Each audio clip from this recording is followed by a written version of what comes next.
Ассаляму алейкум, хайрлах шамлар. Добрый вечер. В эфире телеканала АТР. Вы смотрите марафон «Сейф АТР. Голос Крыма». Майя Бута в эфире. В студии для вас работаю я, Гульсум Халилова, и мой коллега Айдер Муждабаев. Доброго дня. Предлагаю подключить к нашему эфиру нашего журналиста Романа Спиридонова прямо из Ньюзрума. Он нам сейчас расскажет об основных новостях сегодняшнего дня. Рома, приветствуем, мы слушаем тебя. Приветствую, коллеги. Информационная служба «Заман» готовит выпуски, а пока я расскажу коротко о том, что будет сегодня в наших эфирах. И начинаем мы с драматичной и трагичной новости. Сегодня, 1 марта 2021 года, перестала вещать на Крым самая первая крымско-татарская радиостанция «Мейдан-ФМ».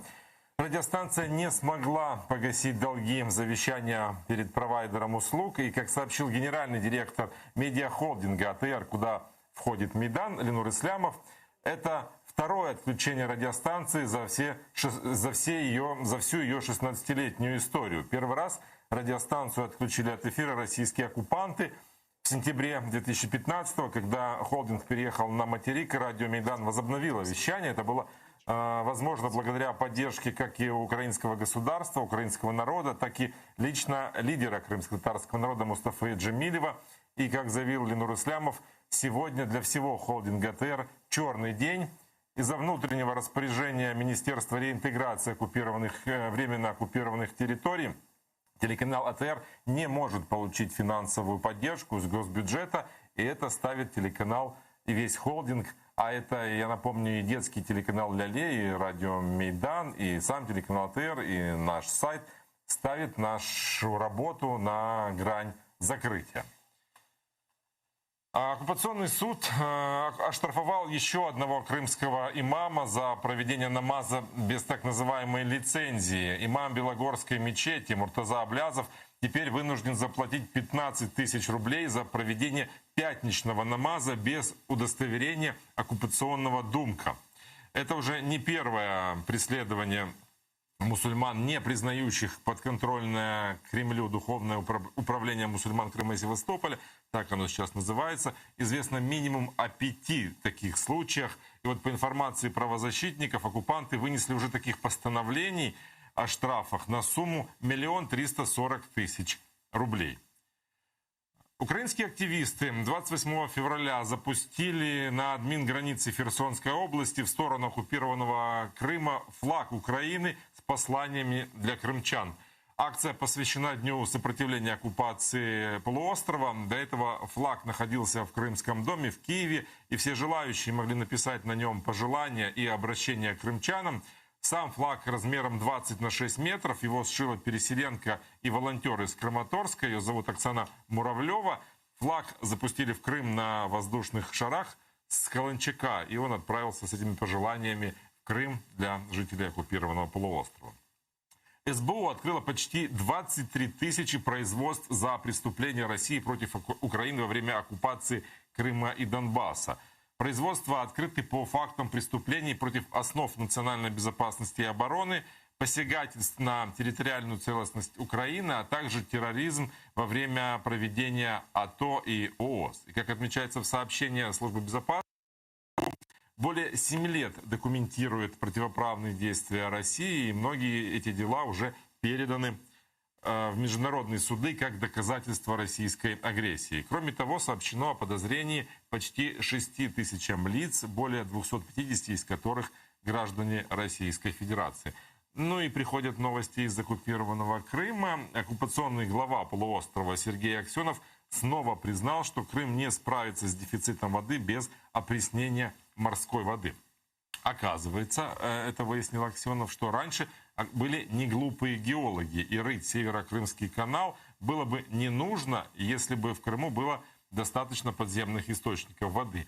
Я напомню, ранее президент России Владимир Путин заявил, что опреснять морскую воду дорого, мол, на полуострове есть достаточно запасов, которые нужно эффективно использовать. Кроме того, есть идея искать пресную воду под Азовским морем.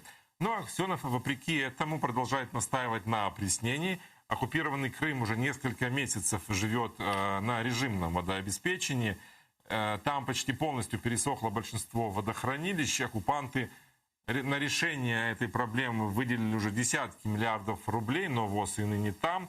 В Украине обещают подавать воду в Крым по Северо-Крымскому каналу только после деоккупации. Ну а пока ответственность за людей, которые оказались в оккупации по международному законодательству, лежит исключительно на стороне оккупанта. Поэтому это проблема на сегодняшний день оккупантов, с которой они пока не справляются.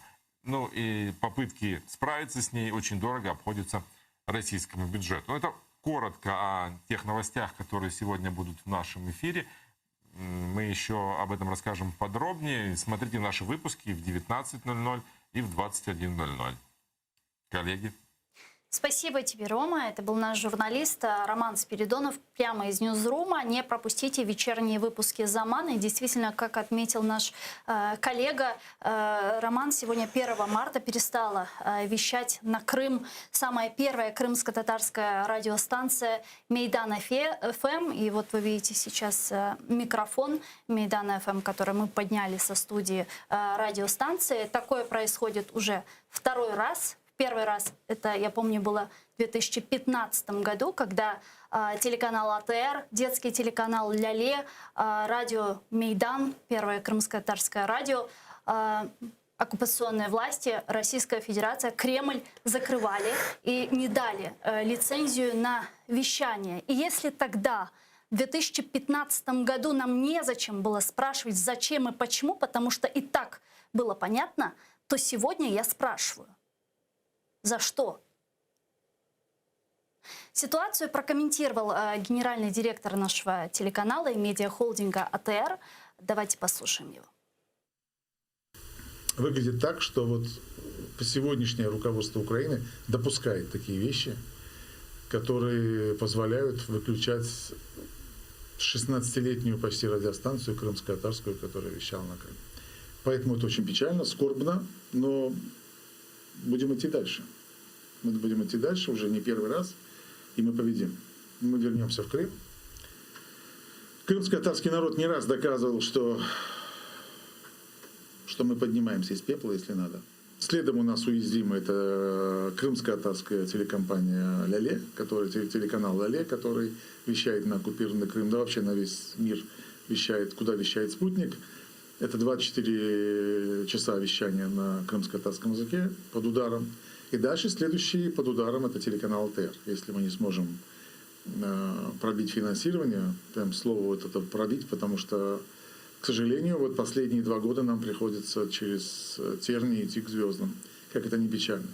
Казалось бы, уже должно было быть какое-то понимание за столько лет нахождения нас здесь, того, кто мы и что мы и зачем мы.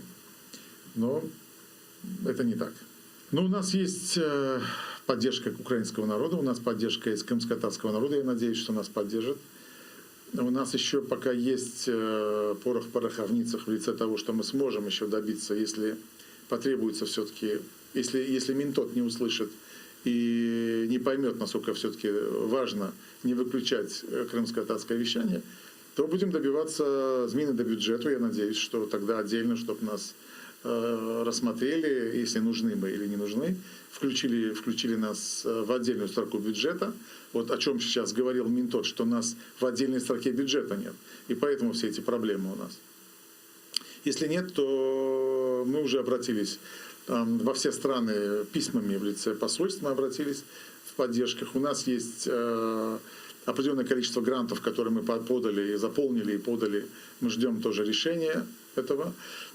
Есть польский и литовский сейм. Литовский сейм мы уже обратились письменно, сейчас готовим обращение в польский сейм. Но я надеюсь, что польский сейм, литовский сейм ответит раньше, потому что в Литва – это страна, которая объяснять, кто такие крымские татары и зачем крымские татары, не надо.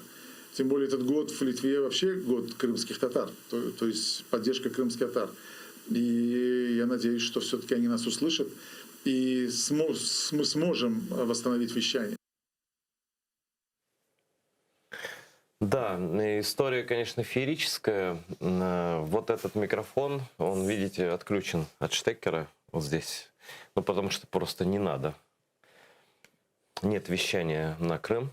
собственно, того, ради чего создавалось радио Мейдан. Легендарное радио, созвучное с Майданом, ну, потому что это одно и то же. Просто в крымском языке Мейдан это Майдан. И Майдан — это Мейдан. Это еще раз говорит о том, насколько близки украинцы и крымские татары в своей истории, и насколько нас искусственно разделяли и придумывали всякую ерунду русские баснописцы от истории. На самом деле, даже по словам, по терминологии, нас радио называется одинаково, нас оружие одинаково называется, воинские звания и так далее, казацкие и крымские. Это все одно. Вот. И поэтому, как сказал уже Ленур Ислямов, мы чувствуем, конечно, поддержку людей из оккупированного Крыма, и в Украине очень много настоящих патриотичных людей, которые все прекрасно понимают, делают вид, что не понимают, чиновники, которые решили нас придушить. Для чего это делается, я гадать, как говорится, не буду. Я знаю только, кто радуется этому. Конечно, оккупанты. Они, конечно, такого подарка, как прекращение вещания на Крым радио Мейдан, ну, не ожидали. Я думаю, что они сегодня проснулись, просто там, не знаю, что там танцуют русские, когда радуются. Вот. Что-то они там танцевали, и, может быть, до сих пор танцуют. Но радоваться им, конечно, есть чему, потому что 16 лет — это радиостанция. Я помню эту эмблему, я помню название радио Мейдан. Еще я только открылись, они было какое-то маленькое помещение, я уже даже смутно забыл просто, как это все выглядело. Но можете себе представить, что у крымских татар не было никакого электронного СМИ вообще. Были очень маленькие газеты, которые энтузиасты издавали, и Меджлис, и наши продвинутые интеллигенты, подвижники. И, в общем-то, радио это было первым таким, которое охватывало весь Крым, который можно было включить. И я всегда, когда ехал по Крыму, я всегда включал, и в любой точке я слышал крымский язык, я слышал крымские песни, слышал крымские новости. Это невероятной гордостью наполняло меня всегда. Вот, и был короткий перерыв, связанный с запретом АТР в Крыму, когда переезжали мы с оккупированной территории в Киев, а потом снова все возродилось. Это небольшая студия, да, тут у нас, конечно, не так, как в Крыму было, но радио продолжало вещать, и везде, на всех встречах, на всех собраниях крымских татар, где бы они ни находились, всегда включали радио Мейдан, слушали новости, музыку, все что угодно, беседы. У меня там программа тоже своя была. Что я считаю за честь, потому что радио — это, конечно, величайшие СМИ, самые быстрые, самые четкие, самые открытые, самые простое и доступное всем. И вот сегодня такой радиостанции, единственной крымско-татарской радиостанции в Крыму не стало. Я надеюсь, что это временно. Мы приложим все усилия, чтобы вернуть сигнал в Крым, но это отключение за долги, которые можно оплатить только напрямую из бюджета Украины. У нас таких денег нет, как и на долги за «Спутник», за детский канал «Ляле», за АТР. И упорное нежелание помогать телеканалу АТР вопреки резолюции Европарламента и так далее, оно просто, наверное, показывает, дела от слов отличаются. То есть слова про крымскую платформу такие красивые, хорошие, мы все слышали, радовались вместе со всеми, а потом как-то, знаете, так немножко на землю опускаешься и понимаешь, что за этими словами в итоге стоит то, что не должно быть крымско-татарского вещания. Просто не должно, и все. А там платформа где-то отдельно, а крымские татары где-то отдельно, да? Ну, подумаешь, у них не будет радио, не будет телевидения, детский канал закроют, ну и что? Издадим 600 учебников крымской мовы и отчитаемся перед там, западными партнерами, что мы крымско-татарский язык возродили, да? Вот. Но так не получится, мы будем говорить правду и дальше. Я признателен всем, кто нам помогает. Это можно делать как с помощью переводов на карточки, которые вы видите периодически на экранах своих. Это можно делать, став нашим постоянным донором на сайте Patreon, чтобы помогать нам вещать в эти трудные дни. Мы чувствуем вашу поддержку отовсюду, абсолютно. И я подтверждаю, что мы будем обращаться.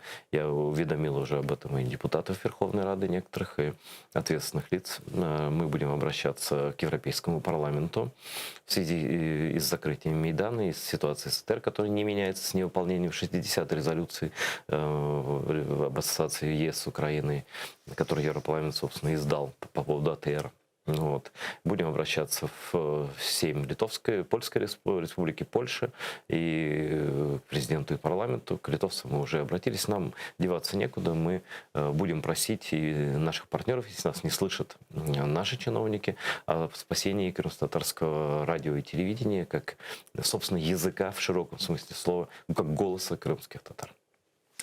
Айдар, я предлагаю к нашему эфиру сейчас подключить Крым и узнать, что там люди думают относительно ситуации, которая сейчас возникла. С нами сейчас на прямой связи член Меджлиса крымтатарского народа и главный редактор газеты «Хырым» Бекир Ага Мамут. Бекир Ага, селям алейкум.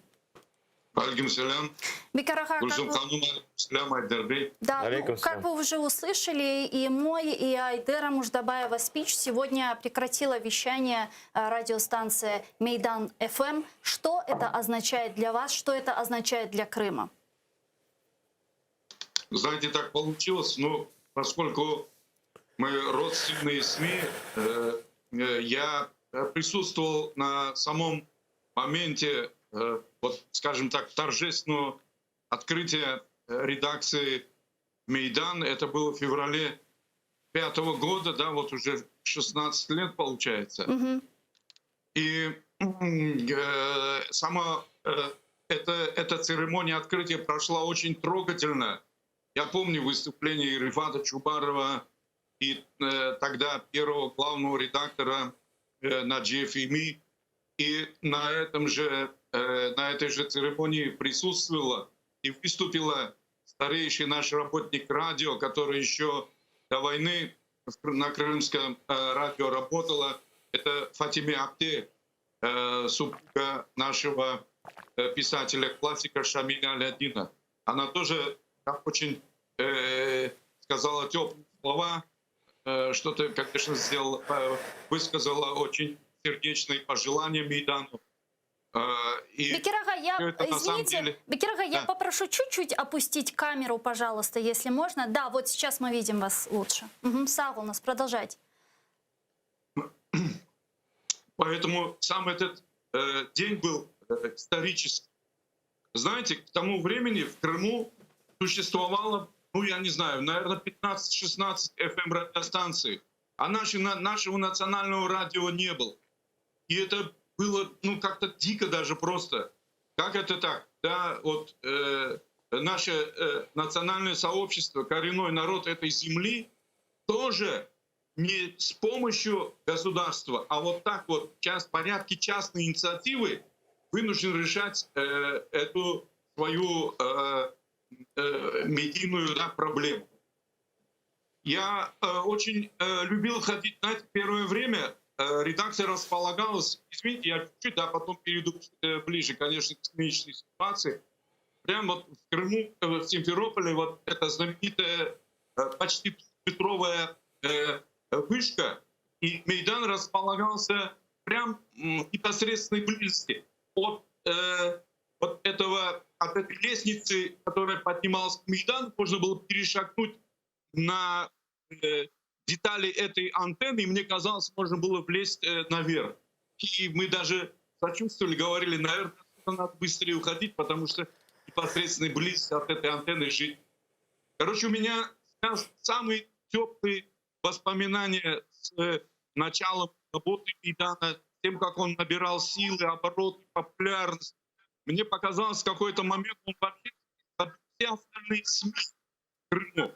Потому что люди в автомобилях, на кухнях, на работе, все слушали Мейдан. Мейдан достиг в какое-то время, вот, я думаю, что это были 10-е годы, да, вот до начала, чрезвычайно популярным. И сейчас слышать, Ленурбей сказал, что это второй случай в истории Мейдана, и слышать слова о том, что вот он опять сегодня закрыт. Знаете, причина не важна. Я думаю, что когда государство или чиновники, или не знаю, кто-то, кто сочувствует нашему народу в нынешней его ситуации, слышит о том, что его одно из важнейших медийных учреждений, оно перестает работать, надо сразу же, как мне кажется, помогать. Тем более для государства это, я не знаю, это же просто мелочи какие-то. И сегодня социальные сети, конечно, люди обсуждают и очень живо, и я бы сказал, ну, кто с печалью, кто с гневом эту ситуацию. И ну, мы здесь сейчас как бы вот по факту, оказавшись в двух разных государствах, иногда просто от какого-то своего бессилия это все гнетет, в общем-то. И думаешь, вот да, как помочь. Мы все, что касалось, в каждом номере освещали все, что касается ситуации с АТР. Вот сейчас напишем о Майдане, конечно, но все-таки я думаю, что решение этого вопроса там в Киеве находится. И мне опять непонятно не то что черствость, а какая-то политическая близорукость, я выражусь такой советской терминологией, да, этих людей. Потому что все, что там наносит удар по нашим национальным медиа, это имеет в своей изнанке поддержку других медиа, которые учреждают власть, тут правительство, и которые становятся, к сожалению, частью этой гигантской российской пропагандистской машины. Вот, остановить Майдан, да, или способствовать этому, это значит усилить голос вот этих провластных, я бы сказал, да, тех, которые, медиа, которые, к сожалению, наверное, или не имеют возможности, не хотят, это другой вопрос, которые абсолютно не освещают ту жизнь, которая на самом деле происходит в нашем национальном социуме. Это очень прискорбно. Я не знаю, вот да, если где-то это можно зафиксировать, обозначьте, что я от имени своих читателей, от 4000 семей, и от имени своих коллег, от имени многих своих друзей говорю эти слова, не знаю, протеста, не знаю, вот несогласия с тем отношением, которое демонстрирует государство по отношению к нашим национальным медиа, которые в силу известных причин оказались в Киеве на материке. Бекир Ага, çok sağ olun за ваши слова, çok sağ olun за слова поддержки. Вот еще какой вопрос. Некоторое время назад, после публикации в вашей газете доклада генсека ООН Антонио Гутерриша, оккупационные власти Крыма начали преследовать вас и вашу газету. Вот что сейчас происходит, на каком этапе сейчас этот процесс? Ну, суд был назначен на 16 февраля. Но я не имел возможности на нем присутствовать. Мы сказали об этом. И суд перенесли на 31 марта. Так что я вот запасся терпением. И будем ждать 31 марта. Подготовимся, конечно. И мы им там выскажемся. Бекир Ага, я хочу сказать вам и всем, кто с вами, всем нашим людям, которые борются там за наше достоинство и за свободу, что вы настоящие действительно герои, которых видит Украина, и люди на самом деле видят и нашу борьбу, и они нас поддерживают, и то, что сейчас в какой-то период времени какие-то люди оказались, на мой взгляд, не на своих местах или на своих, но не с этой стороны, вот это всего лишь временное явление. Я надеюсь, что все это будет исправлено. Мы будем бороться с вашей, в первую очередь, помощью, потому что, в первую очередь, ваш голос должен быть слышен в Украине и в мире. И то, что вы делаете, совершенно неоценимо. Это вообще невозможно себе представить, как, находясь в оккупации в российской, мы вместе. Да? Это вот чем является АТР, это единой такой матрицей крымских татар, свободного мира для Украины, для всего мира и в первую очередь для Крыма, где живут такие люди, как вы. Çok sağ olunuz. Çok sağ olunuz Бекир Ага. Sizler çok sağ olun. Sizler çok sağ olun. Allah kolay getirsin. Джумлемызге, член Меджлиса крымстарского народа, главный редактор газеты «Крым» Бекир Мамут был с нами на прямой связи. Айдер, это же сюр. Понимаешь, в Крыму главный редактор газеты «Крым», газета, которая подвергается преследованиям со стороны оккупационных властей, говорит сегодня, как правильно поступать правительству Украины и как правильно и как нужно сохранять крымско-татарский телеканал, медиахолдинг АТР, крымско-татарскую радиостанцию Майдан ФМ. Ну, это не сюр, это позор. Вот, это позорище, потому что этого не понимает никто. Самая большая проблема, я говорю, у меня в последние все дни, это разговаривать с людьми из других стран, которые вообще не понимают, о чем идет речь. Которые не понимают, что делает правительство, почему оно этого не делает, как это вообще все возможно и зачем эти игры с крымскими татарами. При том, что президент признает там оккупацию, борьбу с оккупацией важнейшей проблемой, основывает там крымскую платформу, вызывает мировых лидеров и так далее, и так далее. А где место коренному народу Крыма на этой крымской платформе? Нас что, как шахматные доски сбрасывают, что ли, да? И будут решать как-то Крым, значит, там будут люди сидеть как в КНДР, да? То есть, по сути дела, вот прекращение вещания АТР — это превращение оккупированного Крыма полностью в КНДР. Там же ничего нет, они даже не знают, что происходит, и о них никто не знает, что происходит. То есть сделать из нас таких полноценных жителей гетто, чтобы ни звук оттуда не доносилось. Если это одна из целей подготовки крымской платформы, то мы будем доносить до западных партнеров, до Соединенных Штатов, до всех других, какие подготовительные работы для этой встречи ведет наше правительство и насколько это соответствует духу анонсируемой встречи крымской платформы, как это так может быть и что это за сюр или не сюр, как это можно назвать.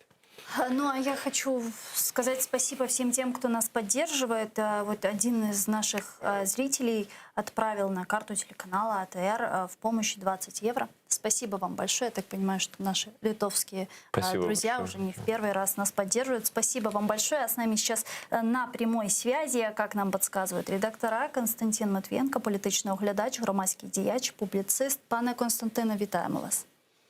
Витаю. Доброго дня. Пане Константине, ну вы слушали нашу дискуссию с начала нашего эфира. Что скажете? Сегодня, 1 марта, перестала вещать на Крым самая первая крымско-татарская радиостанция «Мейдан ФМ».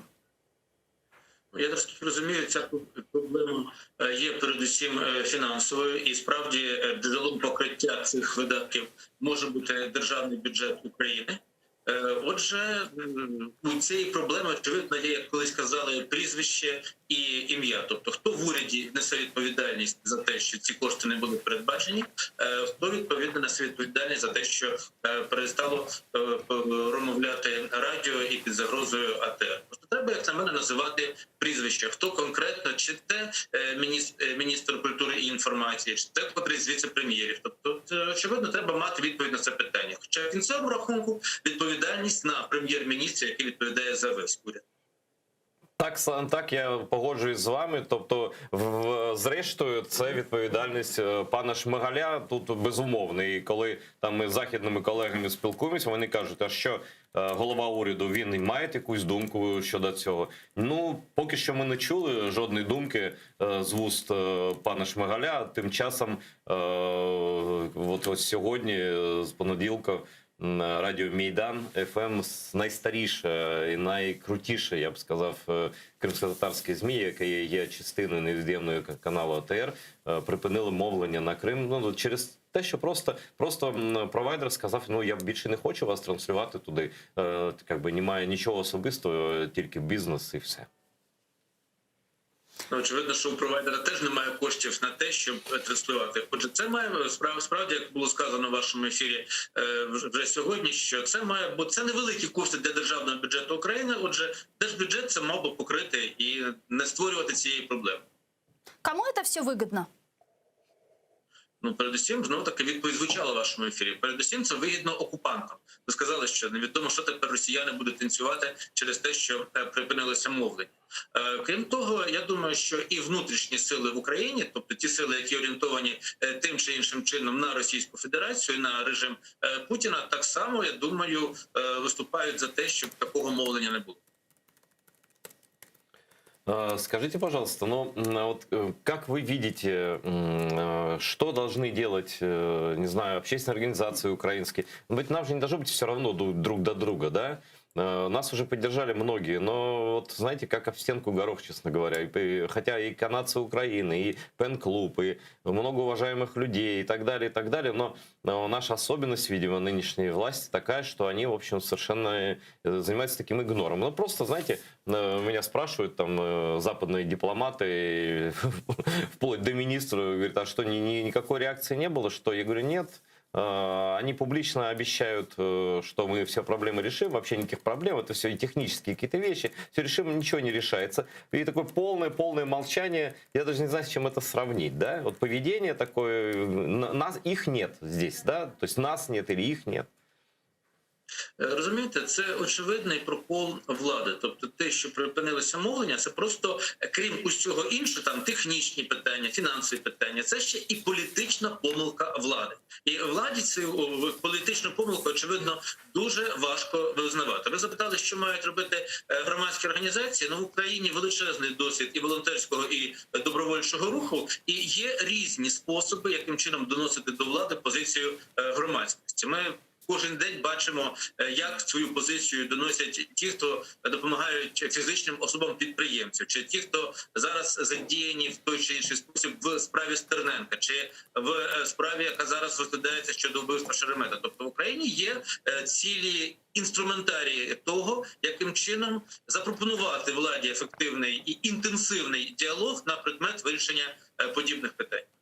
Ну, вы знаете, конечно, просто, знаете, для меня, как для человека, для которого Украина понад усе, да, я даже не представляю, как вот я не представляю, насколько это позорно. Вот, допустим, крымско-татарская телекомпания, телерадио крымско-татарская выходит на протест к офису президента, например. Как это вообще выглядит? Вот стоит там камера, придут иностранные журналисты, да, и что вообще? Вот как это? Вот офис президента там или что? Или министерия, или уряда, да? И вот стоит телеканал, единственный крымско-татарский радио, и говорит, ну и что, вы решили нас закрыть, да? И как это? Это такой позор для страны просто страшный. Так, але як розумієте, це ж не ваша вина в тому, що влада поставила себе в таку ситуацію. Вона себе сама поставила в таку ситуацію. Ви їй не намагалися допомогти вийти з цього становища. Я не бачу ніякої проблеми в тому, що питання відновлення мовлення – це нормальне політичне питання. Тобто воно не лише соціокультурне, воно і політичне, воно інформаційне. Отже, нічого не буде страшного, якщо буде запущена, припустимо, петиція щодо відновлення мовлення. Це легальний абсолютно інструмент відновлення мовлення і радіо, і телеканалу. Це ж саме стосується і мирних форм протесту, мирних форм донесення своєї позиції. Не бачу в цьому ніякої проблеми і не бачу в цьому ніяких закликів до масових безладів. Це нормальний спосіб громадянам донести свою позицію. І ще одне питання від мене, принаймні. Ось весь цей час просто приблизно така сама ситуація була минулого року, в ці ж самі дні. І тоді, 26 лютого, в день початку, в день спротиву окупації Криму, президент Зеленський сказав, що проблеми АТР будуть вирішені. Зараз мовчання. Жодної реакції. Тим часом радіо вже відключено. І що далі не зрозуміло, і президент мовчить. Нібито нас не чутно, може там інших проблем, там забагато, і кримські татари це не величезніша проблема там для влади. Але ж це все ж таки симптоматично. Минулого року була реакція, нинішнього року ні. Чи знає президент про цю ситуацію, чи ні? Чому він не реагує, якщо знає? Це тим більше дивно, що якщо минулого року президент ще говорив про те, що він збирається побачити в очах Путіна мир, то тепер президент своїми кроками і діями показав, що миру в очах Путіна він уже не шукає. І відомі дії президента, які були реалізовані через рішення Ради національної безпеки і оборони з подальшим виданням указів президента, показали, що президент якраз розуміє всю небезпеку тієї ситуації, в якій перебуває Україна, і тут наступною складовою, наступним кроком мала бути підтримка кримсько-татарського мовлення. Ви запитали мене, чи знає президент про цю ситуацію. Наскільки я уявляю собі роботу Офісу президента, то так чи інакше президента повідомляють про такі гострі проблеми. Він дуже ретельно ставиться до свого іміджу, до того, що про нього думають громадяни. І коли така вагома складова українського сучасного суспільства, як кримсько-татарська спільнота, кримсько-татарський народ опиняється в ситуації, коли ви не маєте змоги забезпечити інформацію своїх співгромадян, наших співгромадян, давайте не своїх, а наших співгромадян на окупованому півострові, то президент не може про це не знати. І в нього є різні джерела донесення інформації, як загальновідомі соціальні мережі, засоби масової інформації, так і спеціальні канали, якими президента повідомляють про ситуацію в країні, в тому числі і про громадські настрої. Ну и плюс ко всему прочему, президент инициирует крымскую платформу, саммит которой должен пройти уже 23 августа, в День независимости Украины. Да? И с чем придет Зеленский, с чем придет сегодня руководство Украины на эту платформу, с какими достижениями они туда придут в направлении деоккупации Крыма, о чем будут говорить? Закрыли радиостанцию «Мейдан», лишают финансирования первого и единственного крымско-татарского телеканала АТР. На какую помощь тогда в рамках этой платформы может рассчитывать Украина от наших западных партнеров? Ну, ви врахуйте, що у наших західних партнерів до України ще залишається багато питань, наприклад, по тому, як функціонує таке підприємство, як Кримський титан. Є дуже багато питань про те, що українські правоохоронні органи фактично недостатньо приділяють увагу. Я, щоб розумієте, шукаю дипломатичні такі от вирази, тому що це стосується міжнародного іміджу України. Недостатньо приділяють уваги тим злочинам, які мають місце на території окупованого півострова з точки зору порушення прав людини, з точки зору завдання шкоди культурній спадщині, зокрема і культурній спадщині кримсько-татарського народу, з точки зору завдання шкоди довкіллю, флорі і фауні, музейному фонду. Тобто, взагалі, якщо взяти в комплексі всі гуманітарні питання, а складовою цих гуманітарних питань, безумовно, є інформаційна політика і мовлення кримсько-татарських засобів масової інформації, то я б сказав би, що, відповідаючи на ваше питання, з чим прийде на кримську платформу 23 серпня українська влада, боюсь, що вона сама себе ставить в ситуацію, коли їй не буде що відповісти ні українським громадянам, ні нашим міжнародним партнерам.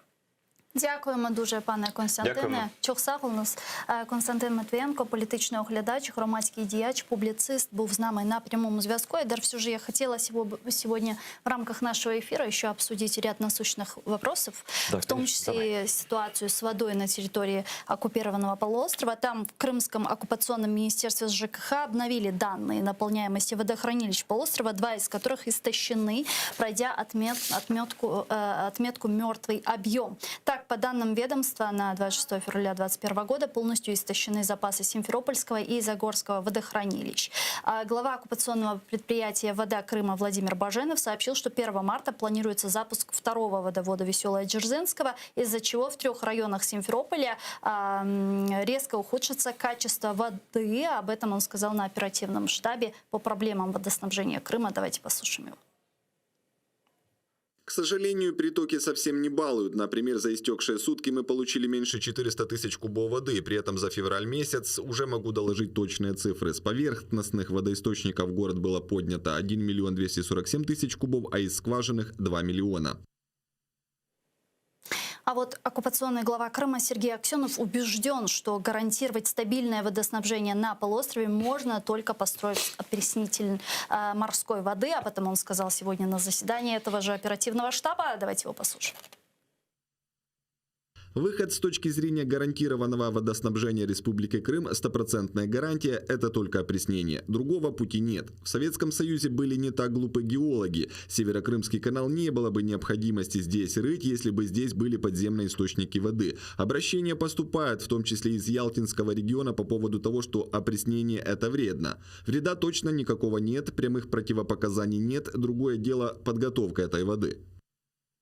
Ну, я позволю себе прокомментировать, наверное, вот этого господина Гоблина, у него представление об опреснении воды как о самогонном аппарате. То есть зарядил, да, поддал газку, значит, и подставил кружку. Но это не совсем так, там есть много нюансов всяких, связанных с солью, которая высвобождается и так далее. Ну, я думаю, что на стакан чего бы то ни было, в том числе и воды, у Крыма хватит оккупировано для Аксенова, да. Вот. А что с остальными будет? Ну, жижу там через марлю фильтровать. И, конечно, это то, что он похвалил геологов, которые считают, что этот канал Северокрымский с Украины все-таки обоснован. Да что ж ты говоришь, мой дорогой, это раньше не знали. Еще вот эта зима, она же не самая бесснежная. Вот та была бесснежная, это со снегом, да, и что воды не хватает, что-то там такое впечатление, что у них у всех начался какой-то сушняк. Они выпили все, что только можно было. Это такое, видимо, похмелье русской весны наступает. Да, извините, у нас на связи профессионал. Да. Не нарколог. я имею в виду, Независимый нет. эксперт, геоэколог Юрий Медовар с нами сейчас на прямой связи. Пане Юрию, здравствуйте. Добрый вечер. Я сижу, смеюсь, послушал вашего товарища, который ратует за опреснители, но это большого ума человек, я должен сказать. Серьезно, очень большого. Ну, пане Юрию, насколько вообще реально вот эта идея строительства опреснительных установок на полуострове, сколько она может все же занять времени, как дорого она может обойтись оккупантам, вот строительство и дальнейшая эксплуатация? Знаете, мы, по-моему, в прошлый раз, как раз я вам рассказывал по поводу опреснителей. Конечно, они возможны, хотя наша технология опреснения довольно-таки, ну, я бы не сказал, very good. Поэтому опреснять они в любом случае будут до минерализации воды больше грамма литр, которую пить нельзя. Она не проходит ни по ГОСТам, ни по Санпинам. То есть минерализация воды должна быть примерно 0,5-0,7 грамм в кубическом дециметре или в литре. У нас нет таких опреснительных установок. Да, есть. Да, можно опреснять методом выпаривания, вымораживания. Можно осмос двойной сделать. Но это очень дорогие установки, которые берут очень большое количество электроэнергии. И, конечно, можно их сделать на побережье, а что с северной частью Крыма, с центральной частью Крыма, а что с почвами, которые деградируют со скоростью звука? Что делать с ними? А что, проводить режим промывки почвы опресненными водами? Это будет золотая почва. И, во-вторых, я не знаю, какое он отношение имеет к геологам, я сам геолог. Мне смешно, когда он заявил, что все можно было обойтись без Северо-Крымского канала и достаточно было подземных вод. Да ничего подобного. Подземные воды вместе с поверхностными водами Крыма, Крымского полуострова составляли 20% от суммарного потребления полуострова водой. Кто давал основную часть? 1,5 куба-километра. Посмотрите, что там идет разговор. 100 тысяч кубов, 1 000 000 кубов. А 1,5 куба-километра, он даже не представляет, что это такое. Да, это не самогонный аппарат. Так вот, 300 кубометров в секунду давал Северо-Крымский канал. И хватало воды даже на чеки. Были заливные чеки, которые выращивали рис. Скажите мне, пожалуйста, нонче в Крыму рис растет? Он есть рисовый чек или нету? Я могу сказать, что нет. Подземная вода есть, ее нещадно эксплуатируют. Я вам в прошлый раз говорил. Они доведут водоносные горизонты с пресной воды до такого состояния, когда снизу за счет изменения пластового давления пойдут солоноватые воды. А это юг, там другая зональность вертикальная. И подтянут соленые воды. Их надо будет тоже опреснять. Это серьезная вещь. Еще раз повторю, я говорю на любом уровне. Кому хотите. Хотите Зеленскому, хотите Путину. Без канала Крым пропадет. Да, в этом году, я тоже говорил об этом, может быть серия многоводных лет. Но сейчас очень большие осадки. Да? Но на следующий год их может не быть. Может быть 2-3 года серия многоводных лет. Потом 2-3 года маловодных. Опять воды не будет. Еще раз повторяю, внутренние резервы Крыма – это 20%. 80% давал Северо-Крымский канал. 80% никакие опреснители заменить не смогут. И потом, где они возьмут столько электроэнергии, чтобы опреснять воду? Они вообще думают об этом? Правильно вас сказал соведущий, что это не самогонный аппарат, где можно чарку налить, ну даже бутылку накачать, выпить и успокоиться. А все остальные что будут пить? Брагу оставшуюся?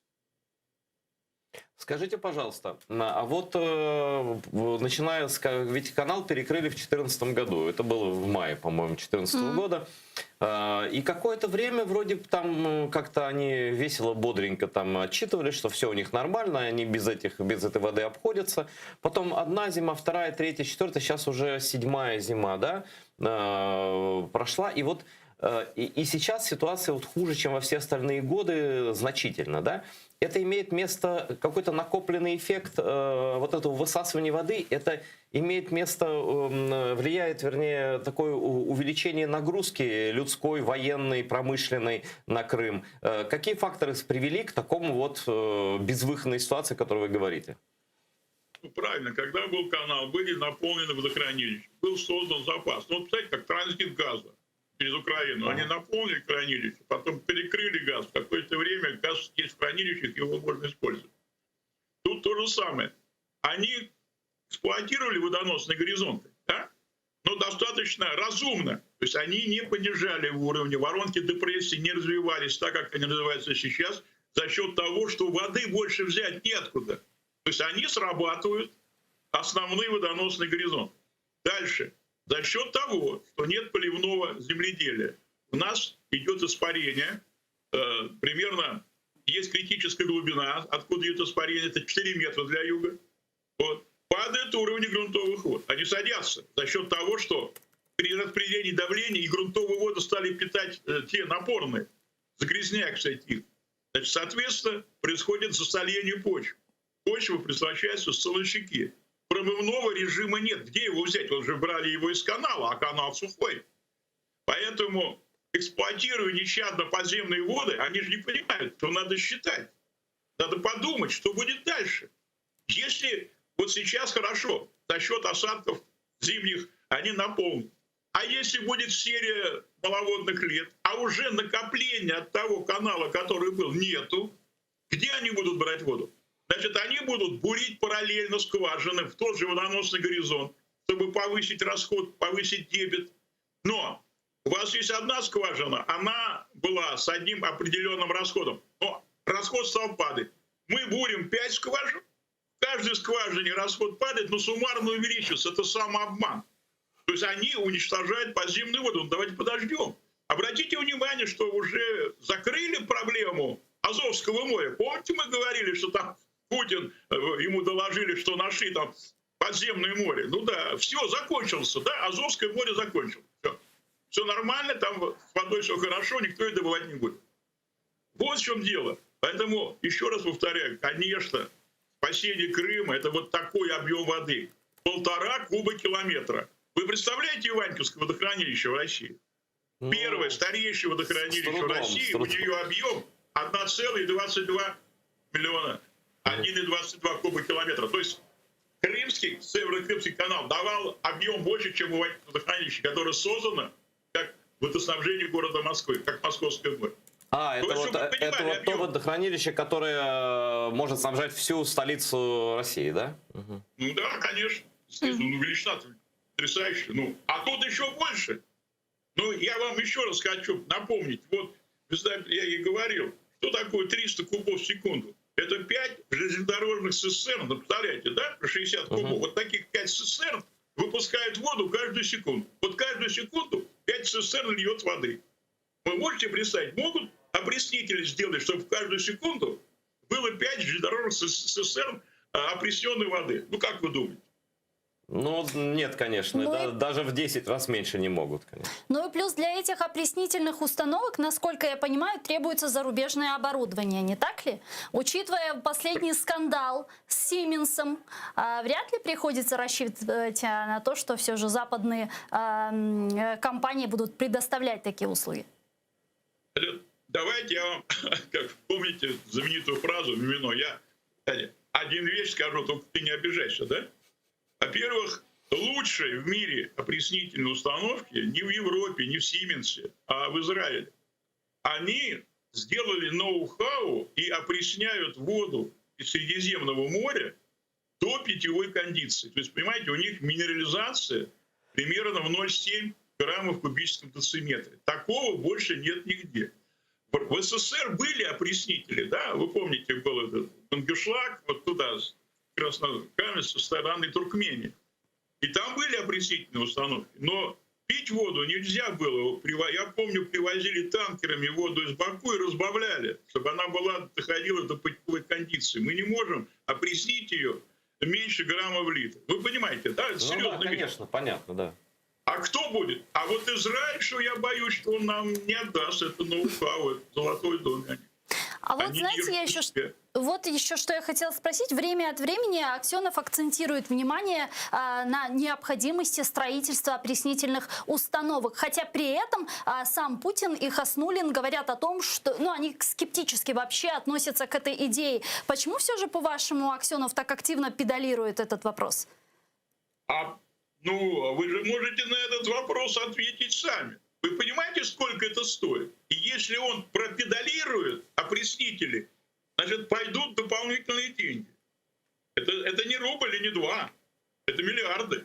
Получат эти деньги. Сделают опреснительную установку. Допустим, вымораживанием. Хотя нет, вымораживание вам тяжело. Вы же не на полярном кругом живете. Значит, выпариванием. Будут выпаривать. Сделают установку.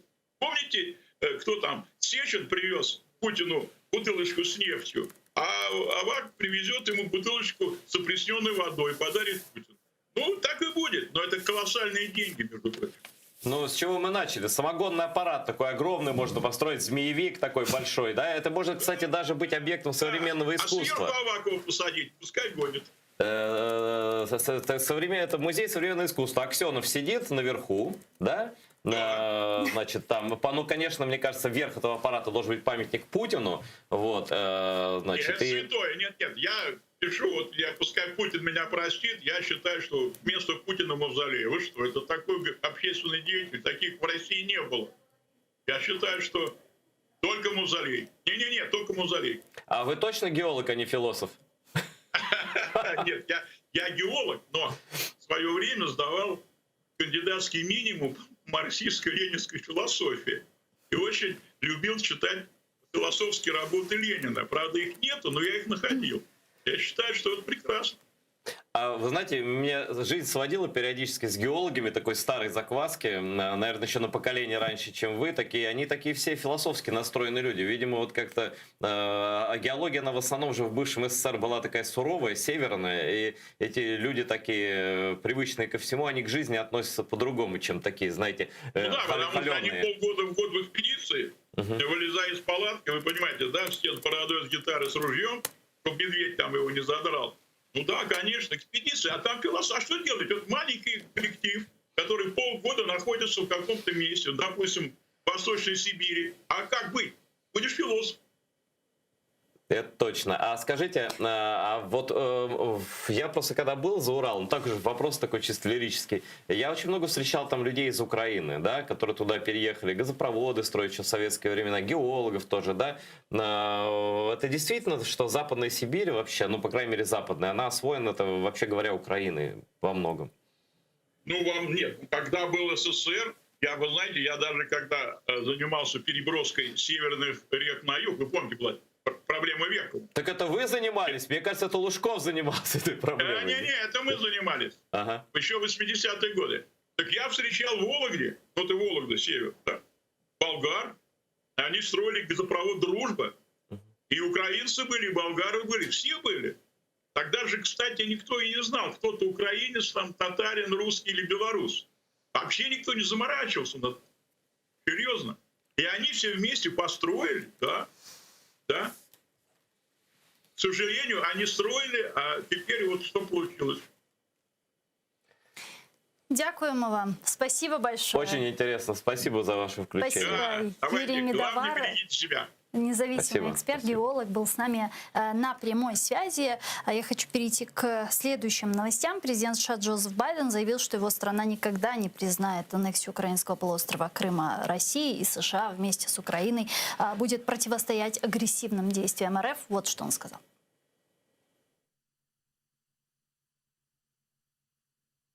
7 років тому Росія порушила міжнародне право, норми, за якими сучасні країни взаємодіють один з одним, а також суверенітет і територіальну цілісність сусідньої України, коли вона вторглася до Криму.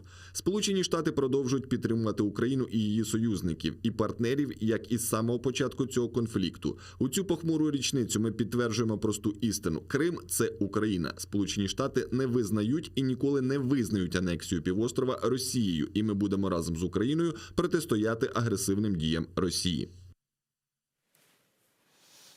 Ну а пресс-секретарь Путина Песков уже отреагировал на слова президента США. Вот что он сказал. Здесь был абсолютно четкий и безупречный набор юридических действий предпринят, поэтому никакой аннексии не было и не надо ее признавать. Надо просто признать факт воссоединения Крыма с Россией и факт того, что Крым уже достаточно давно, слава богу, находится в статусе одного из регионов Российской Федерации. Ну, как бы все сказали то, что должны были сказать. Байден сказал, что он никогда не признает Соединенные Штаты. Собственно, это повторение уже государственной позиции, не просто позиции лично Байдена, которая у него, конечно, всегда такая была еще до президентства. Это позиция Госдепартамента, ну, вообще Соединенных Штатов, Майка, как это называется, постулат Помпео, я не помню, как это слово забыл, о том, что США никогда не признают аннексию Крыма. Но русские, как обычно, дурака включают, рассказывают про присоединение, там, про юридические какие-то процедуры и так далее. Хотя весь мир знает, что агрессия началась еще 20 февраля, и они сами, в общем, ну, русские же, они как служатся перед своим фюрером кто как может. Они же даже медали отпечатали за присоединение Крыма с датой 20 февраля. Так что там со самими все задокументировано. З нами зараз на прямій зв'язі Ярослав Божко, голова Центру політичних студій «Доктрина». Пане Ярославе, вітаємо вас. Вітаю вас.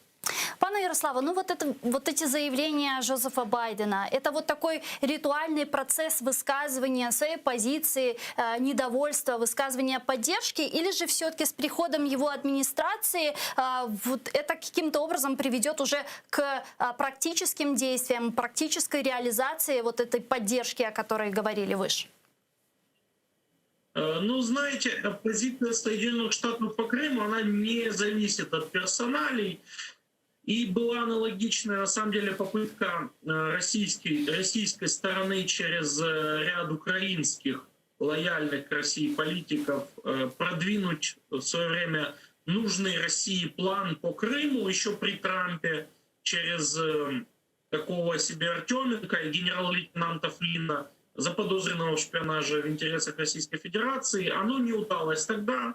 И сейчас точно так же администрация демократов поддерживает идею суверенитета территориальной целостности Украины, абсолютно аналогично тому, как это делали республиканцы. То есть здесь абсолютный консенсус американцев присутствует. Но при этом Джозеф Байден во время своей предвыборной кампании неоднократно подчеркивал, что приоритетом для него во внешней политике будет помощь Украине. Вот все же вот эта помощь, каким образом она будет проявляться? Какие практические действия мы сможем увидеть? Я думаю, что тут будет несколько самых главных таких магистральных направлений. Во-первых, ожидается участие все же представителей Соединенных Штатов Америки в этом формате Крымской платформы, что будет означать вот это символическое присоединение к старту процесса деоккупации Крыма. Понятно, что это будет идти, естественно, пока только в коммуникационном формате, потому что Крымская платформа, она, естественно, не будет готовить какие-то меры там, по дестабилизации Российской Федерации или не будут там готовить боевые операции на полуострове. Однако, как минимум, будет происходить международная консолидация и хотя бы те инциденты, которые регулярно происходят в Крыму, там, с вопросами давления, с вопросами нарушения прав человека, они получат более регулярную почву для освещения. Во-вторых, уже сейчас украинская сторона этого добивается, все чаще говорят про это,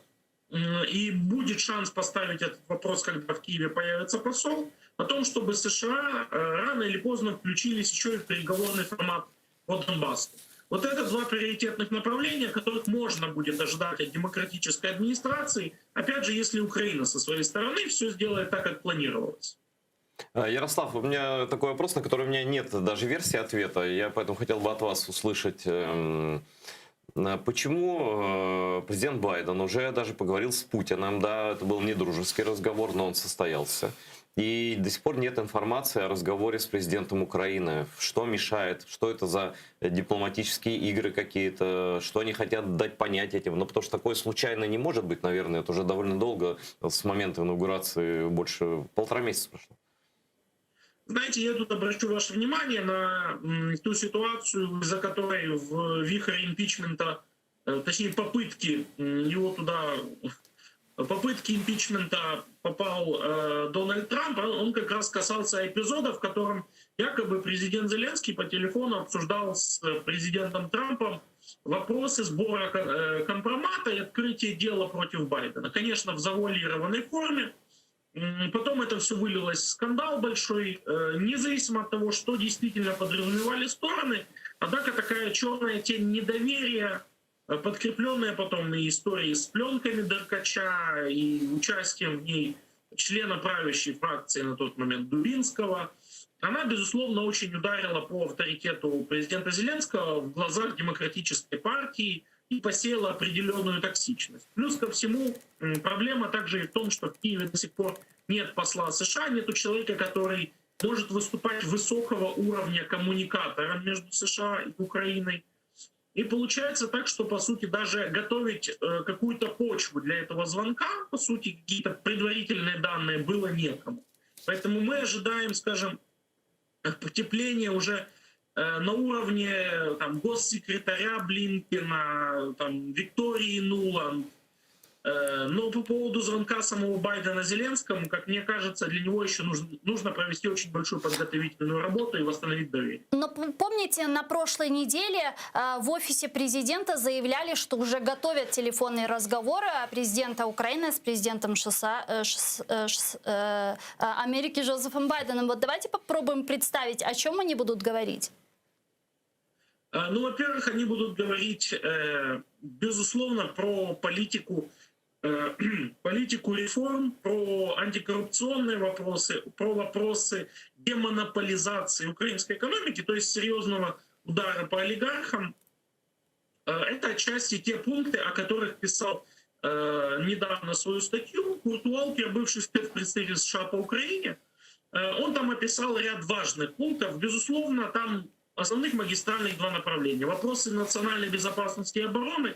И второе — это антиолигархическая политика. Потому что одновременно как Вашингтон озабочен ситуацией на Донбассе, в Крыму, так у него есть и определенное предостережение по поводу того, что, возможно, украинское правительство или сотрудничает с олигархами, или влияние украинских олигархов на политику очень высоко, и частично происходит определенный откат в реформах из-за этого. То есть вам кажется, Ярослав, что вот и не назначение посла, и отсутствие прямого контакта президентов обусловлены тем, что сейчас Соединенные Штаты, ну, по каким-то, видимо, другим каналам, не через посла, передают определенные пожелания, предварительные, для того, чтобы такой разговор состоялся, и он не был пустым, да? Ну, во-первых, вы же понимаете, что всегда этот разговор должен кто-то готовить. Так как нету посла, это означает, что готовить его по сути некому, значит, могут состояться только разговоры ниже дипломатическим рангом. К счастью, был такой разговор между госсекретарем Блинкеном и министром иностранных дел Дмитрием Кулебой. То есть определенная коммуникация есть, но сейчас еще нету того уровня доверия, не собрали, так сказать, порядок денный для того, чтобы говорить предметно. Потому что никто не начинает такие разговоры с нуля. И мне кажется, значительная часть мер, которые сейчас готовятся Зеленским, там в частности и создание Бюро экономической безопасности, и вопросы реформы СБУ, они относятся в том числе к сфере того, что американские партнеры от нас хотели бы увидеть. Но я вот так наблюдаю, если все вместе посмотреть, что довольно суровый такой разговор с Вашингтона, с Киевом сейчас. И даже вот это слова Байдена, там есть такая фраза, да, мы все еще доверяем Украине в ее желании там делать реформы, бороться, ну что-то такое там было, да, то есть все еще доверяем, я проверил английский оригинал, это довольно, так сказать, ну, жестко, это не всегда так высказывается в адрес проверенных партнеров, в которых уверены. Ну, действительно, Украина сейчас не является проверенным партнером, потому что состоялось несколько вот этих актов, можно сказать, российского гибридного вмешательства в украинско-американские отношения, начиная с абсолютно вот этой кричащей истории с пленками Деркача, с попытками открыть дело на Байдена в правоохранительных органах, которые в определенных случаях увенчались успехом, с раскручиванием этих скандалов. То есть это все были сигналы, которые Вашингтон фиксировал, считывал однозначно негативно. И, соответственно, конечно, он не менял свое видение того, насколько Украина стратегически имеет значение. Однако произошло определенное дистанцирование вследствие того, что, очевидно, не во всем они готовы сразу доверять украинской стороне, потому что они еще, я так понимаю, хотят увидеть, какие мы меры примем по этим эпизодам. Насколько мы сделаем выводы из этой истории, что вот они ввели санкции, а что сделает наша сторона по тем же абсолютно делам?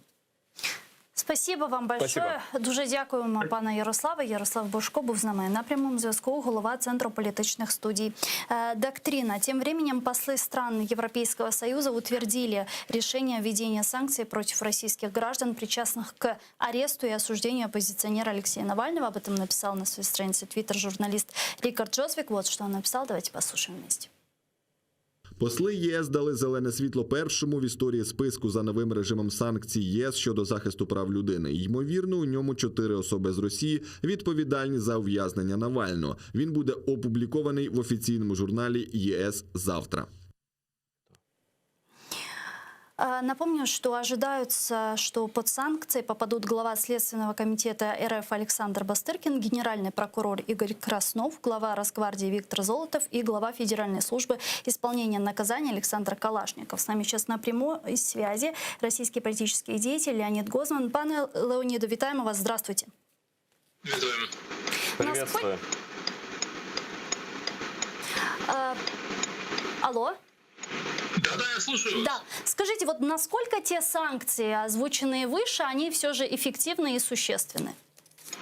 Не насколько.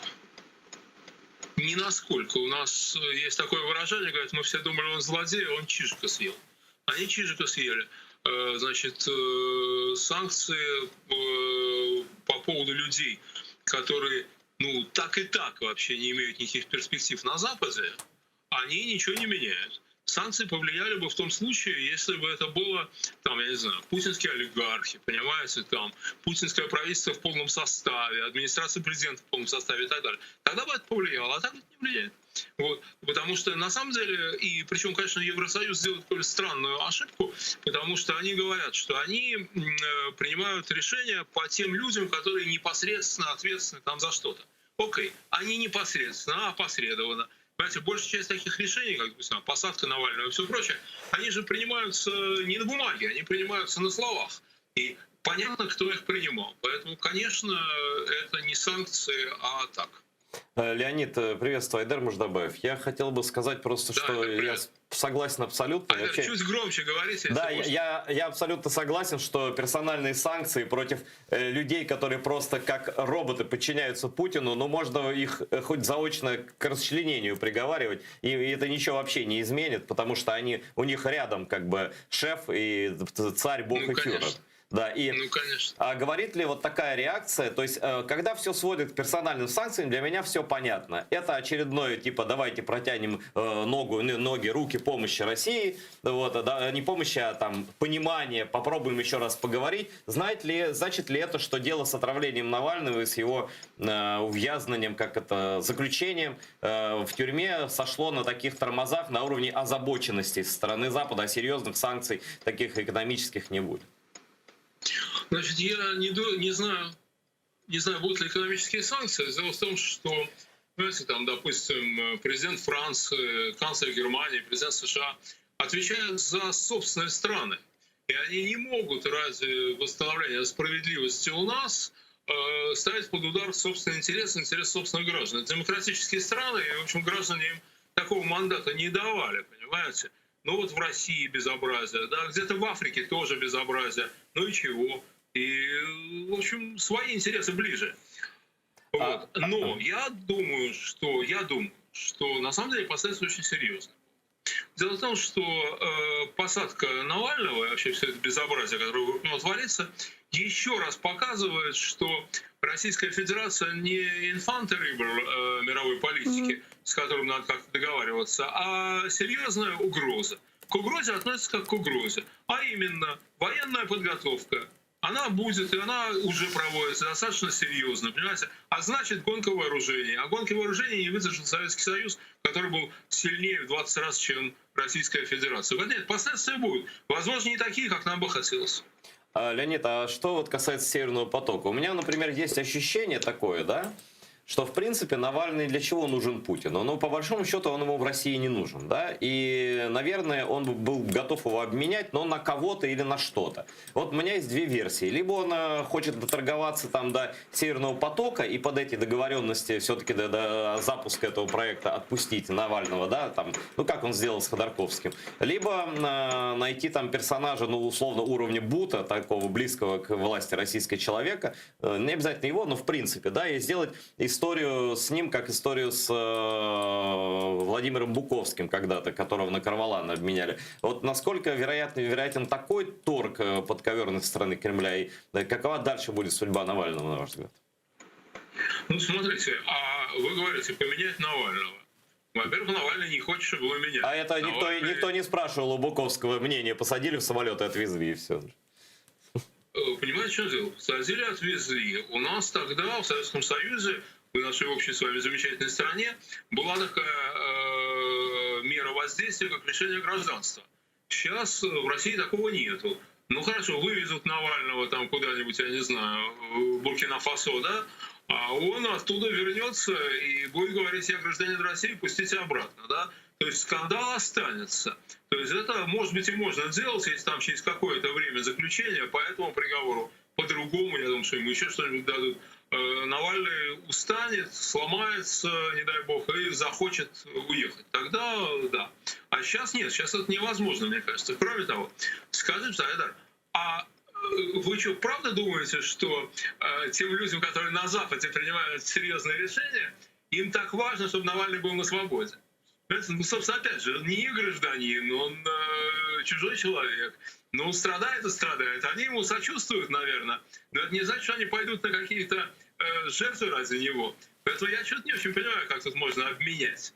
Знаете, он не представляет ценности. Лень, я про другое, про то, что он же не только, давайте даже в сторону Навального уведем, он просто плюет на западные лидеры, там не последние парни и девушки в своих странах, да, президенты, канцлеры там говорят: отпустить немедленно, требуем беззакония, а Путин такой: да пошел ты вон в Владимирскую колонию, да. То есть, как бы, ну, да. Он же еще об них вытирает, в общем-то, все, что можно вытирать. Да. Разумеется. Но обмен Навального на Северный поток не смоет с них эти плевки. Они останутся. Поэтому я не думаю, что был обмен. Ну, посмотрим, как оно будет. Я, естественно, никому, даже такому русскому шовинисту, как Навальный, не желаю сидеть в русской тюрьме, поскольку это только умышленным убийцам можно там сидеть, вот, а всем остальным нет, конечно. Но я не вижу как бы на такого выхода из этой ситуации, когда Путин такой добровольно отдает, значит, говорит: ну, типа, вот я освобождаю. Такого, конечно, не будет, я думаю. Так а что, Леонид Яковлевич, как вы думаете, что будет с Навальным? Ну вот 3 года он отсидит, как Ходорковский свои 10, выйдет, и что дальше? Что будет с протестными акциями? Они уже сошли на нет или как? Нет. Я думаю так. Я думаю, что Навальный будет сидеть до тех пор, пока Путин в президентах. Кончится этот срок, дадут другой. Измена родине, шпионаж в пользу Америки или Гватемалы — какая разница? Но понятно, что Путин не хочет его пускать и не выпустит, раз не хочет. У нас судебная система такая очень удобная в этом смысле. Теперь что будет с протестом? Понимаете, в чем дело? Я не согласен с теми оценками, которые Эдвард давал Навальному, но неважно. Значит, я при всем уважении к этому человеку, я думаю, что судьба России, судьба русского протеста зависит совершенно точно не только от него. Она зависит от очень многих людей. И Навальный, сидя в тюрьме, является, так сказать, довольно сильным таким объединяющим и мотивирующим фактором. Режим прогнил.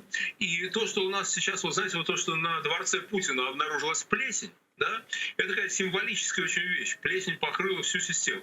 Вот вся система в плесени на самом деле. Вот. И заплесневевшая система, она неизвестно, когда рухнет. Известно только то, что она рухнет. Вот она обязательно рухнет.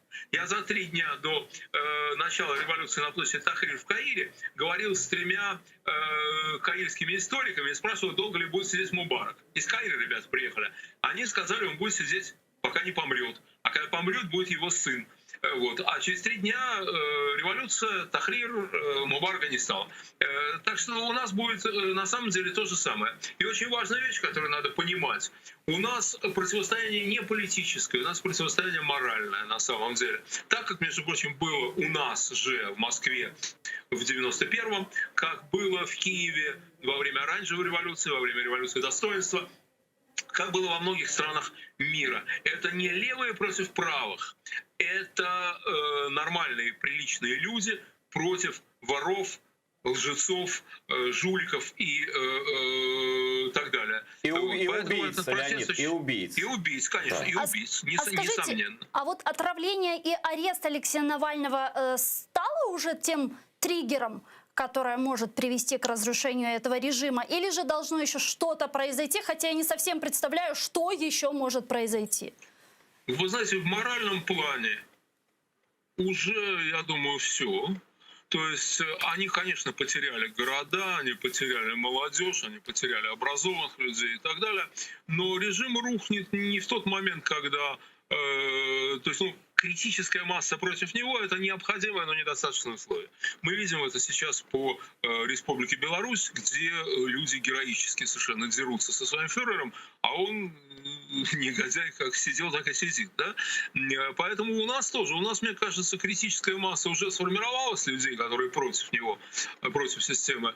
Но некоторые другие условия пока не выполнены. Но я думаю, что они будут выполнены. У этой системы нет будущего, это надо понимать. Но не кажется ли вам, Леонид, что вот эти условия, которые не выполнены, это продолжение поступления огромных денег из Европы через газы и нефтедоллары? Вот и вся история, на которой он содержит вот эту всю свою Росгвардию, своих ментов, своих ФСБшников и так далее. Нет. Нет? Нет. В долгосрочной перспективе да, а в краткой, среднесрочной нет, потому что у нашего государства огромные золотовалютные резервы, огромные совершенно, очень хорошая кредитная история, маленький внешний долг, и даже без этих поступлений довольно долго Владимир Владимирович может держаться, оплачивая работу своих силовиков, там выплачивая эти минимальные пенсии жалкие и так далее. Поэтому нет, дело не в этом, или, по крайней мере, не только в этом. Не, но если постоянно еще и пополнять эти резервы, то есть не уменьшать их, а пополнять, это как с водой в Крыму. Если бы Украина продолжала воду поставлять туда, да, конечно, вода никогда не кончилась. Айдар, понятное дело, что если деньги будут продолжать поступать, то режим будет жить дольше. Но если деньги не будут продолжать поступать, то режим может жить достаточно долго. И в пределах, так сказать, человеческой жизни это очень большие сроки могут быть. Но я думаю, что все равно он исчерпан, теряется управляемость. Недовольны элиты ужасно недовольны и обеспокоены, и так далее. Поэтому я думаю, что будущего нет в системе.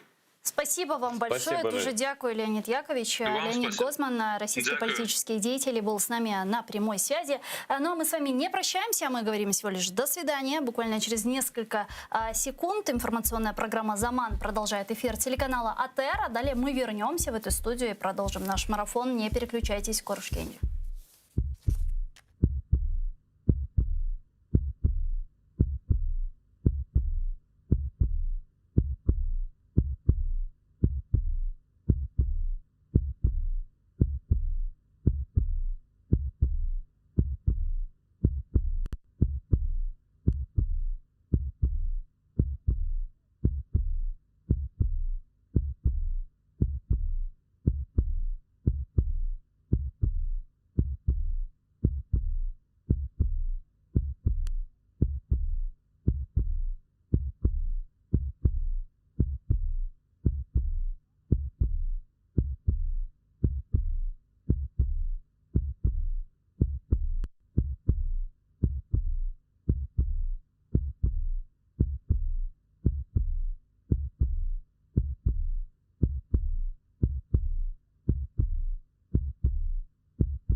Ассаляму алейкум, хайырлы акшамлар, сайгылы АТР телеканалының телесережелері Сейф АТР Қырымсиясы яйында олмалы деген марафонымызны сейретесін. Студияда сізлер үшін мен Гульсум Халилова çalışам. Невбеттеке 30-40 даққа девамында Қырым ве Қырым этрафында үзберген ве хусусан АТР телеканалы или бақлы вазиетні музакире етежекміз.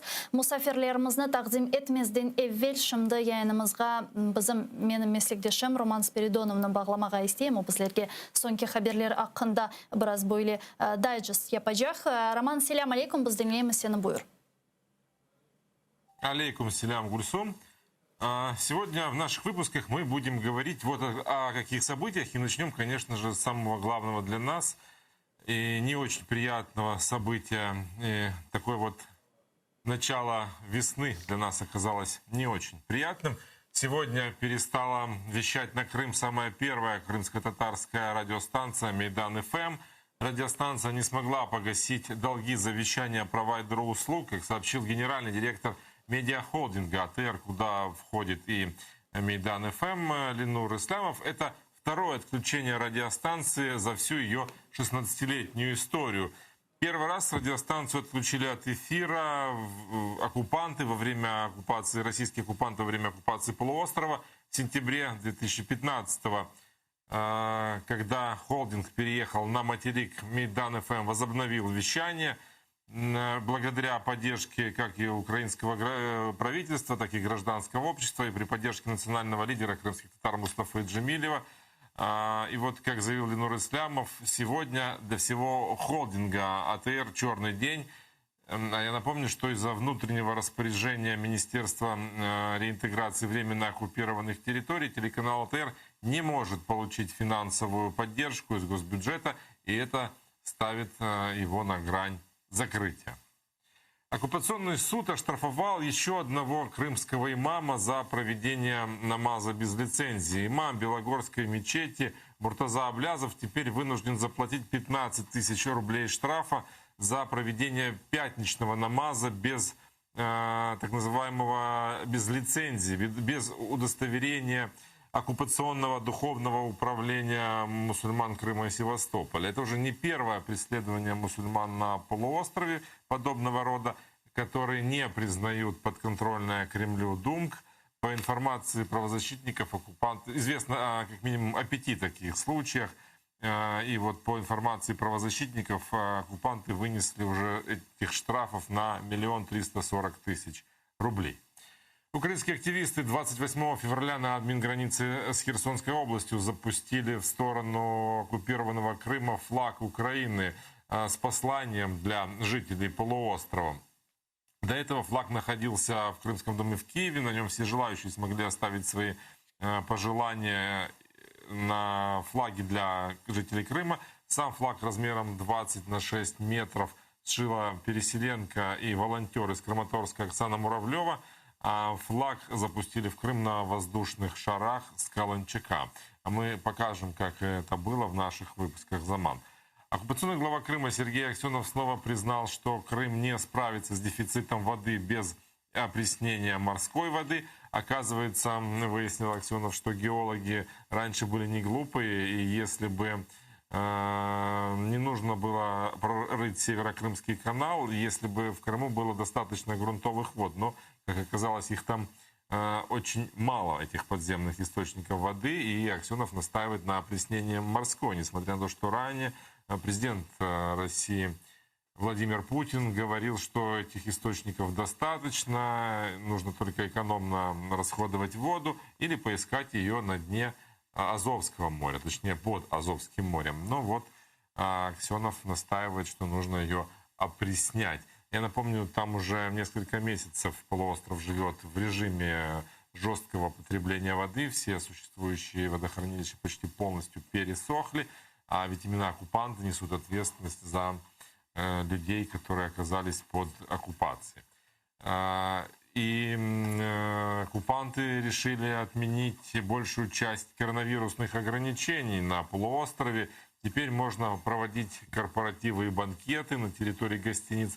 Снят запрет на свадьбы в торжественной обстановке. Если раньше кинотеатры можно было заполнять на 30%, то теперь можно на 75%. Но по-прежнему продолжает действовать запрет на въезд и выезд детских групп за пределы Крыма. В силе осталось ограничение на заполнение залов общественного питания. Сохраняется масочный режим на оккупированном полуострове и необходимость соблюдать дистанцию. Тем временем коронавирус в Крыму за последние сутки обнаружили у 125 человек, а 9 человек от этой болезни на полуострове умерло. Вот такие новости, Гульсум.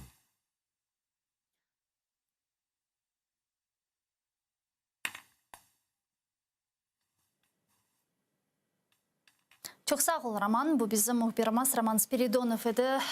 Newsroom'dan bizlerge sonki haberler hakkında aytıp berdi.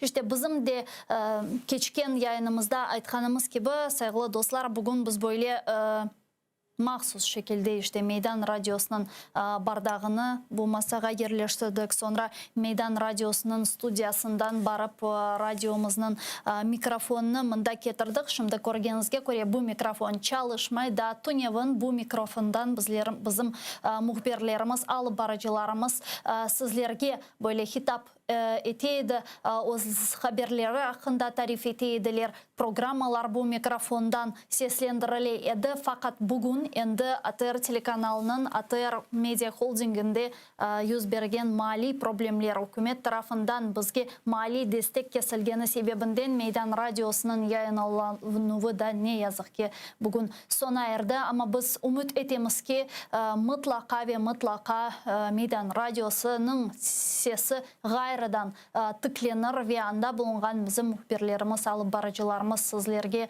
kenede selam aleykum aytıp sonki haberlerine ve o'zining programmalarında endi alıp barırlar. Meydan Radyosu'nun tesisçilerinden biri jurnalist Şevket Mehmetov bizle şimdi canlı bağda. Şevket ağa selam aleykum. Aleykum selam, aleykum selam. Şevket ağa en başta bir ricada bulunayım çünkü ben o'zimning sesimi eshittim sizin televizorunuzdan galiba biraz sesini kesseniz de bizlerge kolaylı olur laf etmege sizden. İşte bugün böyle kara haber aldık dep aytmaga mümkün. Nasıl kabul ettiniz, ne düşünesiz? Bilirsin bu gerçekten de bugün bu yılın ilk bahar günü 1 Mart. Lakin bahar kuvancı bizge büyük bir kederle başlandı. Ben Radyo Meydan, ATR, Lale ve birçok kanalların içerisinde olgan insanlardan birim, onların tesisçilerinden, onların kurucularından olam. Bilmeyeyim meni şimdi bizim meclisimizin yol başçısı meni mında Kırım'da yaşayan vatandaşımız İsa Bey Haybullayev eştilerimi yok mu? Lakin bu kaygı umumen bütün milletimiz için.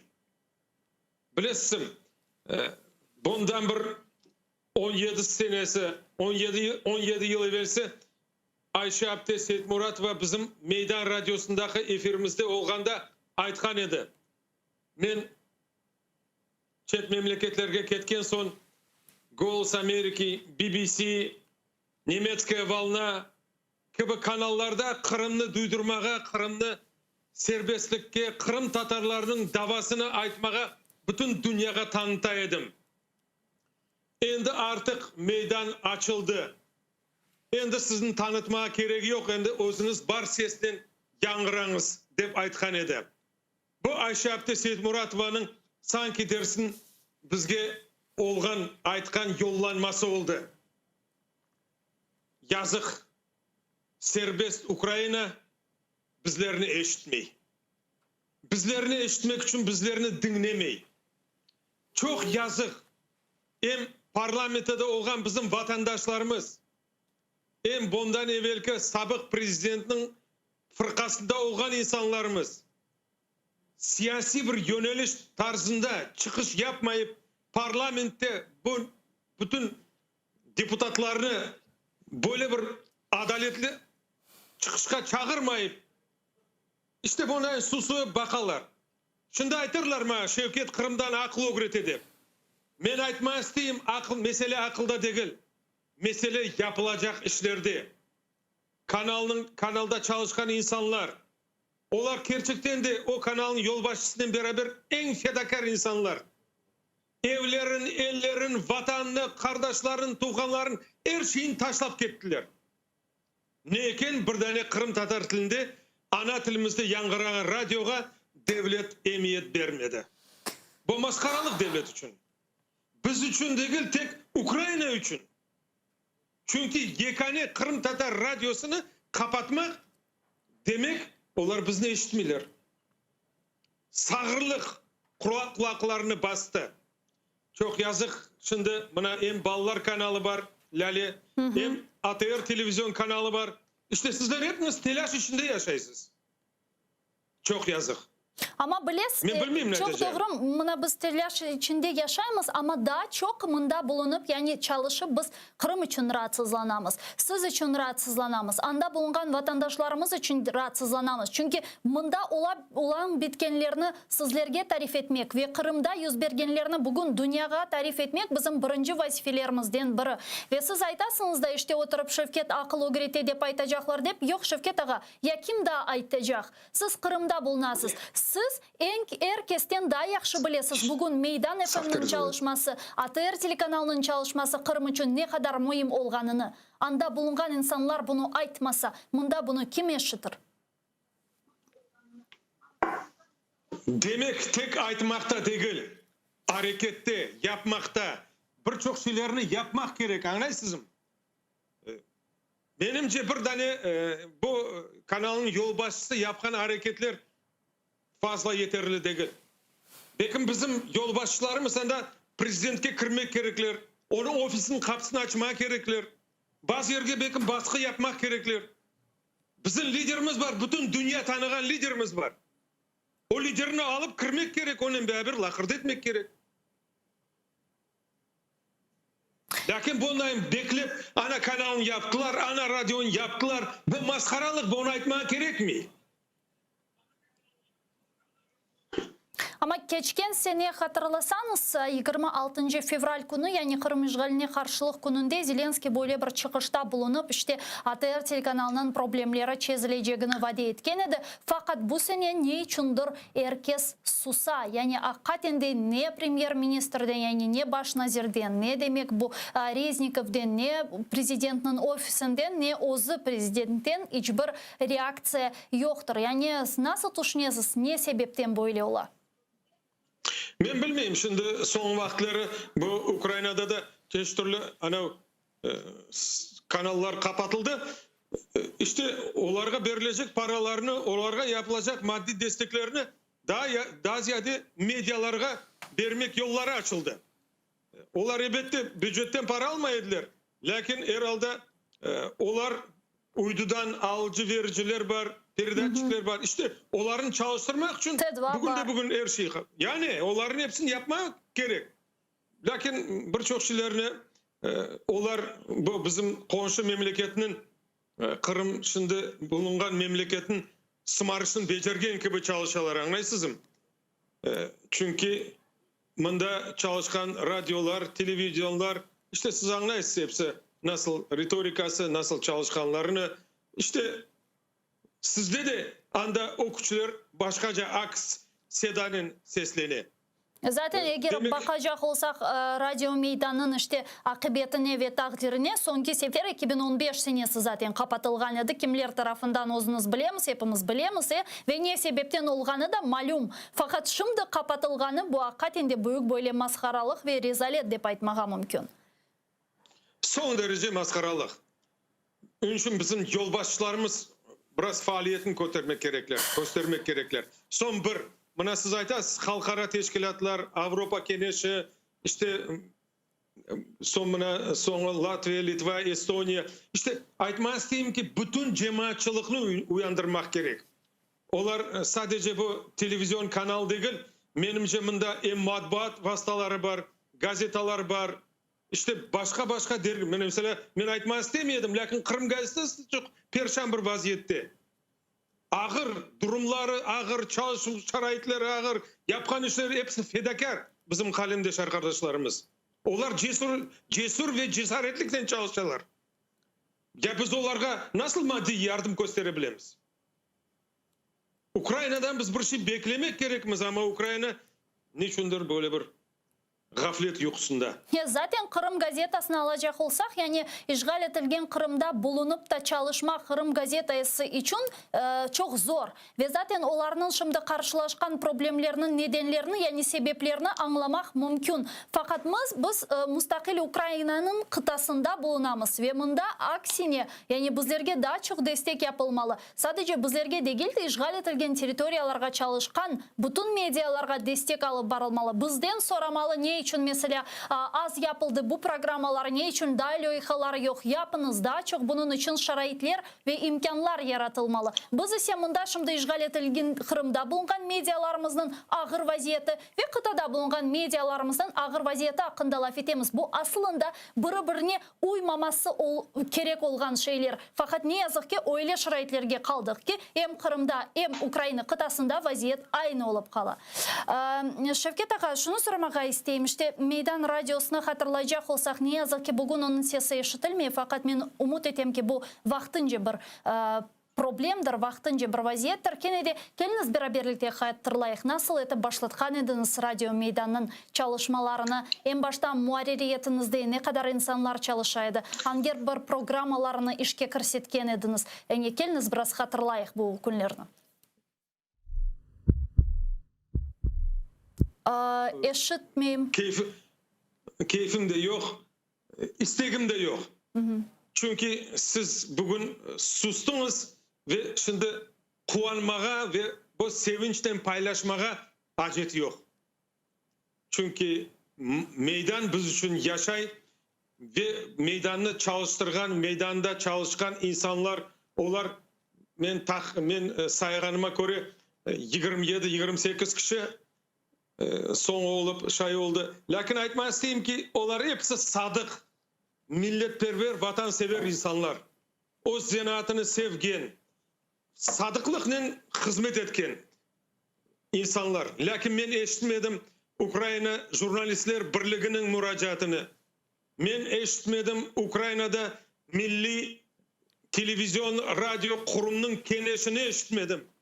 Onlar lisenziya verirler. Lisenziya almak için bir talay davalar, konkurslar geçirirler. Lakin kapalganda, radyo kapalganda onların sesi de eşitilmeyi. Ne lisenziya, ne para, ne de manevi maddi destek. Ne için sustular? Bizim kalemde jurnalist arkadaşlarımız Ukrayna'da. Yekane Kırım Tatar Radyosu. Bu maskaralık değil mi? Bundan sonra aslında Kırım'a nasıl umut vermege mümkün? Kırım'da şimdi Meydan Radyosu'nun sesi kesilgenden son vatandaşlarımız nasıl bir alga ve gafletke dalabili? Gülsüm Hanım, mesela aytmak isteyeyim. Bunda evvelden biz ATR ketken son, Meydan ketken son bu hakimiyet yanı radyolar açtı, yanı televizyonlar kurdu. İşte barılmagan köy kasabalar kalmadı. Hepsinde Kırım Tatar Radyosu yangıray. İşte bizim avalarımız yangıray, bizim yırlarımız yangıray, bizim bestekarlarımız çalalar, oynaylar, şengleneler. İşte bütün mesele bunda. Hepsi propaganda içinde. Ama bizler kaldık davada. Şimdi bizim yayınımızga Meydan Radyosu'nun sabık alıp barıcılarından biri Sevil Hanım Kartakayeva'nı bağlamağa tırışamız galiba da yok. Ne yazık ki bağımız uzile Sevil Hanım Kartakayeva'nın onun şimdi bağlanmağa tırışarmız.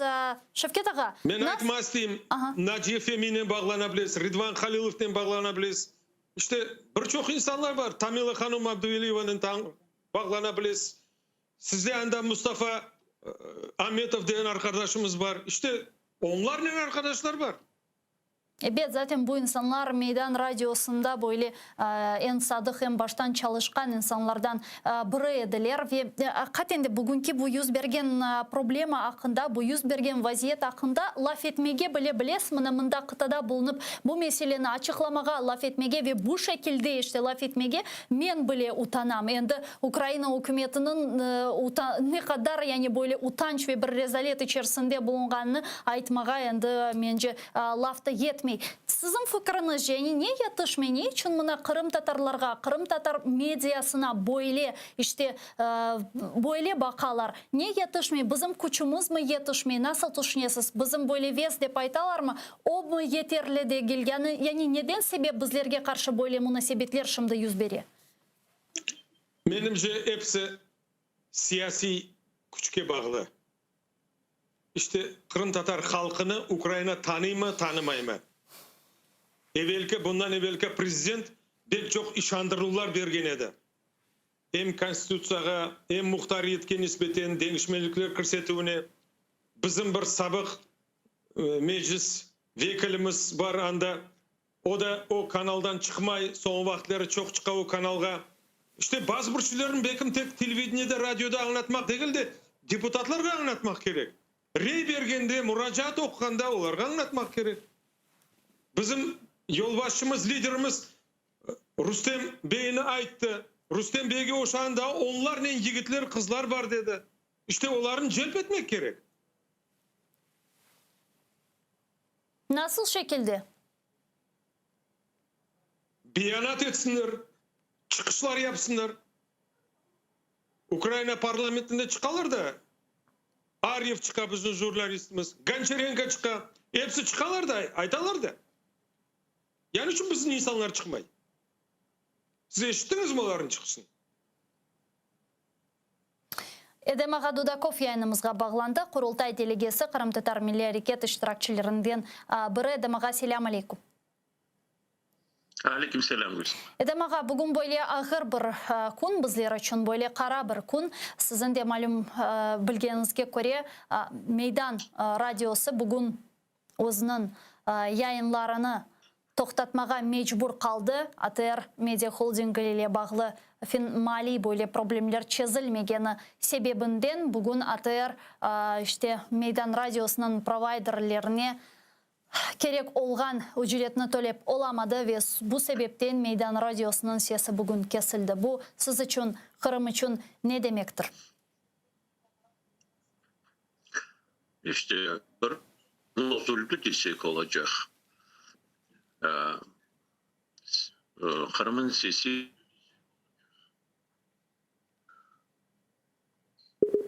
Alo.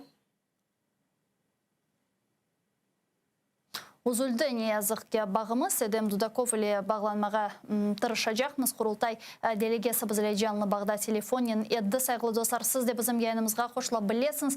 Ekranlarınızga rejissörlarıma telefon numarasını taqdim ete 073 419 41 58. Viber vasıtasıyla bedava şekilde stüdyamızga telefon açmağa imkanınız var. Benim fikrimce ne kadar çok insanlar stüdyamızga telefon açsa, özlerinin destek sözlerini ifade etse, men umut etem ki işte devlet memuriyetlerinde çalışkan insanlar, işte devlet memurları sizin bizim sesimizni belki de eşiter. Bugün sağır kalalar eşitmemege tırışalar. Fakat biz bugüne kadar işte serbestlikке, müstakillikке, adaletlikке sadık olan insanlar olarak umut etem ki kene de özümüzün sesimizni birçok defalar problemlerle karşılaşkanımız vakit eşittirdik.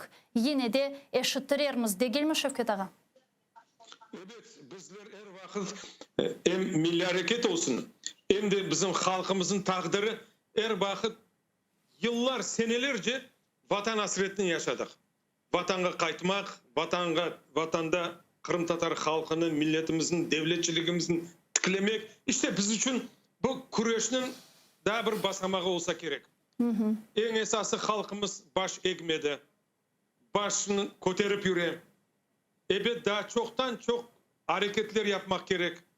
Hem diplomatik yönelişte, hem iktisadi, hem maddi, hem manevi. İşte bu yönelişte biz daha ziyade köprülerini kurmak gerekmiz.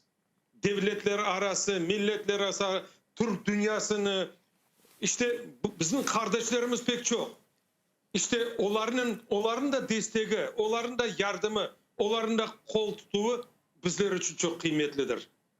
İşte bugün bizim halkımız nöbetteki sınavdan geçer. Hem vatanını tıklamak gerek, hem devletçilikini kurmak gerek. İşte bu tolalarını birer tizmege mecburumuz. Onu yapacak bizim evlatlarımız, onu yapacak bizim torunlarımız, onu daha ziyade devam ettirecek bizim gelecek neslimiz. Onun için kozaydınlar daha ögde. Çok sağ olunuz Şevket Ağa.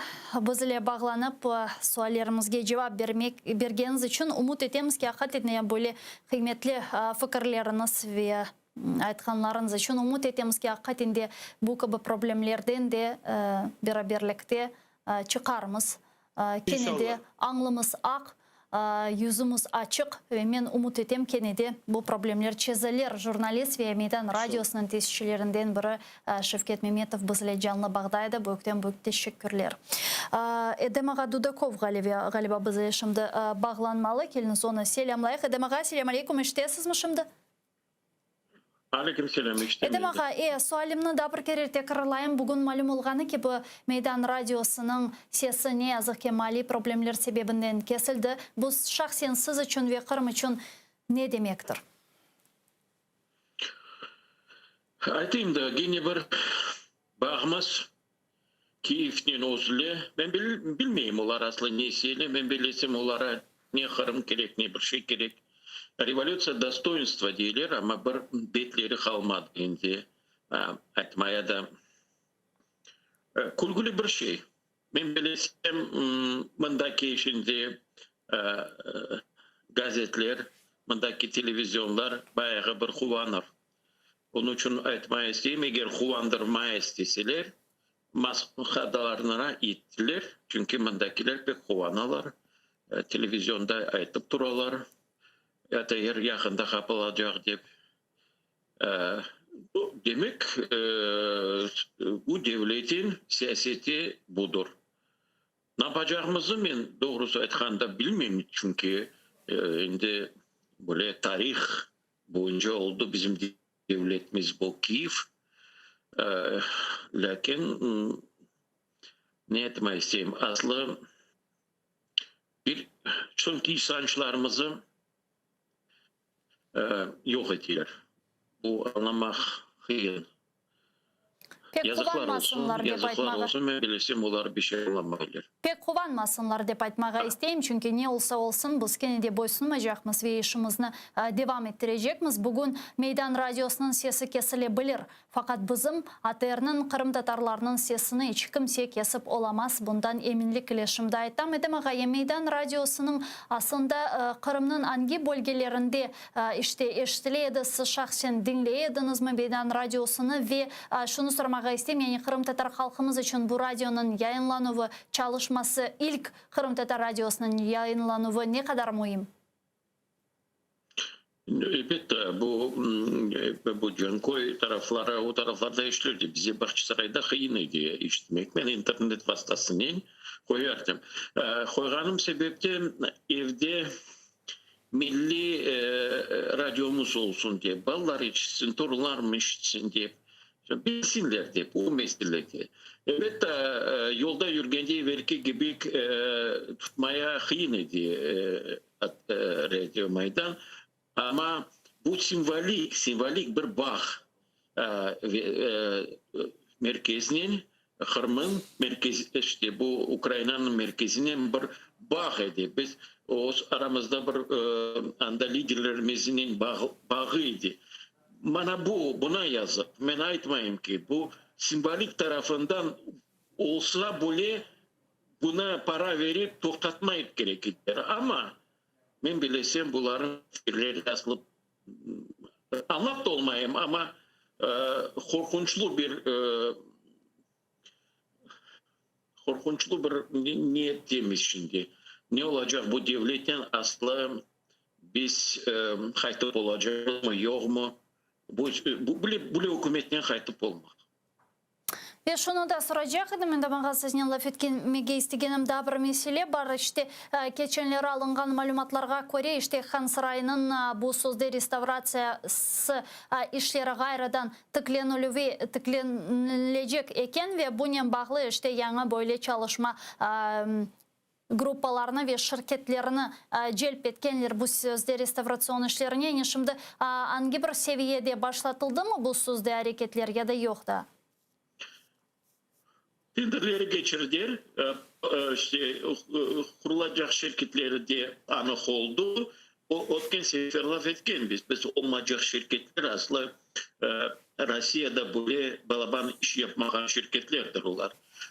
Çünkü aytma isteyeyim, böyle UNESCO'nun bağlı restorasyon firmalar girmeye imkanı yok.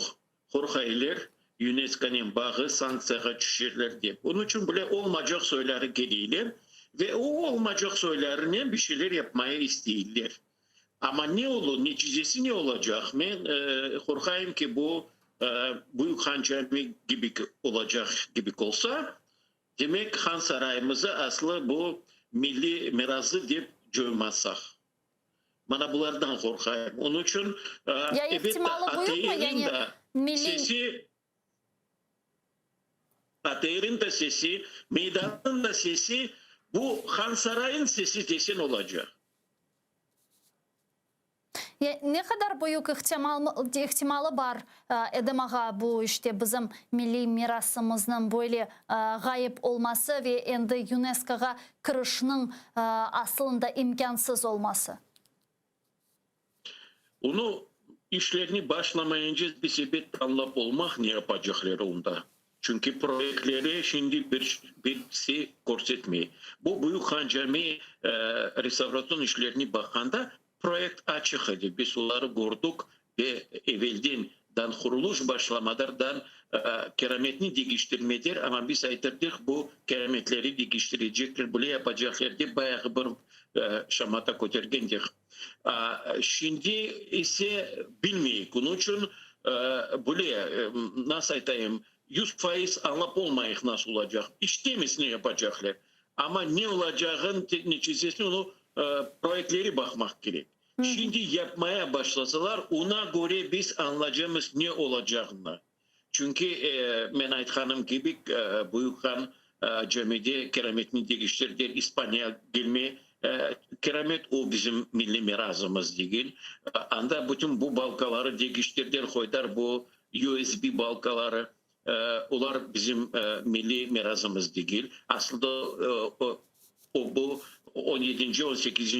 19. asırlarda böyle materyaller işletmeydi. Onun çünkü zamanına göre materyal da olmak gerek.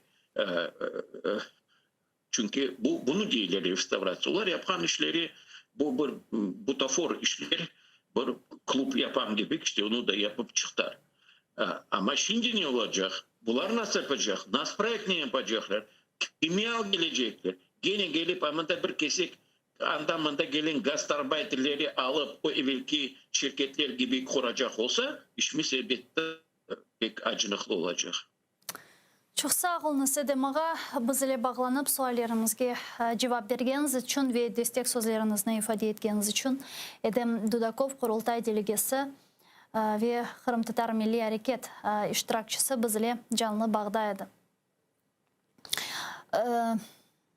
Benim de birkaç kereler endi aytkanım ki bu yayınlarda saygılar arkadaşlar hakikaten de bu böyle pek utançlı bir vaziyet dep aytmağa mümkün. Çünkü men misal olarak hiçbir şey yapmağanım sebebinden hiçbir şey yapmasam da yani bu hareketlerge şimdi Meydan Radyosu'nun kapalmasına, ATR telekanalının işte böyle kapalma sınırında durmasına hiçbir alakam olmasa bile kendide utanam. Yani kelip yayınga çıkıp da böyle şekilde sizlerge yani Kırım'da şimdi bulungan bizim semerdeşlerimizge, işgal etilgen Kırım'da bulunup işgalge hala da boysunmagan, türengen safdaşlarımızga, vatandaşlarımızga çıkıp da Украинаның қытасында Мейдан радиосының Украина біздерге бойлы мали дестекі кескені себебінден айтмақ ақиқатенде бойлы утанч берген бір шейдір.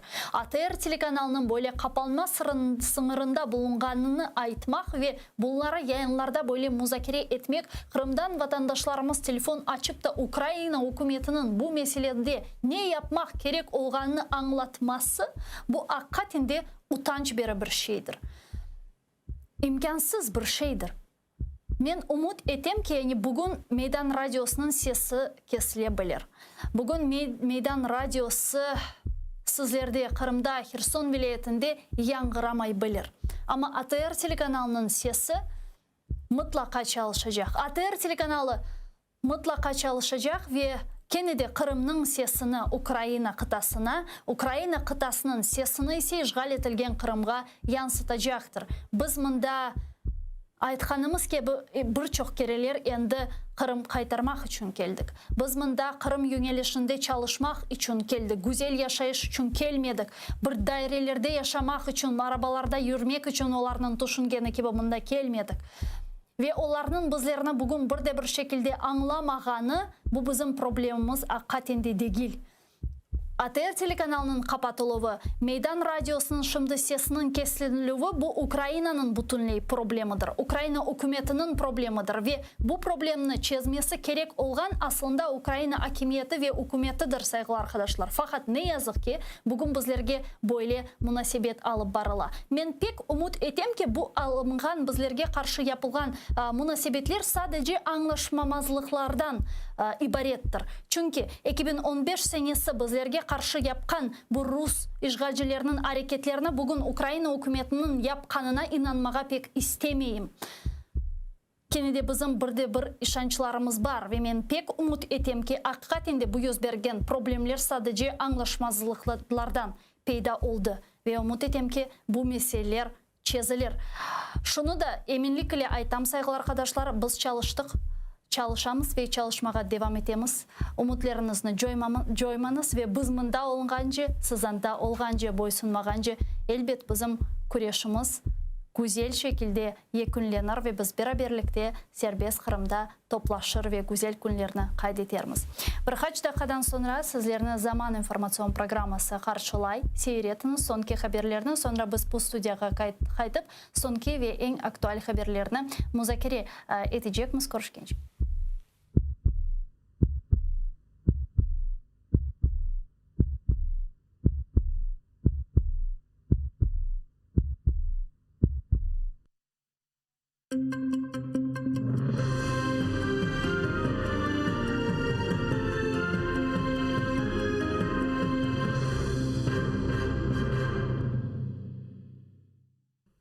Мейдан ФМ більше не мовить в Крим. Перша кримсько-татарська радіостанція не змогла погасити борги перед провайдером за ретрансляцію на окупований півострів. За словами Елінура Іслямова, гендиректора медіахолдингу АТР, куди входить радіо Мейдан, це вже друге відключення за її 16-річну історію. Вперше радіостанцію відмикали російські окупанти, але у вересні 2015 року завдяки підтримці української влади та лідера кримсько-татарського народу Мустафи Джемілєва відновили мовлення з Києва. За словами Елінура Іслямова, це чорний день для всього холдингу АТР. А радіо Мейдан продовжує мовити через супутник, а також на ФМ-частотах в Києві та Генічеському районі Херсонщини. Нагадаємо, через внутрішнє розпорядження Міністерства реінтеграції телеканал АТР і Ляле та радіостанція Мейдан ФМ не може отримати фінансову підтримку.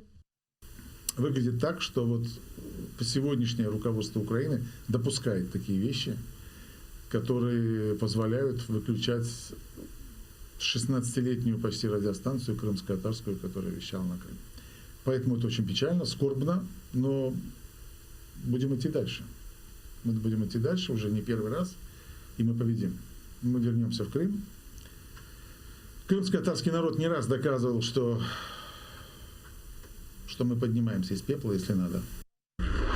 Раніше окупанти переслідували кримських татар за вивчення релігії. Тепер ще й за благодійність та допомогу сім'ям політв'язнів. Таку думку висловив родич політбранців Османа та Сейтумєра Сейтумєрових Енвер Сейтмеметов під час щомісячної зустрічі Кримської солідарності. Адвокати, правозахисники та родичі політв'язнів наголосили, що масові облави, які відбулися у лютому за 7 адресами в Бахчисараї, Сімферополі, Білогорську, в Севастопольському та Совєтському районах відрізняються від тих, що були раніше.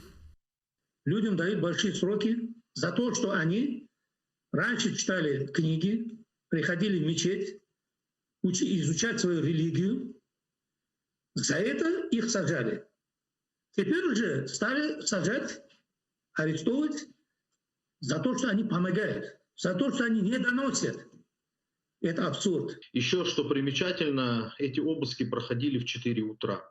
В 4 утра на моей практике вот за эти 7 лет это первый раз, когда по таким категориям дел проходят обыски именно в это время. Это показывает то, что для них больнее всего, когда их вот эти делишки вскрываются и показываются всему миру, да, не всему только Крыму, а всему миру. И люди видят, как к мирным гражданам, как к мирному народу приходят вот в масках с автоматами и еще подкидывают книги и так далее. Обшуки та затримання відбуваються прямо на очах дітей. Дружина затриманого у лютому Лінура Сейдамєтова Аджіре та дружина політв'язня Ісмета Ібрагімова Резіє розповіли, що діти важко переживають арешти батьків. Меня с детьми в одной комнате охраняли и не давали ни к чему не прикоснуться, ни выйти. Телефоны у нас всех забрали. Я хотела позвонить родителям, чтобы они забрали детей, чтобы дети не были травмированы. Мне не разрешили. Дети испугались, плакали, а они им сказали, что не бойтесь, мы снимаем кино, завтра вашего папу выпустят. Ну, естественно, это было ложью, потому что в этот же день состоялся суд. Дети перенесли сильный испуг и по сей день боятся мужчин. На глазах у детей мужчины в масках и с автоматами водили их отца из комнаты в комнату. Это психологически отразилось на детях. С их лица спала улыбка. Они на долгое время перестали воспринимать окружающую реальность. Они потеряли того, кто радовал и защищал их. Окупаційний Верховний суд Криму не дав Асану Янікову додатковий час на ознайомлення з матеріалами справи. Фігурант другої сімферопольської групи у так званій справі про тероризм називає це психологічним тиском з боку окупантів. Адвокат бранця Софія Шабанова клопотала про перегляд термінів ознайомлення з матеріалами. Каже, Яніков не встиг цього зробити, вивчаючи навіть по 1,5 томи сфабрикованої справи щоденно. Але окупаційні судді вирішили, що часу було достатньо. Он, находясь в СИЗО Ростова-на-Дону, неоднократно писал заявление на крымско-татарском языке в суд, в прокуратуру о том, чтобы ему предоставили право ознакомиться с оставшимися материалами дела. Однако либо данные заявления не доходят до суда, либо суд игнорирует эти заявления. Он пока еще не знает. Но сейчас уже я буду обращаться и в прокуратуру, и в суд, и выяснять, доходили ли эти заявления вообще до суда, и почему на них нет ответа и нет никакого реагирования. У березні 2019 року в окупованому Криму відбулась наймасовіша облава на кримських татар. Після обшуків в селищах Кам'янка, Строгинівка та Біле були затримані 25 чоловіків. Їх ФСБ безпідставно звинуватило в тероризмі і причетності до забороненої в Росії організації Хізбут Тахрір. Серед затриманих громадянські журналісти об'єднання «Кримська солідарність», які виїжджали до Росії для висвітлення судових процесів за політичними кримінальними справами раніше заарештованих кримських татар. Мертвий обсяг. На такому рівні тепер запаси води в Сімферопольському та Загорському сховищах, доповідає окупаційне міністерство ЖКГ Криму. Впродовж лютого, попри рясні снігопади, вони так і не поповнилися, бідкаються окупанти. Так, Сімферопольське водосховище заповнено менш ніж на 10%, а до мертвого обсягу наближається й Балановське. Воды совершенно мало, тот самый мертвый объем, который остался. И частично водохранилище пока еще во льду, в некоторых местах. Но по большому счету, вот вы видите, что ничего не прибавляется, несмотря на осадки в виде снега. Нагадування ворогу та підтримка тим, хто в окупації. Поблизу КПВВ «Каланчак» українські та кримсько-татарські активісти запустили в бік Криму 20-метровий український прапор. Величезний стяг шила волонтерка з Краматорська. Гроші на проект збирали по всій Україні через соціальні мережі. Згодом прапор перевезли до столичного Кримського дому, а звідти до Херсонщини за кілька кілометрів від окупованого Криму. На ньому сотні підписів і побажань від переселенців, військових та волонтерів. Учасники кажуть, це нагадування співвітчизникам, що день звільнення півострова обов'язково прийде.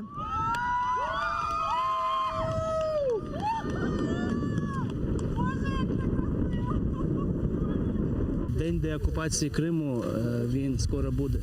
Обов'язково буде. І ми будемо робити, як свідомі громадяни України, будемо робити для цього все, щоб цей день деокупації настав якнайшвидше. 11-та бойова втрата в лютому. Внаслідок ворожого обстрілу поблизу Пощевика на Донеччині загинув морський піхотинець Сергій Мосієнко. Окупанти прицільно били по позиціях його бригади імені контр-адмірала Білинського зі 120-мм мінометів, гранатометів різних систем, кулеметів та снайперської зброї. На Приазові поблизу Водяного та Широкиного ворог відкривав вогонь з великокаліберних кулеметів та гранатометів. На тому ж напрямку російський безпілотник перелітав лінію фронту. Його вчасно знешкодили українські засоби радіоелектронної боротьби, а на всі ворожі обстріли бійці Об'єднаних сил відповідали вогнем. Крім того, за даними розвідки, окупаційні підрозділи посилено тренуються з залученням важкої артилерії, танків та зенітних систем. З підрозділами на полігонах проводяться заняття з виконанням стрільб зі стрілецького озброєння танків і бойових машин, артилерійських систем і мінометів. У ході занять тактичної підготовки особливу увагу окупанти приділяють питанню взаємодії мотострілецьких, танкових, артилерійських та зенітно-ракетних підрозділів під час дій як в обороні, так і в наступі.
Да, щас.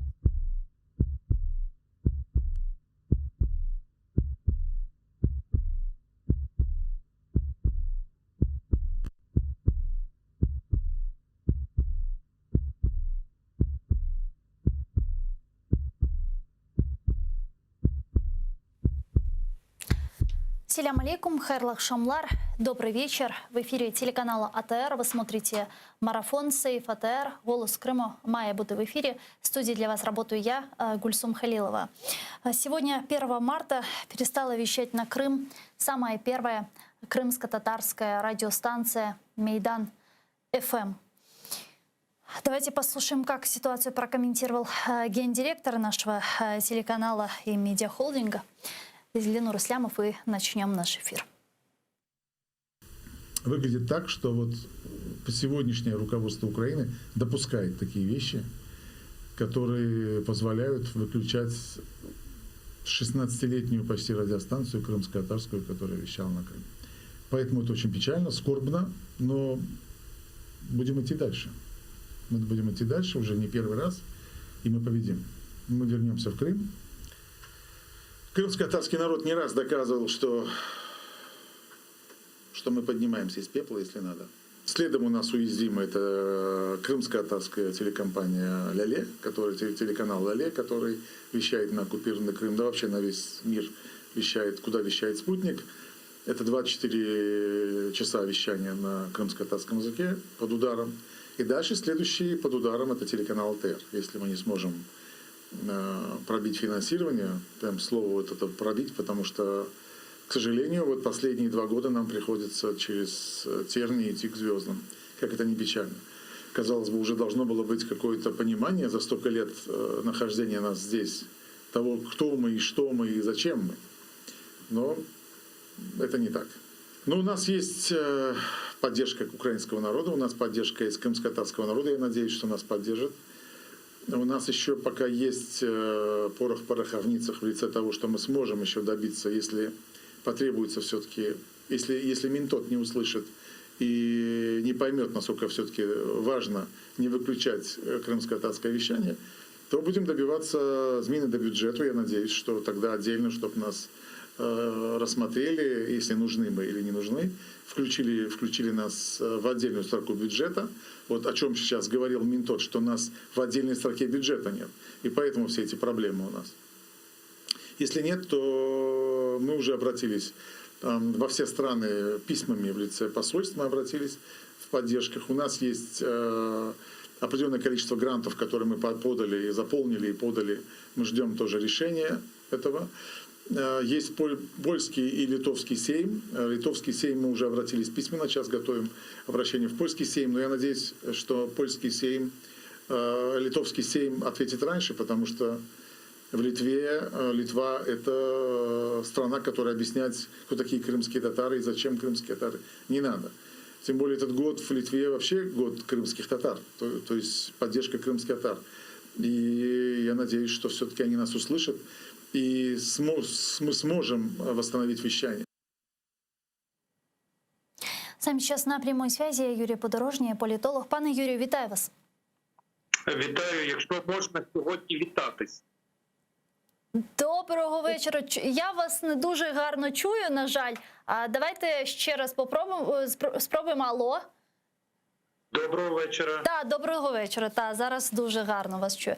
Пане Юрию, ну что ж, вы сейчас слышали комментарии нашего гендиректора. Сегодня первая крымско-татарская радиостанция «Мейдан ФМ» была вынуждена прекратить свое вещание в связи с финансовыми проблемами, с которыми мы столкнулись. Вы знаете, правительство Украины сегодня заблокировало нам финансирование. Но если в 2015 году это происходит уже дважды, когда закрывается радиостанция, первый раз это было в 2015 году, нас тогда закрывали оккупационные власти по указанию Кремля, и тогда, когда нас закрывали, мы понимали, в принципе, за что, да, и незачем было спрашивать.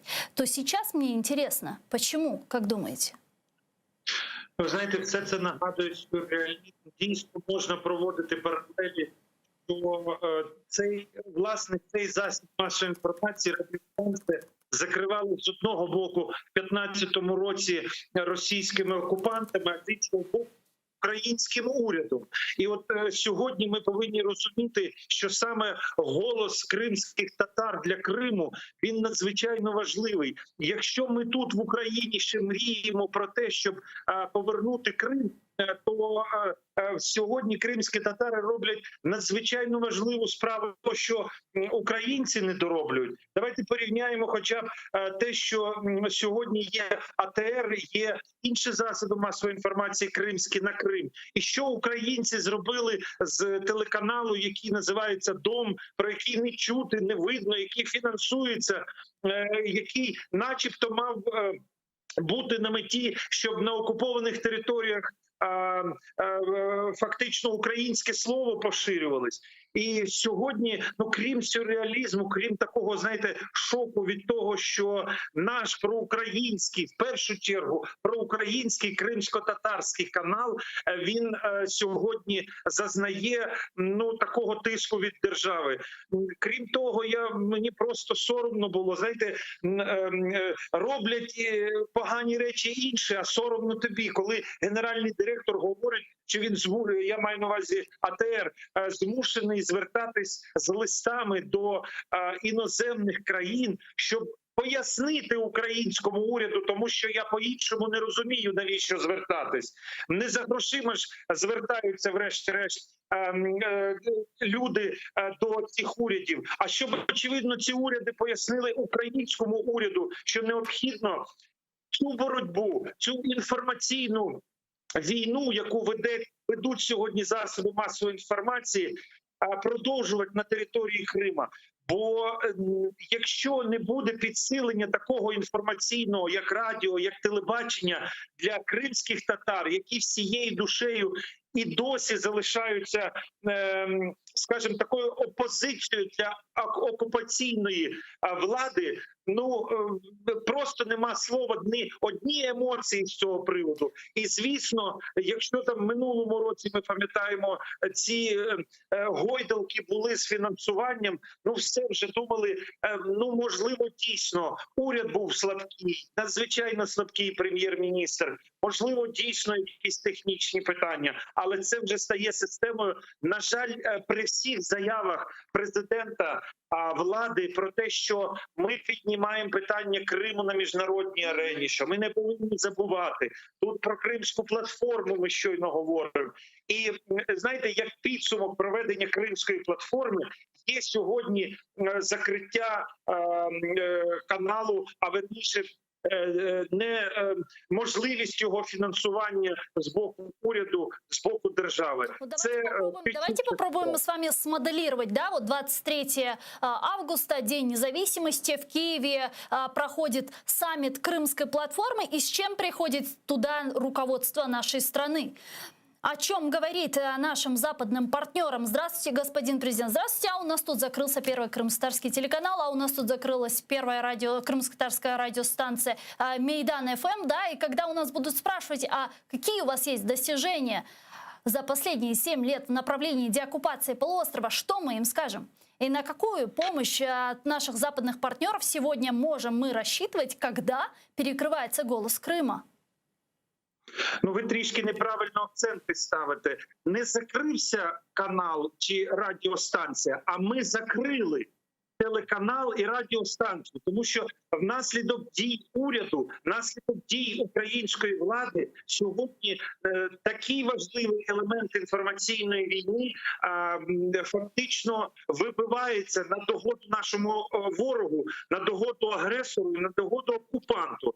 І, звісно, цю ситуацію коментувати, просто, знаєте, соромно, перебуваючи в Україні і маючи якусь патріотичну позицію. Тим більше, що виходить так, що всі ці слова про підтримку Криму, кримських татар, вони лишаються, знаєте, тільки словами. На жаль, це було і, на жаль, залишається так само. Але наші панове владоможці, владарюючі, повинні пам'ятати, що розпоряджаються, коли вони виділяють кошти на такі телеканали і на такі радіостанції, що ці кошти вони виділяють не з своєї кишені, а з державного бюджету. Від імені усіх українців ми фінансували АТР і хочемо його фінансувати і чути, і бачити в ефірі і надалі. Дякуємо вам за підтримку. Чохсаунс, скажите, вот как вы думаете, почему так происходит? Можно ли это все списать на непрофессионализм, дилетантство, обычное просто непонимание ситуации и неготовности принятия политического решения? Или же все-таки это такая целенаправленная политика на уничтожение первого единственного крымстатарского телеканала АТР? По-другому мы не можем каким-то образом расценить вот эти фейковые конкурсы, в которых сейчас нам предлагают участвовать, и при этом даже положения этого конкурса все еще нет. Мені б дуже хотілося, щоб все це було дійсно не професіоналізмом, нерозумінням, знаєте, якоюсь там бездіяльністю, намаганням показати свій непрофесіоналізм в кінці кінців. Але, на жаль, ми з вами прекрасно розуміємо, що у нас, крім зовнішнього фронту на Донбасі, крім боротьби українців на окупованій території Автономної Республіки Крим, є ще й серйозна п'ята колона в нашій владі, в нашій армії, в наших спецслужбах. Тому мені б дуже хотілося, я ще раз наголошую, що причиною проблем кримсько-татарських телеканалів, та й взагалі України як такої, був непрофесіоналізм. Але, на жаль, воно скидається на таке лише на перший погляд. Насправді, швидше за все, це є робота тих, хто прекрасно розуміє, а прекрасно розуміє Кремль, наскільки важливо вибити з сідла і налаштувати проти себе кримських татар, налаштувати проти України, для того, щоб кожного разу казати, ми ж вам тут в Криму дали всі можливості розвиватися. Подивіться, як до вас українці навіть ставляться на окупованій території. Звісно, це все буде використовувати російська, кремлівська пропаганда. І, на жаль, це не хочуть розуміти чомусь ті, хто займаються сьогодні, відповідає за державну політику, в тому числі і з деокупації Криму.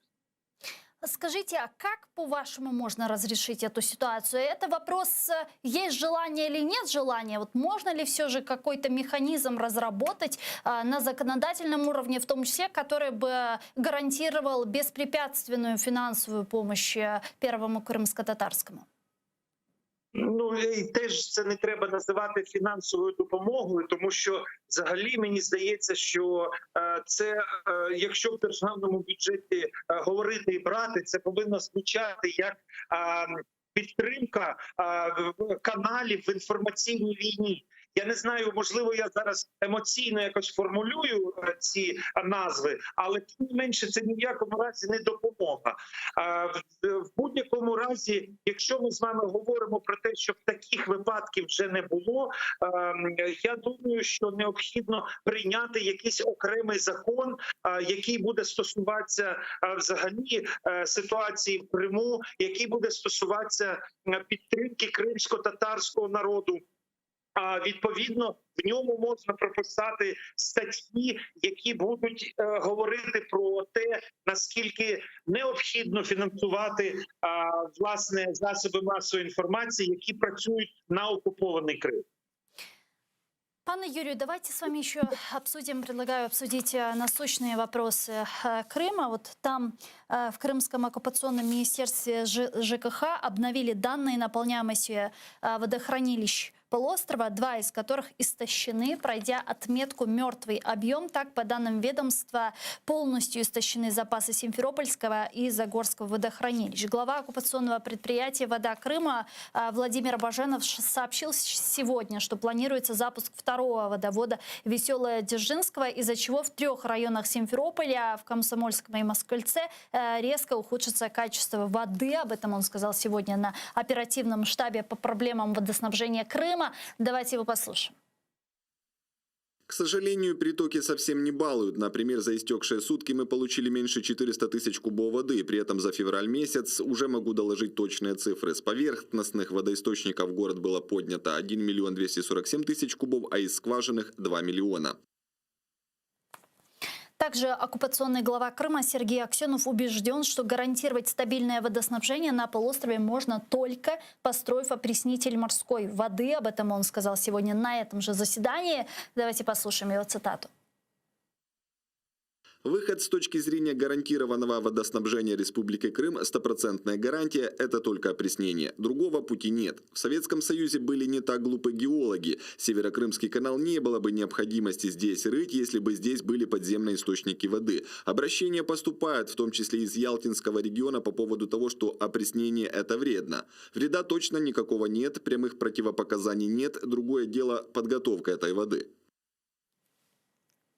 Периодически оккупационный глава акцентирует внимание на необходимости строительства опреснительных установок, хотя при этом сам Путин и Хаснуллин говорят, что пока что такой необходимости нет, да и в принципе довольно скептически относятся к этой идее. Чего так Аксенов прицепился к этим опреснительным установкам, как думаете? Не проблеми вирішувати, йому треба пускати воду в крани, постачати воду на військові бази і якимось чином вирішувати питання сільського господарства в Автономній Республіці Крим. На жаль, окуповані сьогодні. Але коли Путін заявляє про те, що нічого страшного немає, ну, звісно, як би вони там не, знаєте, плювались любов'ю до Криму, і гаслами про повернення в рідну гавань, все одно для них Крим залишиться окупованою, пришлою територією, яку вони щойно забрали. Це з одного боку. З іншого боку, я думаю, що російська влада не полишає надій щось зробити, щоб вода з України пішла на Крим. Звісно, це може бути військовий конфлікт або початок нової ескалації на півдні України, власне, там, де є цей канал. Це може бути терористичний акт. Ми з вами прекрасно розуміємо, що не все там гаразд з перекриттям. Там навіть дамби не добудували в тому обсязі, в якому мали добудувати проєкту. Сподіваюся, що там достатня кількість охорони є для того, щоб ніякого терористичного акту не відбулося і вода не хлинула в канали надалі. Можливо і так. Тому є протиріччя. Аксьонов хоче запустити цей проєкт. Ми з вами прекрасно розуміємо, що він надзвичайно вартісний. Вода, опріснена вода, будуть коштувати окупантам за золото. Ціни будуть надзвичайно високі. Чому б Аксьонову не погріти руки ще й на цьому проєкті? Ну, звісно, зрозуміло з цим ситуація. Але чи здатні будуть на сьогоднішній день побудувати такий завод, а ми розуміємо, що це мільярди рублів для того, щоб запустити, власне, в промислових масштабах таку воду. І давайте не забувати, що всі практично аналітики, які намагаються заглянути вперед і дати якийсь прогноз, що буде з світом, говорять, що наступна світова війна, вона розпочнеться саме якраз за прісну воду. Якщо, звісно, вона не стане опріснена, морська вода настільки дешевою, що її можна буде використовувати. Тому тут до води і питання води треба в країні серйозно поставити. Тим більше, що Дніпровська вода на сьогоднішній день залишається справжньою зброєю, за допомогою якої ми, от як за допомогою АТР, як за допомогою радіо, так от за допомогою того, що у нас перекритий канал, ми воюємо сьогодні з Російською Федерацією. Ми сьогодні даємо таким чином надію, не подаючи воду в Крим, що Крим нарешті вернеться, тому що проблеми, які створили окупацію росіяни, повинні самі вони і вирішити. Але ми всі прекрасно розуміємо, що рішення кримського питання є дуже просте. Росіяни мають забрати свою зброю, всіх отих навезених росіян в Крим, яких вони вже попривозили і попрописували там, і залишити територію України на Донбасі і в Криму. Что, по-вашему, является основной причиной дефицита воды сегодня на полуострове? Это всего лишь перекрытие Северокрымского канала? Ну, звісно, не тільки власне це перекриття, ну споживання ж води, військові бази, які організовані, і завезення нових озброєнь, вони ж потребують обслуговування. І звісно, не тільки власне природня ситуація, яка є в Криму, не дає можливості забезпечити себе водою. Вже ж сільське господарство повністю загинуло. Ми ж навіть з вами розуміємо, що із-за нестачі води в Криму оцей кримський нікель, пам'ятаєте, завод, на якому відбулася екологічна катастрофа і була дуже серйозна екологічна така ситуація, де перелякались навіть в Україні того, що відбулася там аварія. Досі сьогодні з території України постачають собі воду. І це є теж дуже серйозне до української влади питання. Чому з української території кримський нікель, який працює на окупованій території, отримує собі цю настільки потрібну технологічну воду? Тому говорити про те, що все це є лише природніми причинами, не варто. А що ж, і населення Криму збільшилось? За оцінками, якщо я не помиляюсь, близько 250 тисяч людей завезли росіяни туди і ще. І, звісно, все це є навантаження на ту екологічну, природню ситуацію, яка там є. Ну, даже если предположить, что они будут на оккупационной власти начнут строить эти опреснительные установки на территории полуострова, как говорят эксперты, это может занять от 2 до 3 лет. Кроме всего прочего, сейчас мы увидели существенные осадки, но даже они никак не повлияли на наполняемость водохранилищ на полуострове. Что будет дальше? Как оккупационные власти будут решать эту проблему, как думаете? И есть ли вероятность какого-то вторжения в Херсонскую часть Крыма для открытия доступа в Северокрымский канал? Ну, ми вже частково з вами про це говорили, чому Аксьонову хочеться заводи будувати, а Путін все-таки ще мріє про українську воду. Бо всі прекрасно розуміють, розуміли раніше, а тепер бачать на практиці, що без української води Криму не вижити, навіть якщо почнуть будувати ці опріснювачі води. Я ще раз хочу наголосити, ця вода, яка буде опріснена, вона буде доступна не всім в Криму, вона буде доступна в першу чергу військовим, вона буде доступна їх військовим базам і тим, хто сьогодні є окупантами. Для простих людей вода стане золотою. Її фактично буде неможливо купити. Я не знаю, можливо, буде така ситуація, що їжу будуть обмінювати на воду в Криму. Но это, кстати, по тарифам это даже не только по воде, в том числе и по электроэнергии, потому что вот эти опреснительные установки, они потребляют огромное количество энергии в Крыму, особенно после того, как Украина перекрыла электричество на территории полуострова.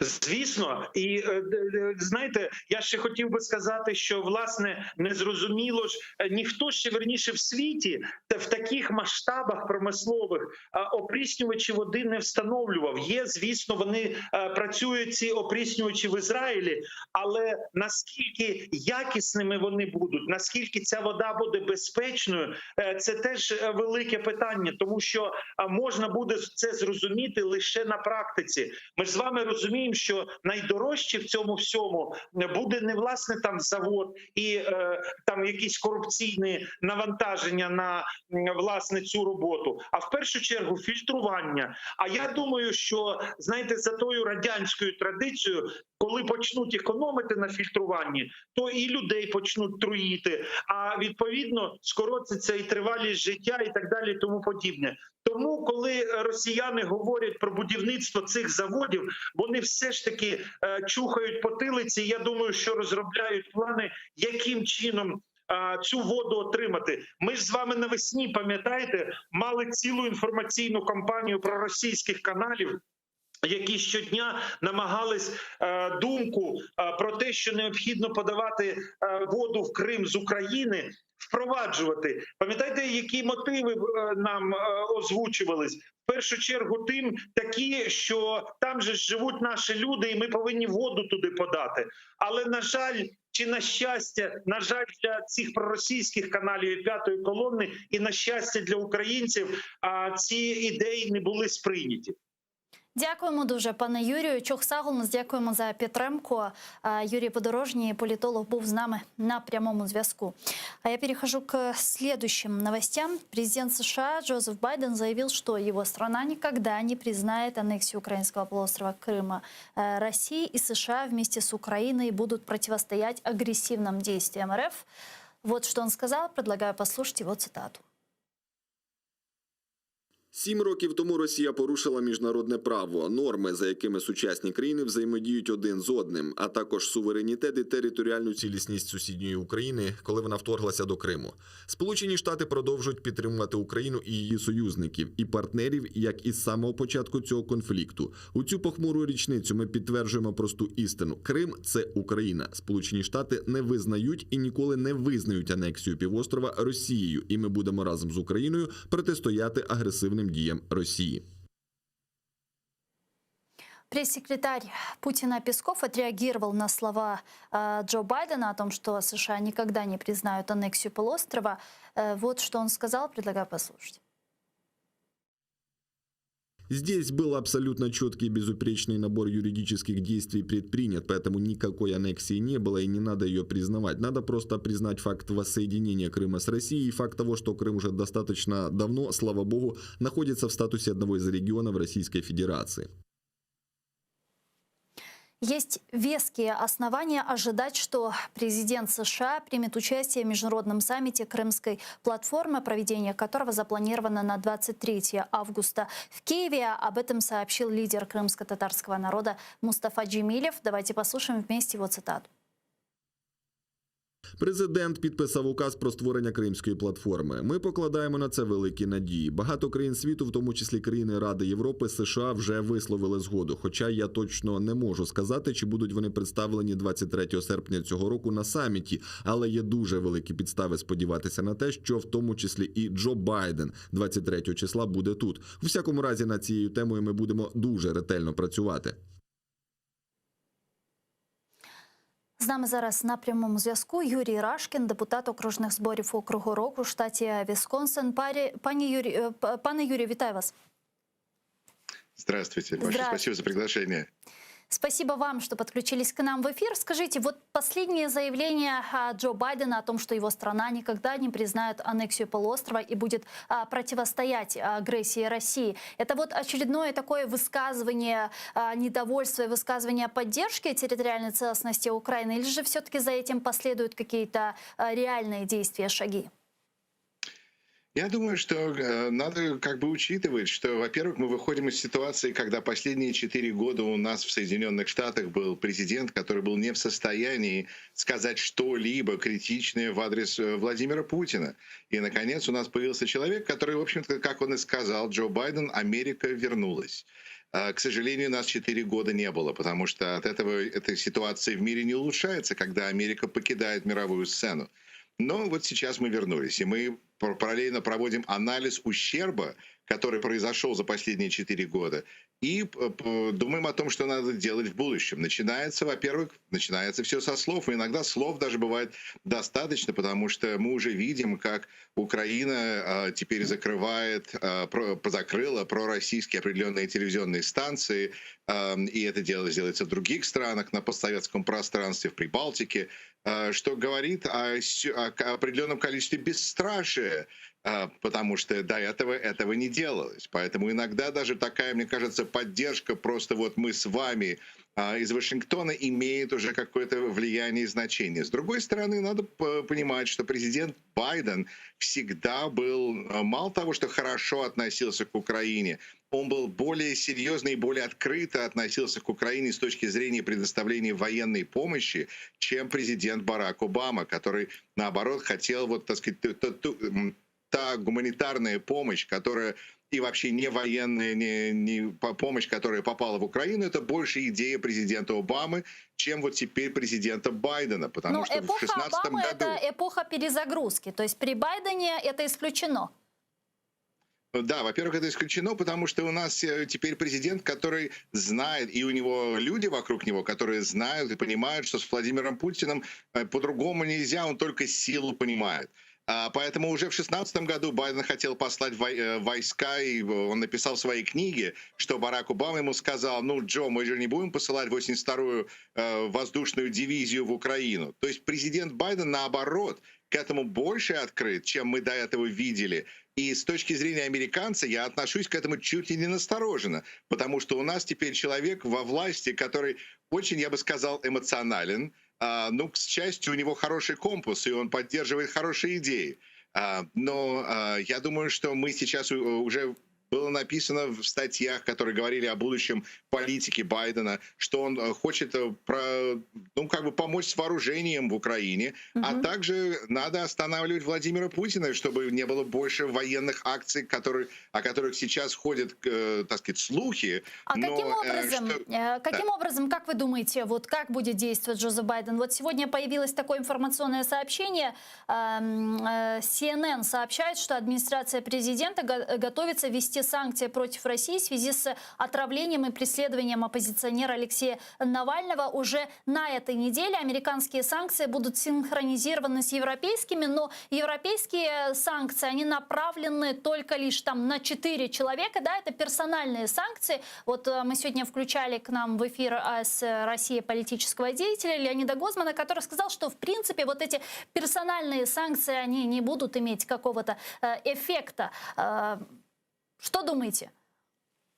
Я думаю, что это комбинация вещей, потому что, конечно, нужно что-то делать, и хочется делать что-то, что будет дешевле, чем посылать наши войска и начинать военные действия. Поэтому, естественно, санкции все равно будут иметь смысл.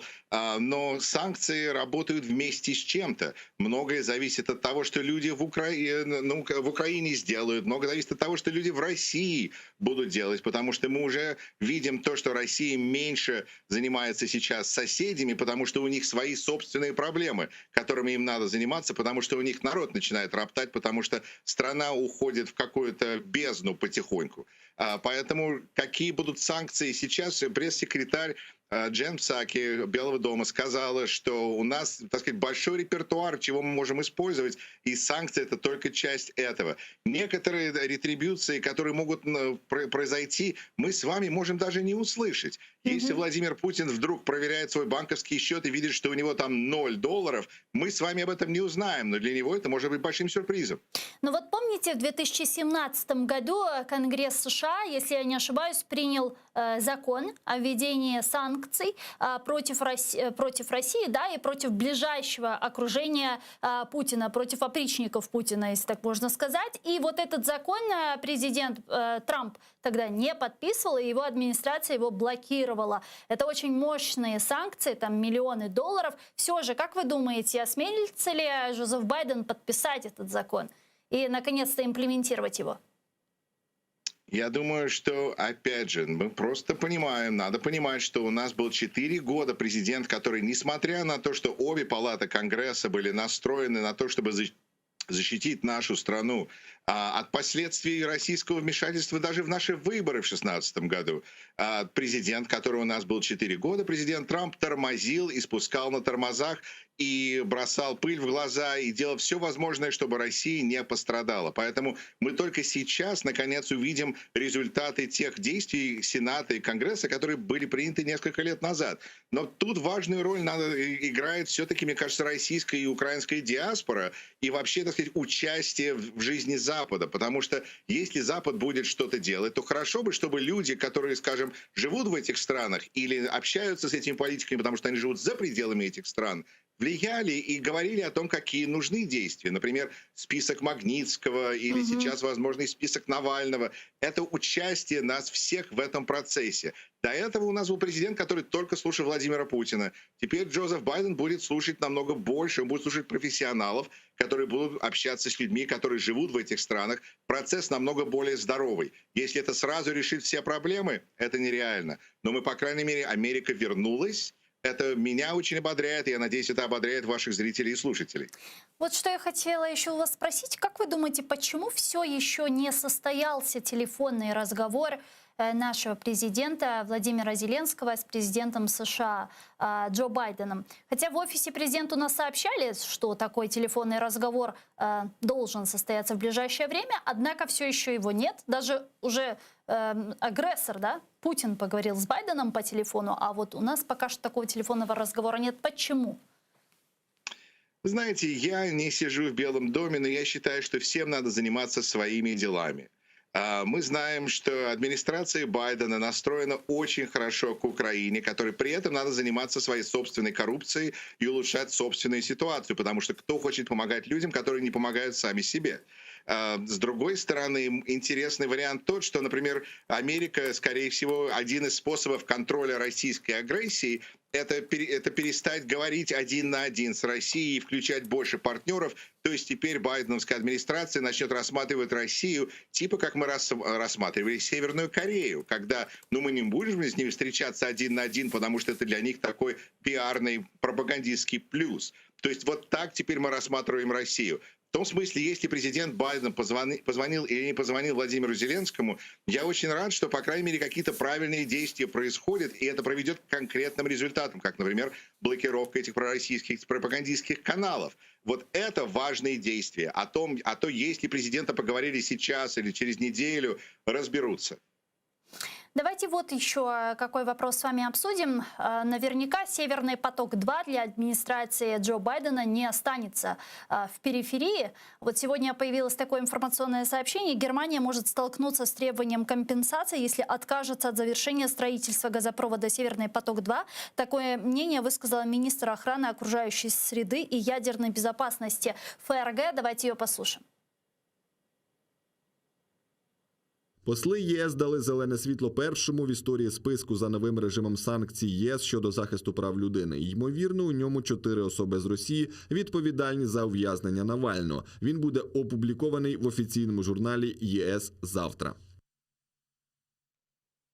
Німеччина не може відразу відмовитися від використання вугілля, атомної енергетики і газу. В цьому і наступному десятилітті нам, як і раніше, знадобиться природний газ. Насколько вот ныне существующие санкции Соединенных Штатов против компаний, причастных к строительству Северного потока-2, эффективны, и они делают невозможным завершение его строительства?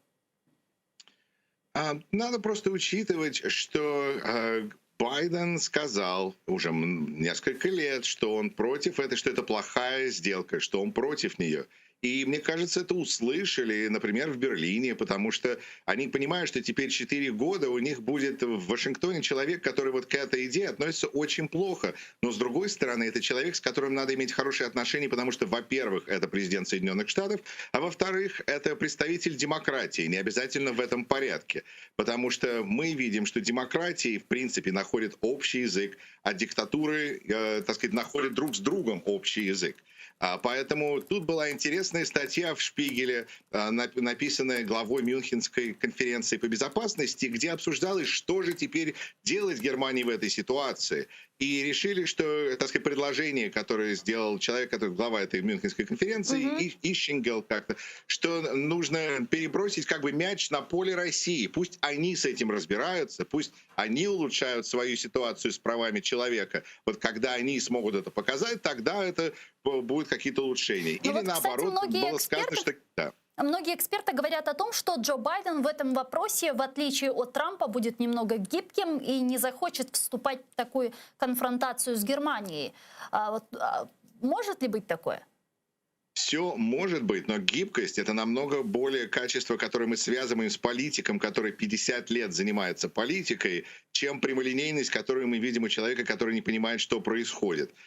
И президенту Байдену и вовсе было достаточно сказать о санкциях, чтобы компании, которые занимаются, начали покидать этот проект. Потому что, опять же, мы видим, что как минимум на следующие 4 года Вашингтон будет против этой сделки, а очень может быть следующие 8 лет.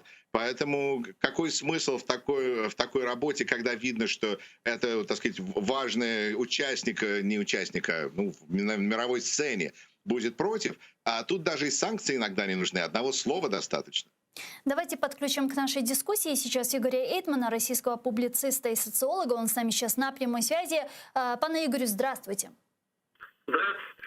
Вы неоднократно говорили в наших эфирах, что «Северный поток-2» для Германии – это такая священная корова. Вот сегодня, некоторое время назад, наша внешняя разведка Украины сообщила о том, что Россия возобновила ударными темпами завершение строительства «Северного потока». Как вы думаете, все же его достроят или нет? Или вот санкции США уже окончательно помешают его завершению?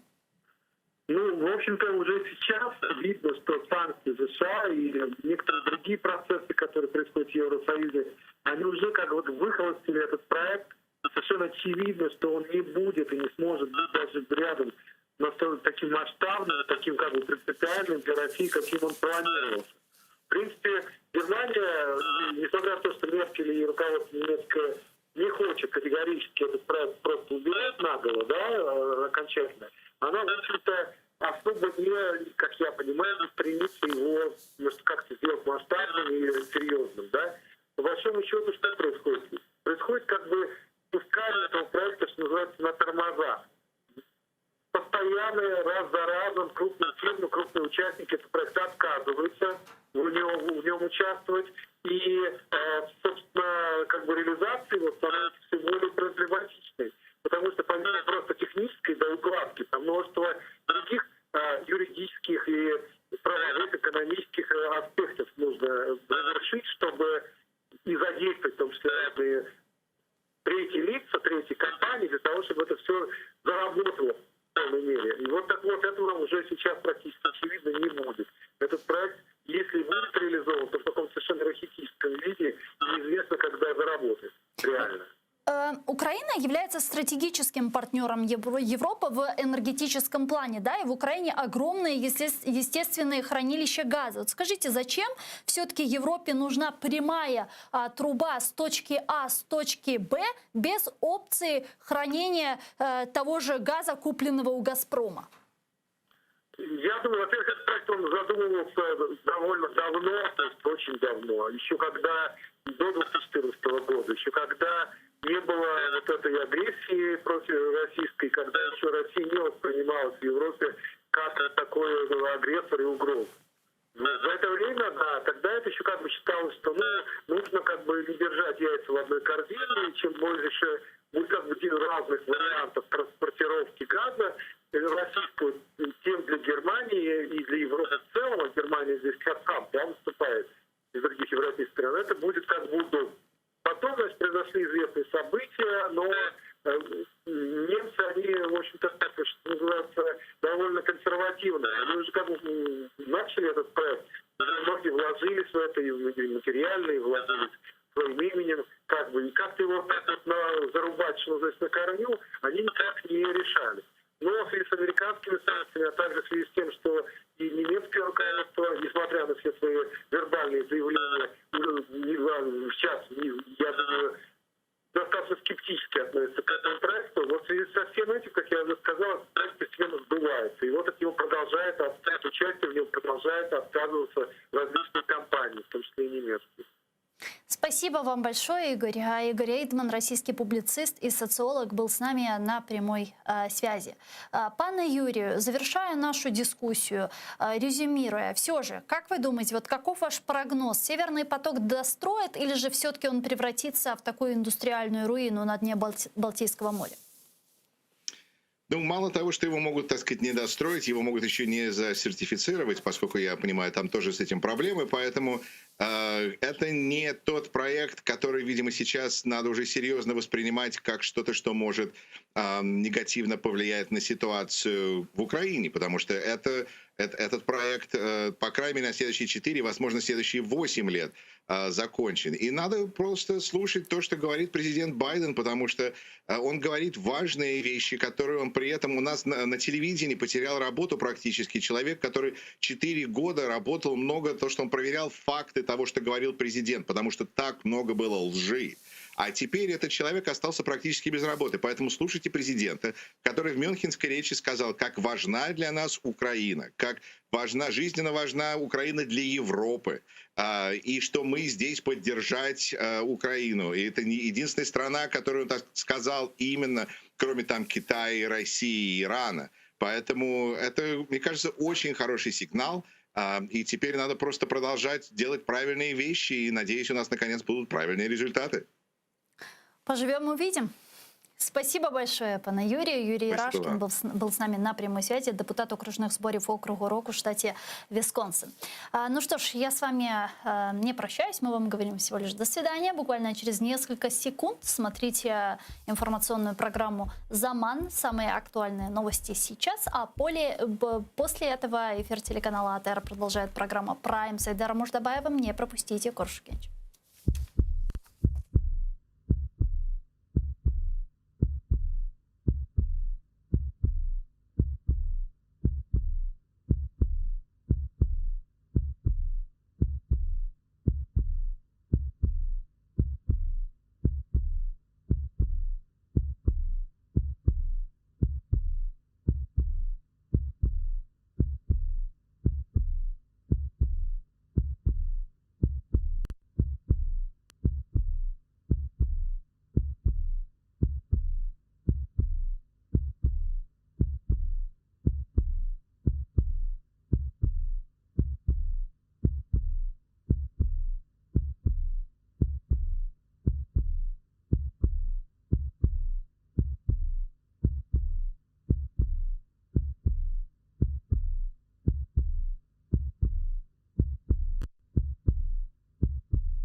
Мейдан ФМ більше не мовить в Крим. Перша кримсько-татарська радіостанція не змогла погасити борги перед провайдером за ретрансляцію на окупований півострів. За словами Лінура Іслямова, гендиректора медіахолдингу АТР, куди входить радіо Мейдан, це вже друге відключення за її 16-річну історію. Вперше радіостанцію відмикали російські окупанти, але у вересні 2015 року завдяки підтримці української влади та лідера кримсько-татарського народу Мустафи Джемілєва відновили мовлення з Києва. За словами Лінура Іслямова, це чорний день для всього холдингу АТР. А радіо Мейдан продовжує мовити через супутник, а також на ФМ-частотах в Києві та Генічеському районі Херсонщини. Нагадаємо, через внутрішнє розпорядження Міністерства реінтеграції телеканал АТР і Лялє та радіостанція Мейдан ФМ не може отримати фінансову підтримку.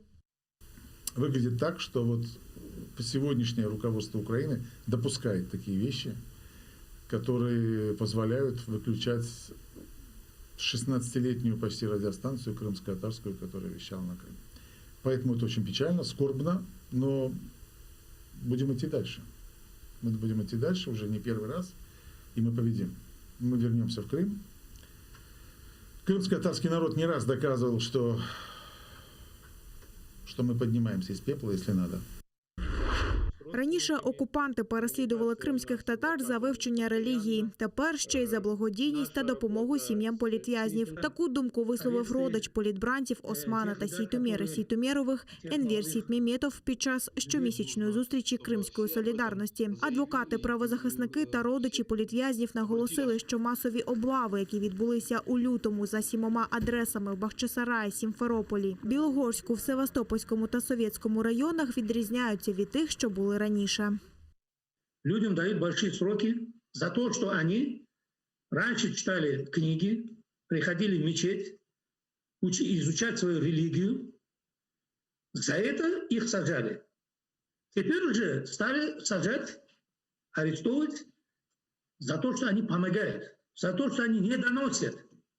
Это абсурд. Еще что примечательно, эти обыски проходили в 4 утра. В 4 утра на моей практике вот за эти 7 лет это первый раз, когда по таким категориям дел проходят обыски именно в это время. Это показывает то, что для них больнее всего, когда их вот эти делишки вскрываются и показываются всему миру, да, не всему только Крыму, а всему миру. И люди видят, как к мирным гражданам, как к мирному народу приходят вот в масках с автоматами и еще подкидывают книги и так далее. Обшуки та затримання відбуваються прямо на очах дітей. Дружина затриманого у лютому Лінура Сейдамєтова Аджірє та дружина політв'язня Ісмета Ібрагімова Резіє розповіли, що діти важко переживають арешти батьків. Меня с детьми в одной комнате охраняли и не давали ни к чему не прикоснуться, ни выйти. Телефоны у нас всех забрали. Я хотела позвонить родителям, чтобы они забрали детей, чтобы дети не были травмированы. Мне не разрешили. Дети испугались, плакали, а они им сказали, что не бойтесь, мы снимаем кино, завтра вашего папу выпустят. Ну, естественно, это было ложью, потому что в этот же день состоялся суд. Дети перенесли сильный испуг и по сей день боятся мужчин. На глазах у детей мужчины в масках и с автоматами водили их отца из комнаты в комнату. Это психологически отразилось на детях. С их лица спала улыбка. Они на долгое время перестали воспринимать окружающую реальность. Они потеряли того, кто радовал и защищал их. Окупаційний Верховний суд Криму не дав Асану Янікову додатковий час на ознайомлення з матеріалами справи. Фігурант другої сімферопольської групи у так званій справі про тероризм називає це психологічним тиском з боку окупантів. Адвокат бранця Софія Шабанова клопотала про перегляд термінів ознайомлення з матеріалами. Каже, Яніков не встиг цього зробити, вивчаючи навіть по 1,5 томи сфабрикованої справи щоденно. Але окупаційні судді вирішили, що часу було достатньо.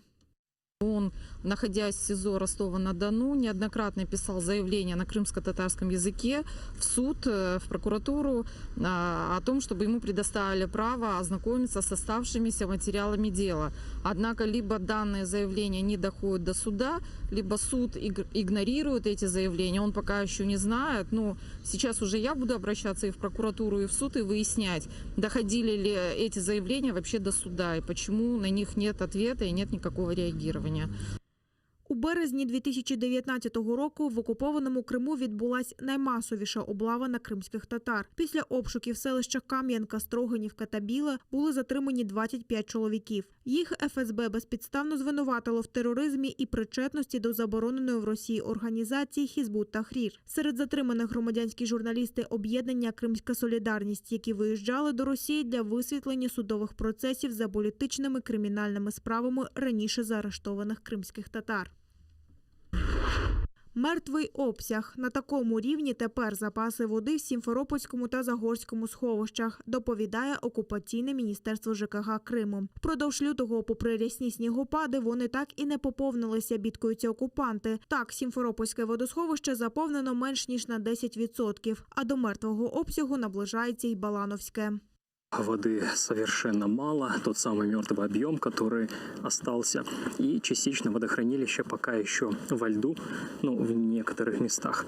Но по большому счету, вот вы видите, что ничего не прибавляется, несмотря на осадки в виде снега. Нагадування ворогу та підтримка тим, хто в окупації. Поблизу КПВВ «Каланчак» українські та кримсько-татарські активісти запустили в бік Криму 20-метровий український прапор. Величезний стяг шила волонтерка з Краматорська. Гроші на проект збирали по всій Україні через соціальні мережі. Згодом прапор перевезли до столичного Кримського дому, а звідти до Херсонщини за кілька кілометрів від окупованого Криму. На ньому сотні підписів і побажань від переселенців, військових та волонтерів. Учасники кажуть, це нагадування співвітчизникам, що день звільнення півострова обов'язково прийде.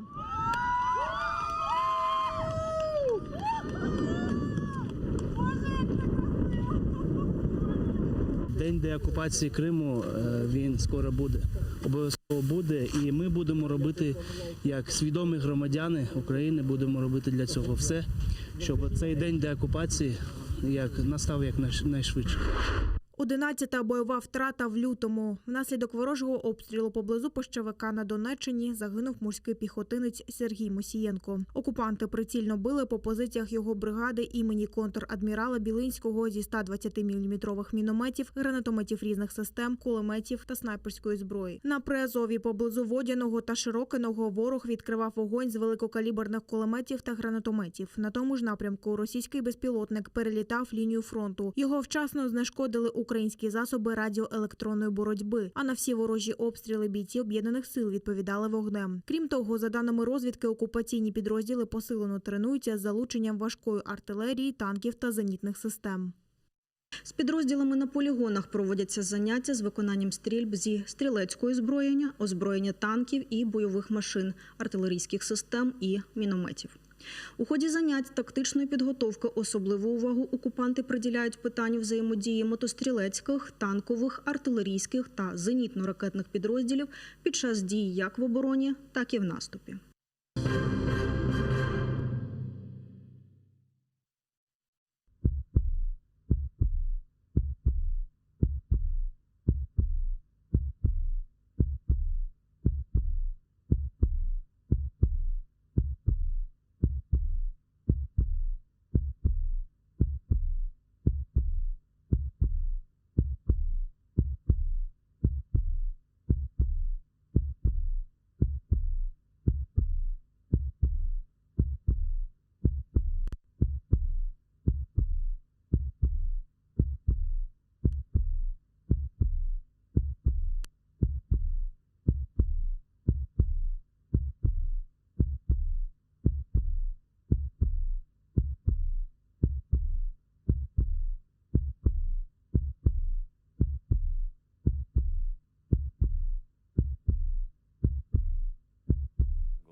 Идет уже, по-моему, 4-ю неделю. Вот, и пока никаких просветов нет, несмотря на резолюцию Европарламента, на все остальное, на всяческие уже понятные всем смыслы.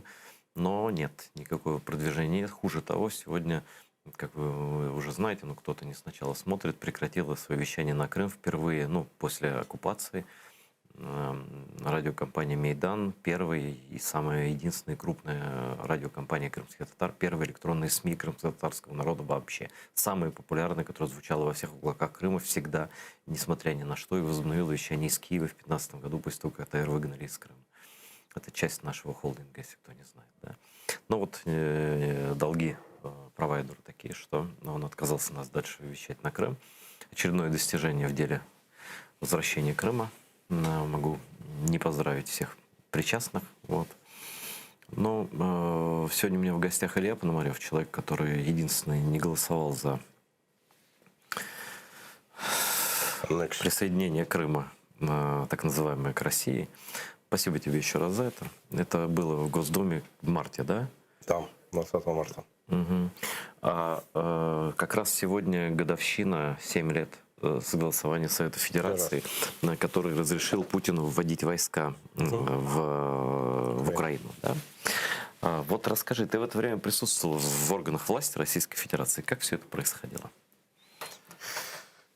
На самом деле это был абсолютно шок, и он был шок для очень многих. И у меня же есть, естественно, много друзей в Совете Федерации. У меня когда-то там даже мама была сенатором, но ее успели, слава богу, уволить до этого. Тоже за нелояльность. Она несколько раз отметилась такими одиночными голосованиями против законов власти, но в итоге как бы ее убрали. Друзей все равно много осталось, каких-то знакомых. Не буду говорить слово «друзья», наверное, это не совсем верно, но знакомых. И многие, я со многими говорил потом, были ли вы на голосовании или не были. Большая часть из них не была. Но они в любом случае говорили, как их там обзванивали. То есть решение было принято утром этого дня. Их обзванивали, потому что заседание было вечером. А там половина только пришла, да? Да. Членов Совета Федерации, 54, что ли, процента, там пришло, да, там что-то буквально, они сначала, причем первое было голосование, им не хватило для кворума, и Матвиенко что-то дважды переголосовывала. Значит, пока они наскребли, то есть, судя по всему, кто-то чьи-то карточки. Там, знаешь, наверное, кому-то удачно удалось отмазаться, то есть не присутствовать, потому что сказали, что, ты же сказал, что утром начали обзванивать, я не успел. Да, абсолютно. Они именно так и мыслили, потому что Государственная Дума, там больше людей, но там много людей, которые не сами по себе бизнеса, там есть какие-то представители бизнеса, или партийные функционеры и так далее. А Совет Федерации это в чистом виде состоятельные люди. То есть это либо очень уважаемые отставные политики, значит, бывшие губернаторы, скажем. Вот. Таких сравнительно немного. В основном это крупный бизнес. И они все тогда еще были в иллюзиях, что их Запад накажет. И поэтому они очень не хотели. И потом мне еще, когда я уже там на Западе был, еще нам некоторые звонили, говорили, вот ты помнишь, тогда я не был. Замолви словечко, скажи, да, что я не голосовал. Да. Но на самом деле они же против не голосовали, поэтому как бы орган-то принял, они же члены этого органа. Потому что если бы даже они были против, ну пишите частно, отдельно пишите заявление, что вы против. Они тоже этого не сделали. Ну да, но все равно это уже хоть на коленях, но какой-то бунт, да, то есть там моего голоса за это не было, да. Там, да, большинство приняло, но не я, да, то есть я за это не голосовал, я лично это не одобрял. А зачем Путину это нужно было вообще? Ведь смотри, я просто проследил хронологию событий, и вот голосование 1 марта, но он же так и не признался, что он ввел войска не в Крым, не на Донбасс, потому что он только через год в интервью на большое вот это сборище этих журналистов, так называемых, там Рома Цымбалюк, впервые он сказал, что его войска были в Крыму. Про Донбасс я даже не помню, по-моему, еще год он не говорил, по-моему, до сих пор не признает, что там российские войска. Я ни разу не слышал, что он говорил. Да, но а зачем тогда принималось вот это решение? Было давление на Украину, на Запад?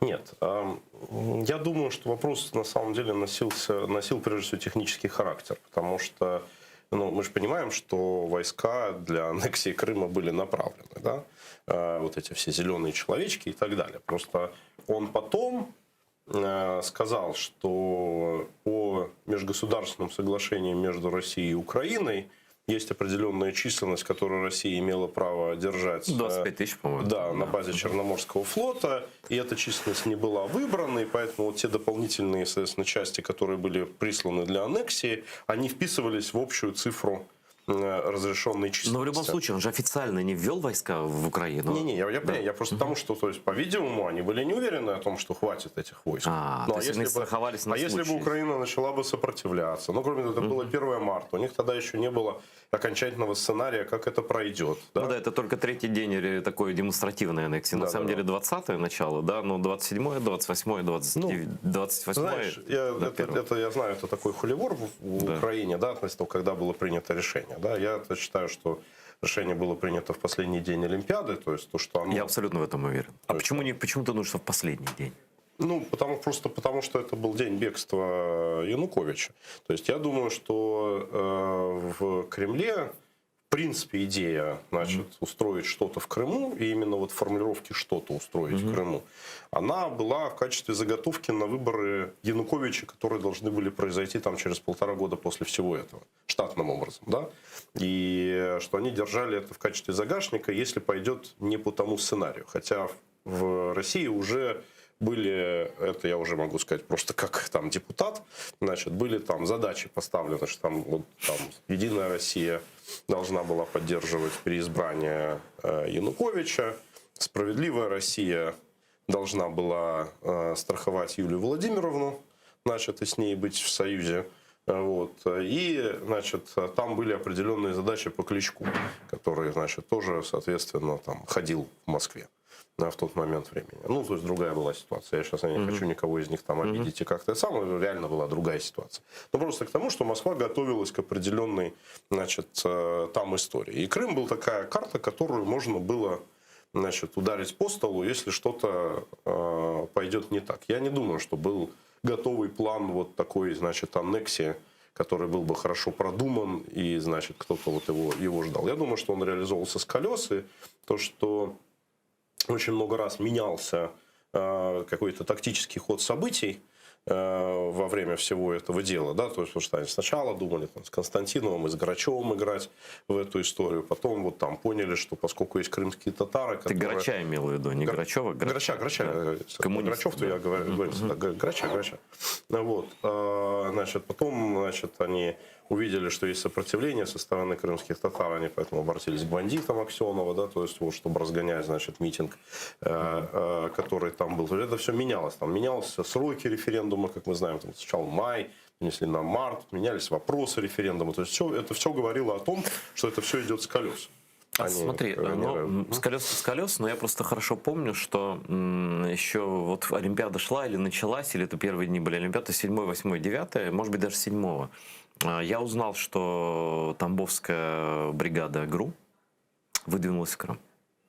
То есть, не знаю, до конца ли был написан этот сценарий, но то, что они наполняли Крым войсками, не свойственными Черноморскому флоту. Это я знал еще до того. Даже до того, как на Майдане произошла как бы развязка. Это одно другому на самом деле совершенно не противоречит, потому что я видел людей из вот этого политического менеджмента Кремля, которые работали там с Сурковым до того, и которые исторически, потому что Сурков, как мы знаем, там играл ключевую роль во время Оранжевой революции 2004 года, они же мониторили ситуацию в 2013 году, значит, когда начался Майдан. И, ну, они вот говорили, ну, то есть это полный мудак, то есть Виктор Федорович, да, то есть, ну, что ж такое, то есть, ну, уже все ж мы решили, ну, уже все расходятся, ну, нет, надо было еще сделать, то студентов побили, то эти законы приняли, ну, то есть мы им говорим этого типа не делайте, а они это все равно делают. Ты думаешь, что мы говорили что-то не делать? Думаю, что да. И что, думаешь, это самодеятельность Януковича была все? Ну, это же как это от желания показать, что мы тут сами с усами, да, то есть вот, что у нас тут свои есть мускулы и все прочее, нефиг тут. А ты в курсе, кстати, может быть, у тебя же все-таки остались в России какие-то знакомые люди, и среди политиков в том числе, в отличие от меня. Что там Виктор Федорович, как поживает? Понятия не имею. Но я знаю, что его Владимир Владимирович после всего этого, мягко говоря, недолюбливает. Вот, поэтому, насколько я понимаю, он вообще не пользуется ни влиянием, ничего. И от него и свои соратники, значит, как-то отошли, и все остальное. Вся остальная банда живет очень хорошо. Там все эти там Курченки, Арбузовы, там вот эта вот вся история. Вот у них все в порядке, потому что их поставили на финансовые потоки по Донбассу. Там, значит, кто на газу, кто на угле, там, кто на чем, на разных вещах. То есть Путин отдал какие-то, ну не то что рычаги управления, наверное, там ФСБ все-таки управляет, но какие-то экономические вещи он отдал вот этим януковичским людям. Ну, кто-то же должен их непосредственно руками быть. Во-первых, у Кремля нету, я абсолютно в этом уверен, нету никакого плана аннексировать эту территорию. В смысле, официально присоединить как Крым? Да, да. У них такого плана совершенно нет. У них задача наоборот. Это впихнуть обратно. Да. То есть это совершенно четко. Поэтому если там ставить свой менеджмент, тогда его придется менять, когда это все будет происходить. Поэтому надо обязательно, чтобы были люди сами с Украины, которые были бы управляемые, под присмотром, значит, контролируемые, там, у которых все выступающие части тела держатся в цепких чекистских руках, то есть, но тем не менее, которые были бы сами по себе мальчиками. То есть ты абсолютно уверен в том, что, хотя периодически же появляется информация, Захарченко хочет стать там лидером Новороссии, да, и объединенной вот этой ЛНР, ДНР. Постоянно закидываются, приезжают какие-то люди, типа Симоньян там, да, и говорят, вот Россия скоро вас усыновит, да. Что-то все это для чего делается? Не, ну, есть пропагандисты, у которых такая работа, они должны поддерживать, значит, определенный градус, да, то есть вот, иначе как-то люди сами разойдутся. Зачем все это затевалось? Да, они сами разойдутся. Как объяснить им, да, все это? Вот, поэтому это как бы, это самая, на мой взгляд, грязная и неблагодарная работа, потому что на самом деле, кто больше всего отвечает за эту войну, это вот как раз такие пропагандисты, которые дурят людям голову. Вот, потому что иначе они могли бы сами разобраться уже давно на этой территории. Вот, а вместо этого их все время, значит, накачивают вот разным этим говноинформационным продуктом. А с другой стороны, есть люди, которые сейчас находятся в руководстве всех этих ДНР и ЛНР. Ну, так им же как-то надо думать про свое будущее. Ну, потому что даже, допустим, там с Украиной удастся договориться про какую-нибудь широкомасштабную амнистию. Допустим, да? Вот. Ну, эти люди все равно обречены. То есть, какая бы ни была амнистия, вот, даже если их, что называется, сразу не посадят, то, ну, приедут обязательно бойцы, которые их отстрелят, да? Вот, поэтому им-то точно надо в Россию потом, а для того, чтобы им потом в Россию, надо же как-то себя спозиционировать. Ну вот недавно почему-то. У нас недавно Министерство по интеграции оккупированных территорий, реинтеграции, хотя какая может быть реинтеграция до деоккупации, ну ладно, это окей. Не будем в слова играть. Оно, наоборот, предлагает, во-первых, исключить понятие коллаборант из законов. Оккупантам предлагают оставаться в Крыму и так далее. Я не пойму, к чему эти реверансы. И я так считаю, что это абсолютно невозможно, потому что люди, ну, слушайте, люди прибыли незаконно туда. Ну как можно вообще, как это все оформить? Какая амнистия? Это что, ты купил дом незаконно, а теперь он твой, что ли? Или что вообще, как это? Ну, смотри, давай, есть две разных истории. Да? Есть вопрос Крыма и... Ну, давай, значит, да, с любого начинай. Нет, просто вопрос, я почему говорю, что их надо разделять, потому что в ДНР и ЛНР это непризнанные территории, в которых идет война. Вот, соответственно, любой человек, который принимает какие-то решения относительно там, собственности в этих территориях и так далее, понимает, что он, значит, берет билет на войну. Да? Так подожди, это в Крыму тоже собственность не признается. Она признается с точки зрения Российской Федерации. Да? Ну, то есть там человек может послушать Первый канал, прочесть российский закон и сказать: окей, я в своей стране типа поступаю так, как мне говорит мой закон. Так же, как это было в Советском Союзе с людьми, которые приехали, например, в страны Балтии. Их тоже никто в мире не признавал частью Советского Союза. Они были там оккупированные территории. Ну, на это закрывали глаза, то есть, но юридически они все равно считались оккупированной территорией. Ну и чем это закончилось? Ну, люди же там остались в этих странах. Им дали вариант, значит, либо вы учите язык государственный. Остались далеко не все. Почти все. Если ты посмотришь статистику по этим странам, почти все остались. Но я не думаю, что от этого счастлива Латвия или Эстония. От такого балласта. Другой вопрос, это их внутреннее дело. Но им дали опцию остаться или уехать. И, там, скажем, в Литве таких людей составляет буквально несколько единиц процентов, там русских по паспорту, там 5%, да? А в Латвии и Эстонии там, их там по трети населения, да? И им всем дана опция, значит, если вы хотите стать полноценными гражданами, вы должны интегрироваться, значит, в нашу культуру, выучить наш язык, что в условиях этих стран это определенное упражнение, да, вот, и, значит, там сдать все экзамены, и, значит, пожалуйста, то есть вас никто не выгоняет, но вы не будете голосовать, пока вы не покажете, что вы являетесь членами нашего сообщества. Ну, путь тоже путь. Пожалуйста, хотите уезжать, там, уезжайте. Но, как показывает практика, никто не уехал. Не, ну представь себе, что может быть гипотетически в Крыму при таких раскладах. То есть это полная замена населения, полная. То есть там и так было россиян этнических больше всех, да? А сейчас они напихали туда еще россиян. Но это для Крыма это не вариант, потому что это не 40% и не 35%. Это 90%, 85-90% у нас будет оккупантов там жить. Но мне кажется, предлагать такое странновато. Смотри, вот сейчас просто даже не хочется спорить на эту тему, потому что, то есть, на мой взгляд, на данный конкретный момент времени это вопрос гипотетический. Ну, я согласен. То есть для начала надо убрать Путина в России для того, чтобы говорить про возврат Крыма. То есть я уверен, что Крым вернется, но он вернется только когда понятно, президентом России не будет Владимир Владимирович Путин. А вот вопрос Донбасса и Луганска – это вопрос сегодняшнего дня, это не вопрос завтрашнего дня, это вопрос сегодняшнего дня. Ну а что сегодняшнего? Что ты думаешь, Путин вернет Донбасс Украине при условии, если Украина не будет через Донбасс или как-то по-другому им контролироваться? Что, он отдаст эту границу, что ли? Зачем ему это нужно? Ну, я уверен, что отдаст. А зачем? Под давлением чего? Что значит под давлением чего? Вопрос, зачем ему она нужна? Ну, для давления на Украину, ты же сам сказал с самого начала. Не для давления, а для влияния. Для влияния, но проникнуть в Украину, схватить Украину за все места, от которых будут так если он будет видеть, что задача влияния реализована, то отдаст. Ну, то есть влияние как? Это прекращение реального пути Украины на Запад. Это единственное, что он хочет. Да? То есть вернись обратно. Да? Политика искусства возможного. Да? То есть, соответственно, и он точно так же к этому относится. Нам здесь мы очень часто говорим про путь Украины на Запад, но только мы не должны забывать, что все-таки это процесс обоюдосторонний. Да? И от того, что там, значит, стоят красивые люди с европейскими лицами, которые нам улыбаются, это совершенно не означает, что они готовы нам открыть свои двери. Пока они нам их не открывают, как мы знаем. Ни в НАТО, ни в Евросоюзе. Ну, что Байден сказал, что мы ждем. Это вопрос лишь исполнения условий страны Украины. Называется, и вы говорите.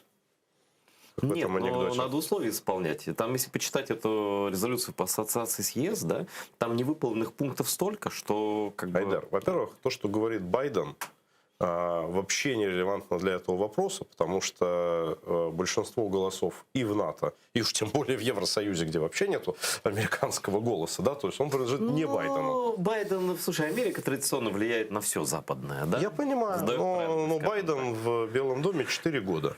Поэтому он может смело говорить, что хочет. То есть точно это решение принимать не ему. потому что это точно в ближайшие 4 года не случится. Ты почти весь предыдущий год этот коронавирусный провел в Америке, но по своим там делам, я не буду даже интересоваться с каким, но просто мне интересно, как это все выглядит. Почему Байден позвонил Путину, и это был там, может быть, неприятный, но это был разговор, да? Со всеми то, что нам сказали, что он там сказал, да, Путин не понравился, все такое, но разговор был. Разговора с президентом Украины Зеленским нет. Посла Украины нет. В Украине посла американского нет. Есть такое ощущение, что поставлены какие-то условия перед тем, как все это произойдет. Нет. Нет? А что это тогда? Зачем эта пауза тогда? Это я тебе могу, вот, то есть это как американцы, нам, поднимая руку, да, то есть это сказать, что причина сугубо техническая. У Байдена принято решение, что отвечать за Украину будет Виктория Нуланд. Ну. Ее назначение должен подтвердить Сенат. Этого еще пока не произошло. Она будет как Волкер? Нет. Она гораздо выше статуса. Волкер это был просто как физическое лицо, спецпредставитель, да, президента. Виктория Нуланд, она будет вторым лицом в Госдепартаменте. То есть на самом деле это поднимает наш вопрос очень высоко с точки зрения уровня курируемого лица. Да? То есть она называется зам по политике. То есть выше только, собственно, глава Госдепа и президент. И президент, да. Вот. Даже вице-президент здесь как бы, дальше президент. Вот. Поэтому... Но это политическая должность, которая требует назначения. И это не Украина и не Россия, где, то есть, ну, типа, все знают, что человек будет назначен, и он уже как-то там что-то делает, да? В данном случае американский закон впрямую запрещает, есть просто статья Уголовного кодекса, которая запрещает до назначения частному лицу решать государственные вопросы. Поэтому пока не будет за нее проголосовано, она это делать не имеет права. А это вопрос ее. Баба она склочная, тяжелая. Давай-ка у нас тут против этого сексизма сейчас борьба идет. Мы из дикой страны приехали. Человек это склочный, тяжелый. Вот, то есть, вот, она наш настоящий друг, да, то есть Украина. Но все как с бюрократической точки зрения, командной, да, знают, что она человек тяжелый по характеру. Ты тоже человек тяжелый по характеру. То есть я проще по характеру. Ну, то есть, есть люди, которые все знают, что лучше не связываться, потому что потом прилетит.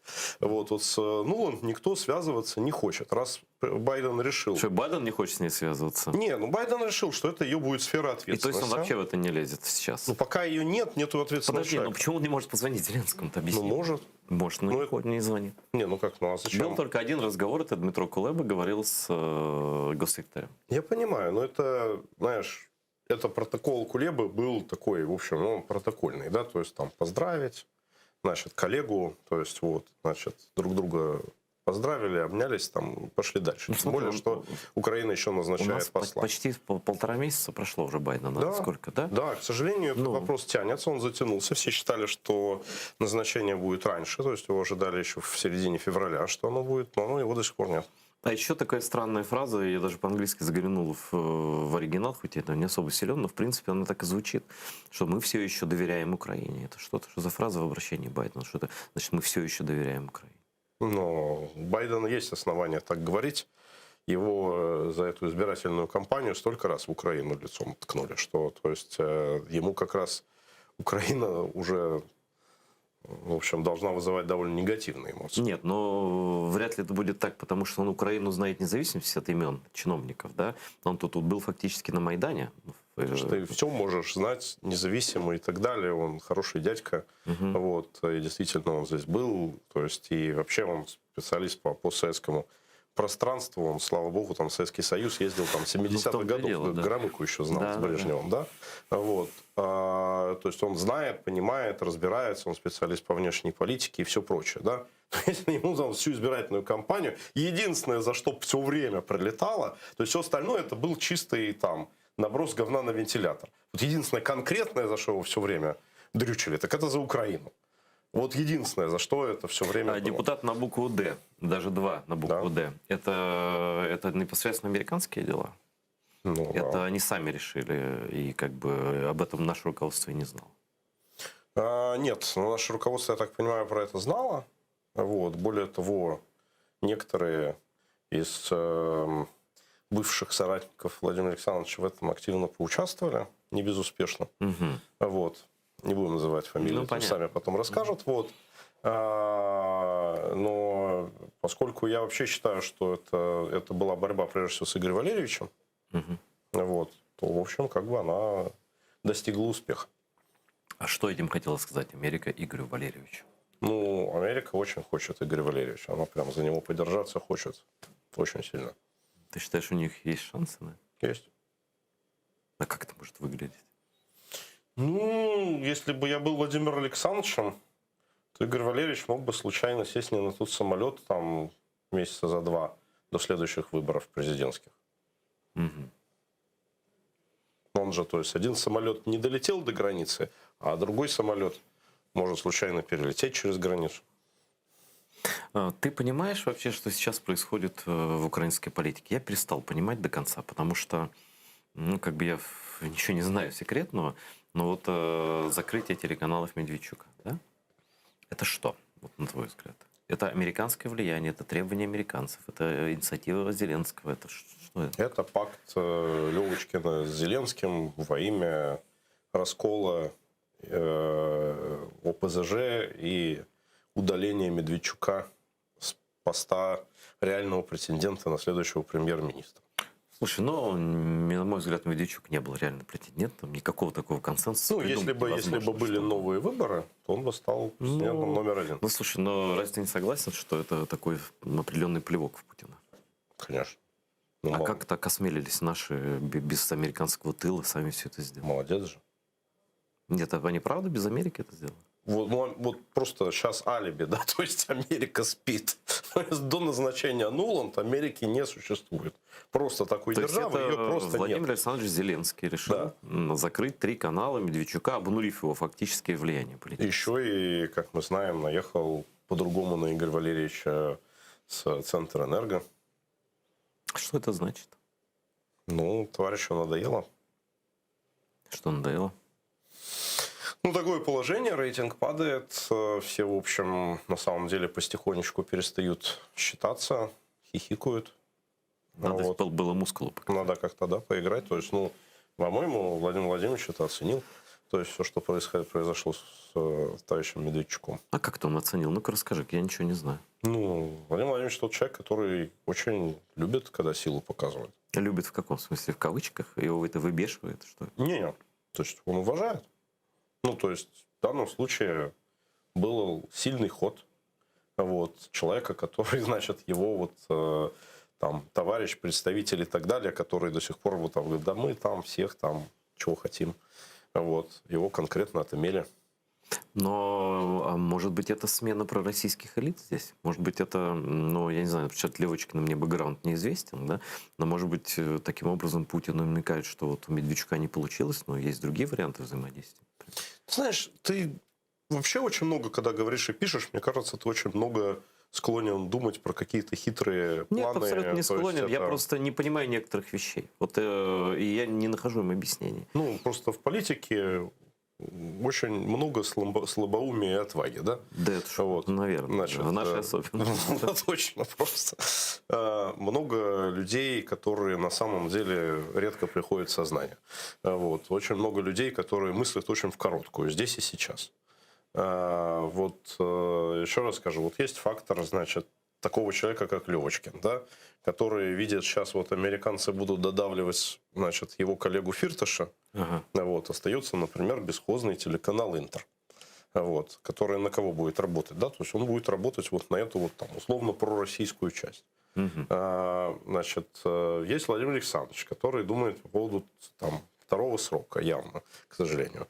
Вот. Значит, он про него думает в контексте того, как это было бы лучше всего сделать. Самый лучший розыгрыш – это розыгрыш а-ля Кучма 99. Да, Зеленский против Бойко. Значит, во 2-м туре, потому что это единственный сценарий. Это ты начинаешь такие конструкции сложные рисовать? Не, то есть, ну, я же в данном случае опираюсь на вполне конкретные разговоры, которые я слышал. Вот. Это как раз разговор, который они явно ведут. Просто они очень просто и коротко воспринимают, что надо сделать для того, чтобы вот это вот сложилось. Да? Вот, нужен медийный ресурс. Этот медийный ресурс мы убираем, этот медийный ресурс мы приобретаем.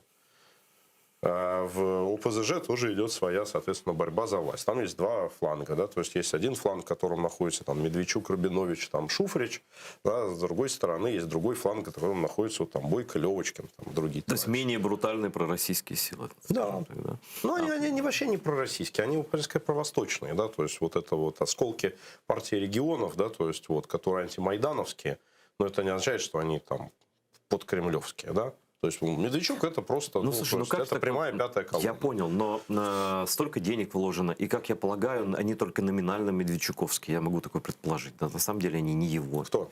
Но деньги вложены в каналы, во все это. Да, же конечно, громадные это чисто миллионы. Конечно, Да? чисто московские вот, деньги. Шарьевские дела, всякие вот эти, да. Это же просто взять, зайти и смести со стола все просто. Ногой. Да. Но разве это не вызов Путину такой серьезный? Вызов. Ну хорошо, но Путин не из тех людей, которые оставляют это так. Значит, что-то готовится, значит, он как-то будет отвечать. Как-то будет. Например. Не знаю. Ну, то есть, думаю, что возможностей на это, к сожалению, достаточно много.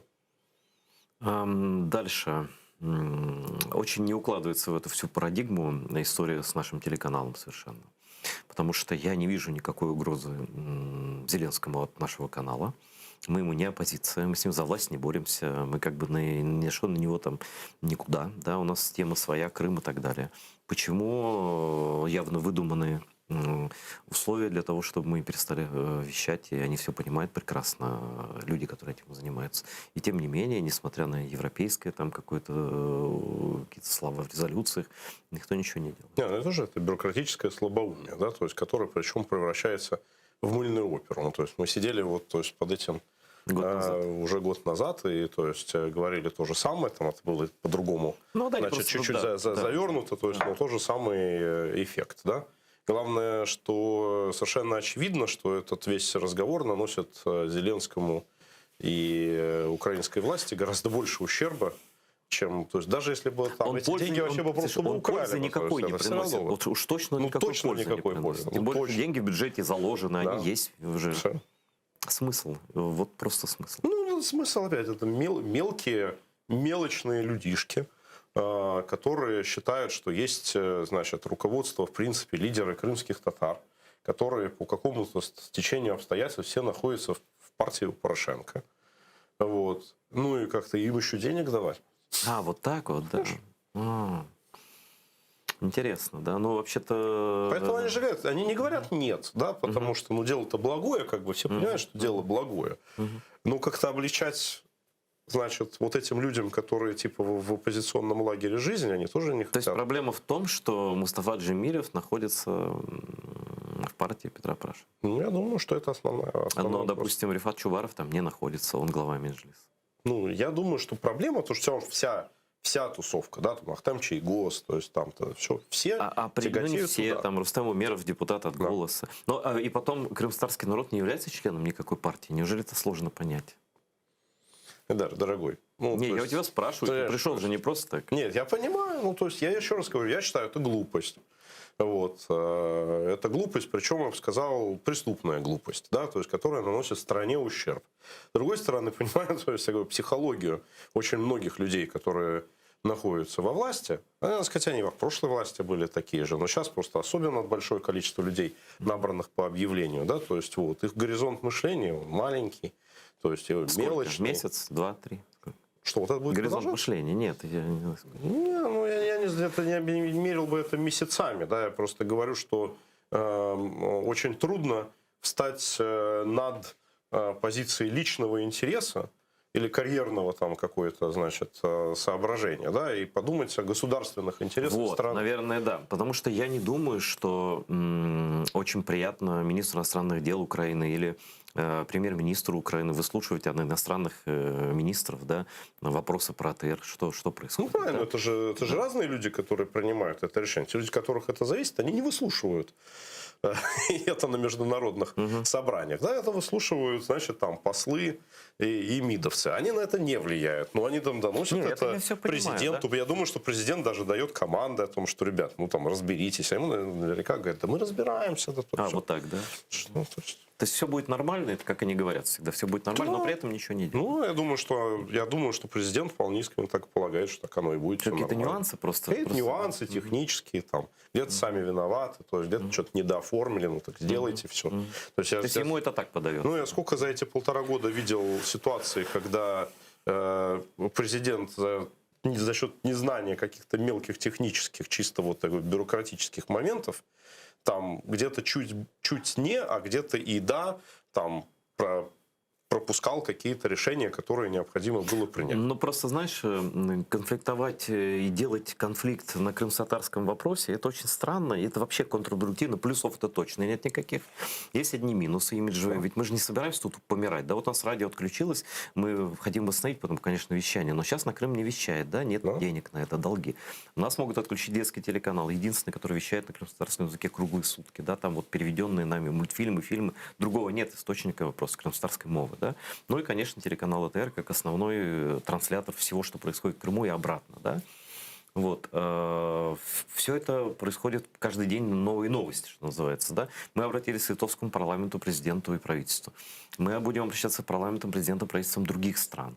Мы будем обращаться к Европарламенту, чтобы они спросили у наших властей, почему 60-й пункт резолюции вы не выполняете. Там прямо написано про, так сказать, что там не просто озабоченность выражена, там настаивает Евросоюз на стойке в механизме финансовой и технической поддержки АТР, которого нет, никакого механизма, ни стойкого, ни не стойкого, а стойкого вообще нет. Да? Зачем эти бесконечные разговоры? О чем? Зачем эти проблемы? Я, может, тебе сейчас одну неполиткорректную вещь скажу, да. Но тем не менее, то есть, я считаю, она такая важная. Да. То есть, вот смотри, вот это сложилась эта ситуация. Эта ситуация, очевидно, наносит ущерб, значит, там, действующей власти и стране в целом. Но действующей власти она тоже наносит, значит, очевидный ущерб, который ты совершенно правильно говоришь. Значит, цена вопроса существования, она микроскопическая. Значит, есть Петр Алексеевич Порошенко, да, то есть партия которого большое количество действительно руководства крымских татар. Он мог бы решить этот вопрос, ну, просто своим решением. Он, может быть, и мог бы гипотетически, но как бы это выглядело? Сейчас. Ну, как покупка крымских татар, ты скажешь, а вот мы так и подозревали, что они... Во-первых, там и так большинство. Вот. Во-вторых, дать просто кредит, продержаться 2 месяца, да, то есть пока не будет решен вопрос с Министерством финансов, потом отдадите, значит, теми деньгами, которые придут из госбюджета. Ну, просто, то есть, перекредитовать то время, которое нужно на то, чтобы решить этот вопрос. Но он же тоже этого не делает. Потому что он ровно так же мыслит. То есть он мыслит тем, что создается его политическим противником политическая проблема. А интересы, которые есть у страны, у народа, вот у вопроса всего связанного с Крымом, да, то есть они для всех по боку. То есть нет государственного мышления? Ни у кого. Ну, то есть я почему говорю то, что если бы у меня сейчас были бы свободные деньги, я бы вам просто дал бы кредит на 2 месяца. Так найди. Ну, я приехал 4-й день назад, вернулся в страну. Мы да, подождем еще несколько. Просто, ну, то есть, потому что это правильно, то, что необходимо сделать. Именно потому, что мы все знаем, что деньги в бюджет заложены, они на телеканал придут. То есть, соответственно, вот этот вот устраивать водевиль, который реально, ну, все в говне будут. Всем будет от этого плохо. Сегодня очень прямой эфир, и я не могу не согласиться с тем, что сейчас сказал Илья Пономарев. Это на самом деле выглядит дико. И моя самая большая проблема последняя, чтобы ты понимал, когда я с иностранцами говорю, я им вообще объяснить не могу, в чем проблема. Это как в Украине проблема с крымскими татарами. А в чем проблема? Да вот каждый год давали деньги, причем это же не все деньги, которые тратятся на канал, еще деньги. Мы собираем где только можем. Да это какой-то вообще минимум на трансляции, на все. В чем проблема? Да непонятно. Придумывают какие-то вещи. Причем придумывают вещи, неисполнимые заранее. Они не понимают, поляки не понимают, они переспрашивают. Литовцы чуть быстрее понимают, потому что они имели уже дело, да, как-то с разными вещами. Да нет, потому что это очевидная глупость, и это главное.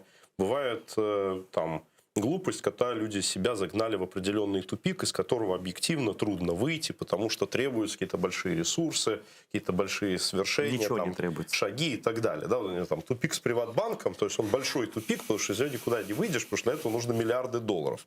Тупика с АТРом не существует. Это вопрос политической воли. Абсолютно. Больше ничего. Или безволия. Смотри. Ну, наверное, надо немножко про Россию проговорить, поскольку ты следишь, в отличие от меня, очень внимательно за этой историей, за всей. Ты не прибедняйся, ты тоже. Да нет, я мало, честно, я не смотрю ничего. Я только какие-то такие вешки, знаешь, вижу. Вот, а так не живу я там, по крайней мере, мысленно. Но вот что, чем закончится история, с твоей версией, чем закончится история с Навальным? Ну, будет сидеть. Вопрос сколько? Долго. Как Ходорковский? Я скажу так. На данный момент я уверен, что его не выпустят как минимум до следующих президентских выборов в России, которые будут в 2024 году. А при чем тут выборы? Его все равно туда не зарегистрировали. И никого не это вопрос не регистрации. Это вопрос просто, чтобы не мутил воду, не был фактором случайности. Вот. Тем более, что меня все время там проклинают все сторонники Навального, да, то есть вот когда я там про это начинаю говорить. Но я все равно уверен, что Навальный — это один из элементов кремлевских раскладов. Это не означает, что он плохой, что он там чей-то агент. Я этого никогда не говорил, не говорю, я так не думаю. Да? То есть, вот, просто его фактор учитывает какая-то часть власти. Ну, какая-то часть власти его активно разыгрывает. То есть я уверен, что этот вот там последний ролик с Дворцом, эта часть там было прям 3 подряд залпа в одну и ту же кремлевскую группу Ковальчуков и Шамаловых, да, то есть которые там были... А кто бы себе мог это позволить такое? Ну, я думаю, что Сечин, если говорить там, просто опять это же... все-таки в российской политике достаточно глубоко, поэтому я, грубо говоря, эти ролики изучал с микроскопом, внимательно читая текст, да, то есть вот, что говорится, как говорится, какие фамилии называются, в каком контексте и так далее. Мне кажется, да, то есть вот, что это написано в интересах Игоря Ивановича. Я могу ошибаться. У меня нет опыта. В чьих бы не было интересах, не слишком ли большая эта наглость показывать, если это реально дом Путина, показывать дом Путина, сливать информацию про дом Путина? Не слишком ли это как-то это у меня не коррелируется с системой власти в России? Вот так на фюрера положить, да? Ну, как-то, мне кажется, слишком нагло с любой точки зрения. Ты смотри на этот вопрос с другой точки зрения. Вот я про это там писал, когда, значит, про это говорил. Ну, вообще, вся история с этим домом, она же давно длится, да, ее первым... Это 10-й год. Да, ее первым, рассказал мой друг Сергей Колесников, который из-за этого был вынужден покинуть Россию, живет в Эстонии, то есть там хороший очень дядька, приезжает все время к нам на форум «Свободной России», в который ты тоже принимаешь участие. Вот.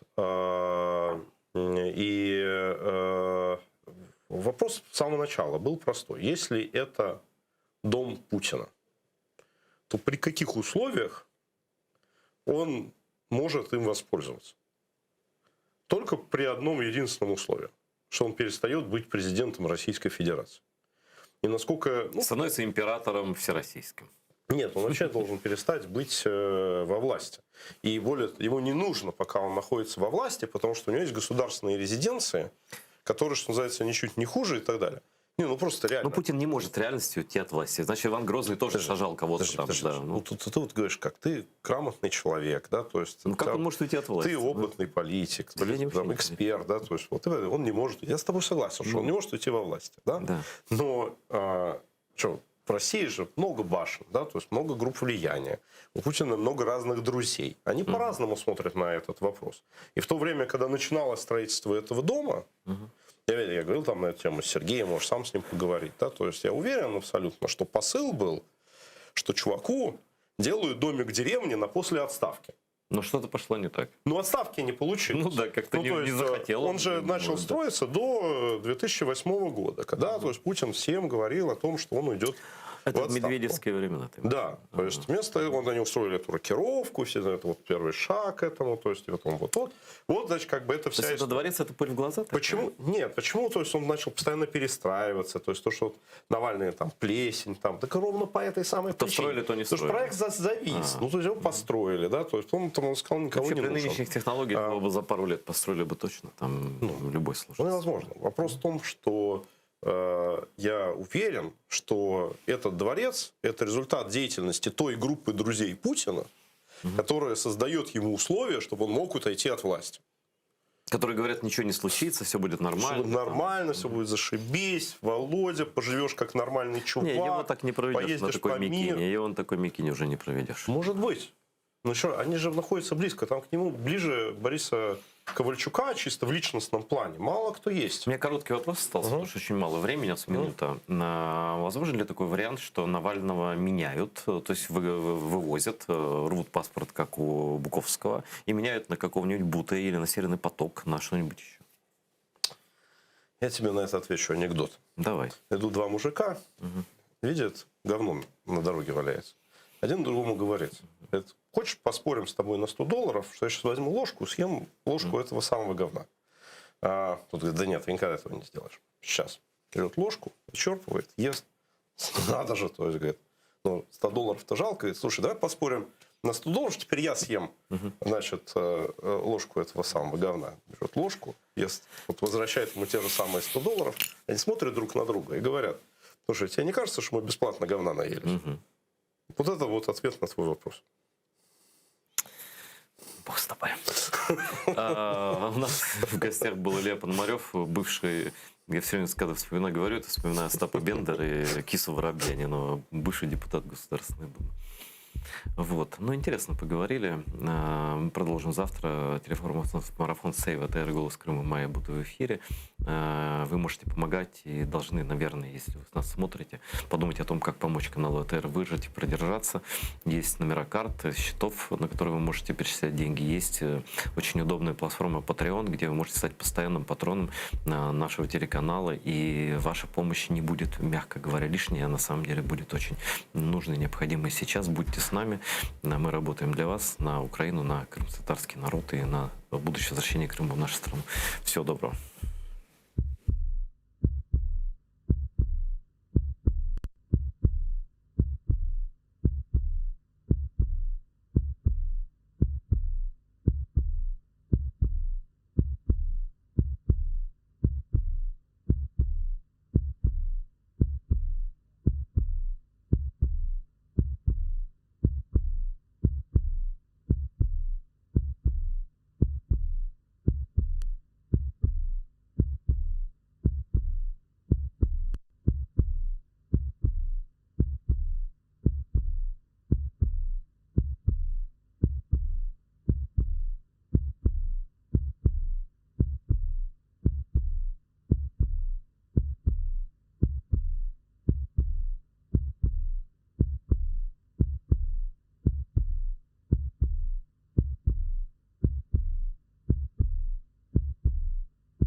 Мейдан радиосы Қырымға яйынлануына тоқтатты. Бірінші Қырым-татар радиосы ишғал етілген Қырымға яйынланув япқан провайдер өгінде олған борчларны қапатып оламады.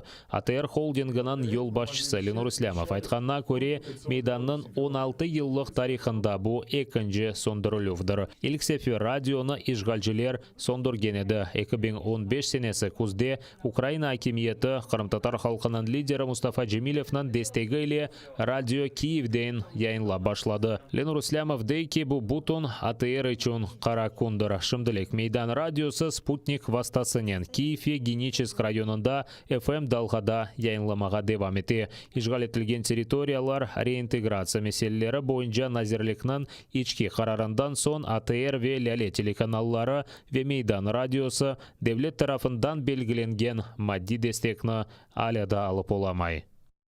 Выглядит так, что вот сегодняшнее руководство Украины допускает такие вещи, которые позволяют выключать 16-летнюю почти радиостанцию крымско-татарскую, которая вещала на Крым.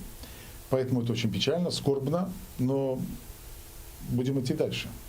Мы будем идти дальше уже не первый раз, и мы победим. Мы вернемся в Крым. Крымско-татарский народ не раз доказывал, что мы поднимаемся из пепла, если надо. Эвел ишгалчылар Кырым татарларына дини ве сияси бақшылары үшін тақып етсез шымда атта сияси мабуслердің қоранталарына ярдым еткені ве хайре ишлер япқаны үшін тақып етмекте. Бұны сияси мабус Осман ве Сейтумеровларының ақрабасы Энвер Сейтмеметов Кырым бірдемлігі әрекетінің онлайн топлашуында білдірді. Адвокат Аққорчаладжы ве сияси мабуслерінің ақрабасы айтқанына көре Кечкен Ай, Бақчысарай, Ахмеджет Шері, Қарасу Базар, Ахмеджет районлары ве Байдар вадесінде кечірілген Кутлеви полис тарамалары эвел кечірілген тінтувлерге көре фарқлана. Людям дают большие сроки за то, что они раньше читали книги, приходили в мечеть, изучать свою религию. За это их сажали. Теперь уже стали сажать, арестовывать за то, что они помогают, за то, что они не доносят. Это абсурд. Еще что примечательно, эти обыски проходили в 4 утра.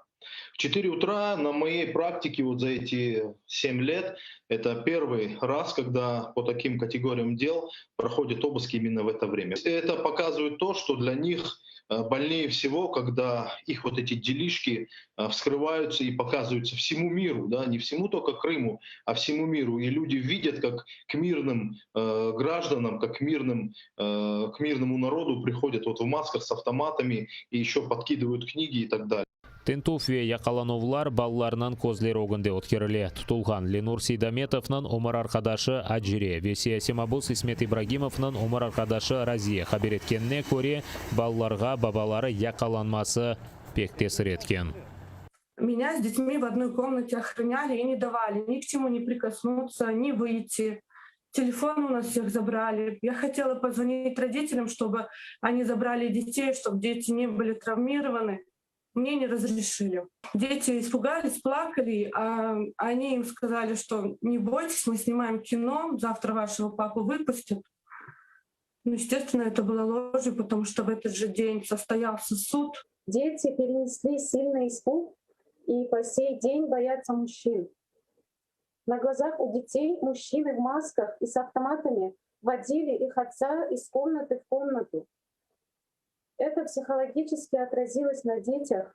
С их лица спала улыбка.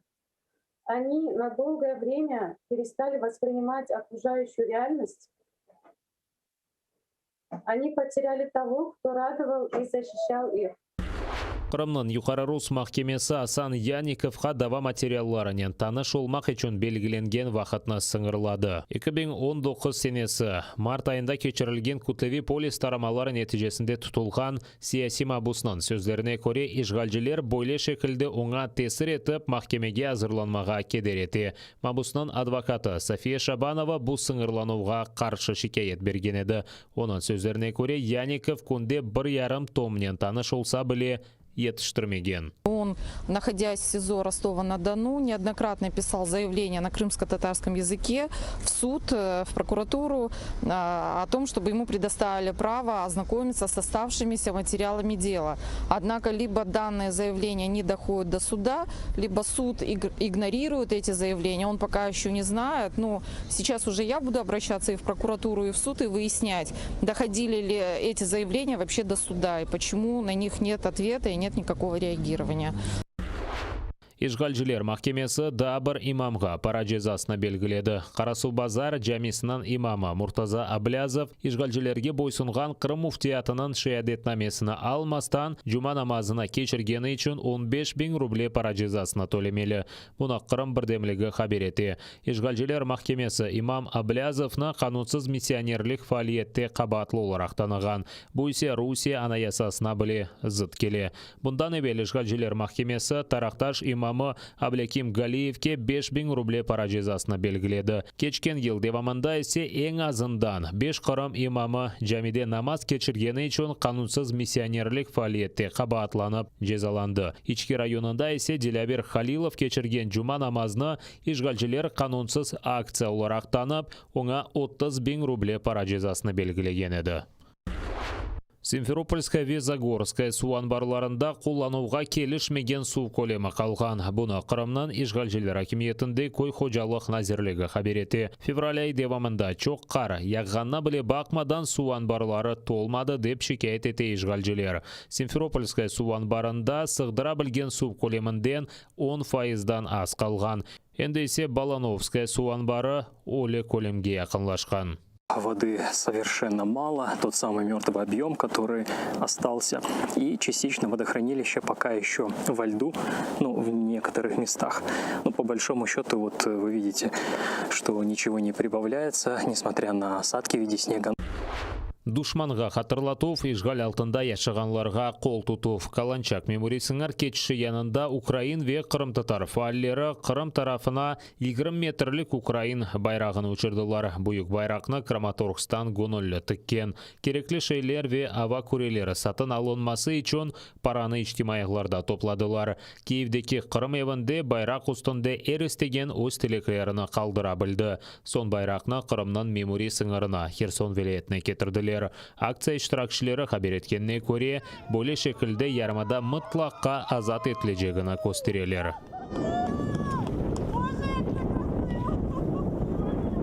День деокупації Криму, він скоро буде. Обов'язково буде, і ми будемо робити, як свідомі громадяни України, будемо робити для цього все, щоб цей день деокупації настав якнайшвидше. Февраль ай девамында Украина шарқында 11-ші арби өлдірілді. Душман атышуын нәтижесінде Донецк юнелешінде деңіз пиядечісі Сергей Моисеенко иляк олды. Ишгалжелер отырған позицияларны 120 калибрлы майын атыженен ұжым еткен. Азақ деназы ялысында ерлешкен Водяное ве Широкина қасабалары жыварында қызмет еткен Украин арбелері позициялары бұйық калибрлы құршун ве граната атыжы тіртібатындан ұжым етілген. Бұл юнелеште душман күчлері пилотсыз учуджа алетлеріні де учырған. Олар жебе сызығына кечкен. Бір ұжымге Украина мұдафаджылары қаршы атеш açқан. Истихбарат берген малыматқа көре ишгалжелер ағыр артиллерия, танк ве зенит комплекслері желп етілігі бойынша талімлер кечірмекте. З підрозділами на полігонах проводяться заняття з виконанням стрільб зі стрілецького озброєння, озброєння танків і бойових машин, артилерійських систем і мінометів. У ході занять тактичної підготовки особливу увагу окупанти приділяють питанню взаємодії мотострілецьких, танкових, артилерійських та зенітно-ракетних підрозділів під час дій як в обороні, так і в наступі.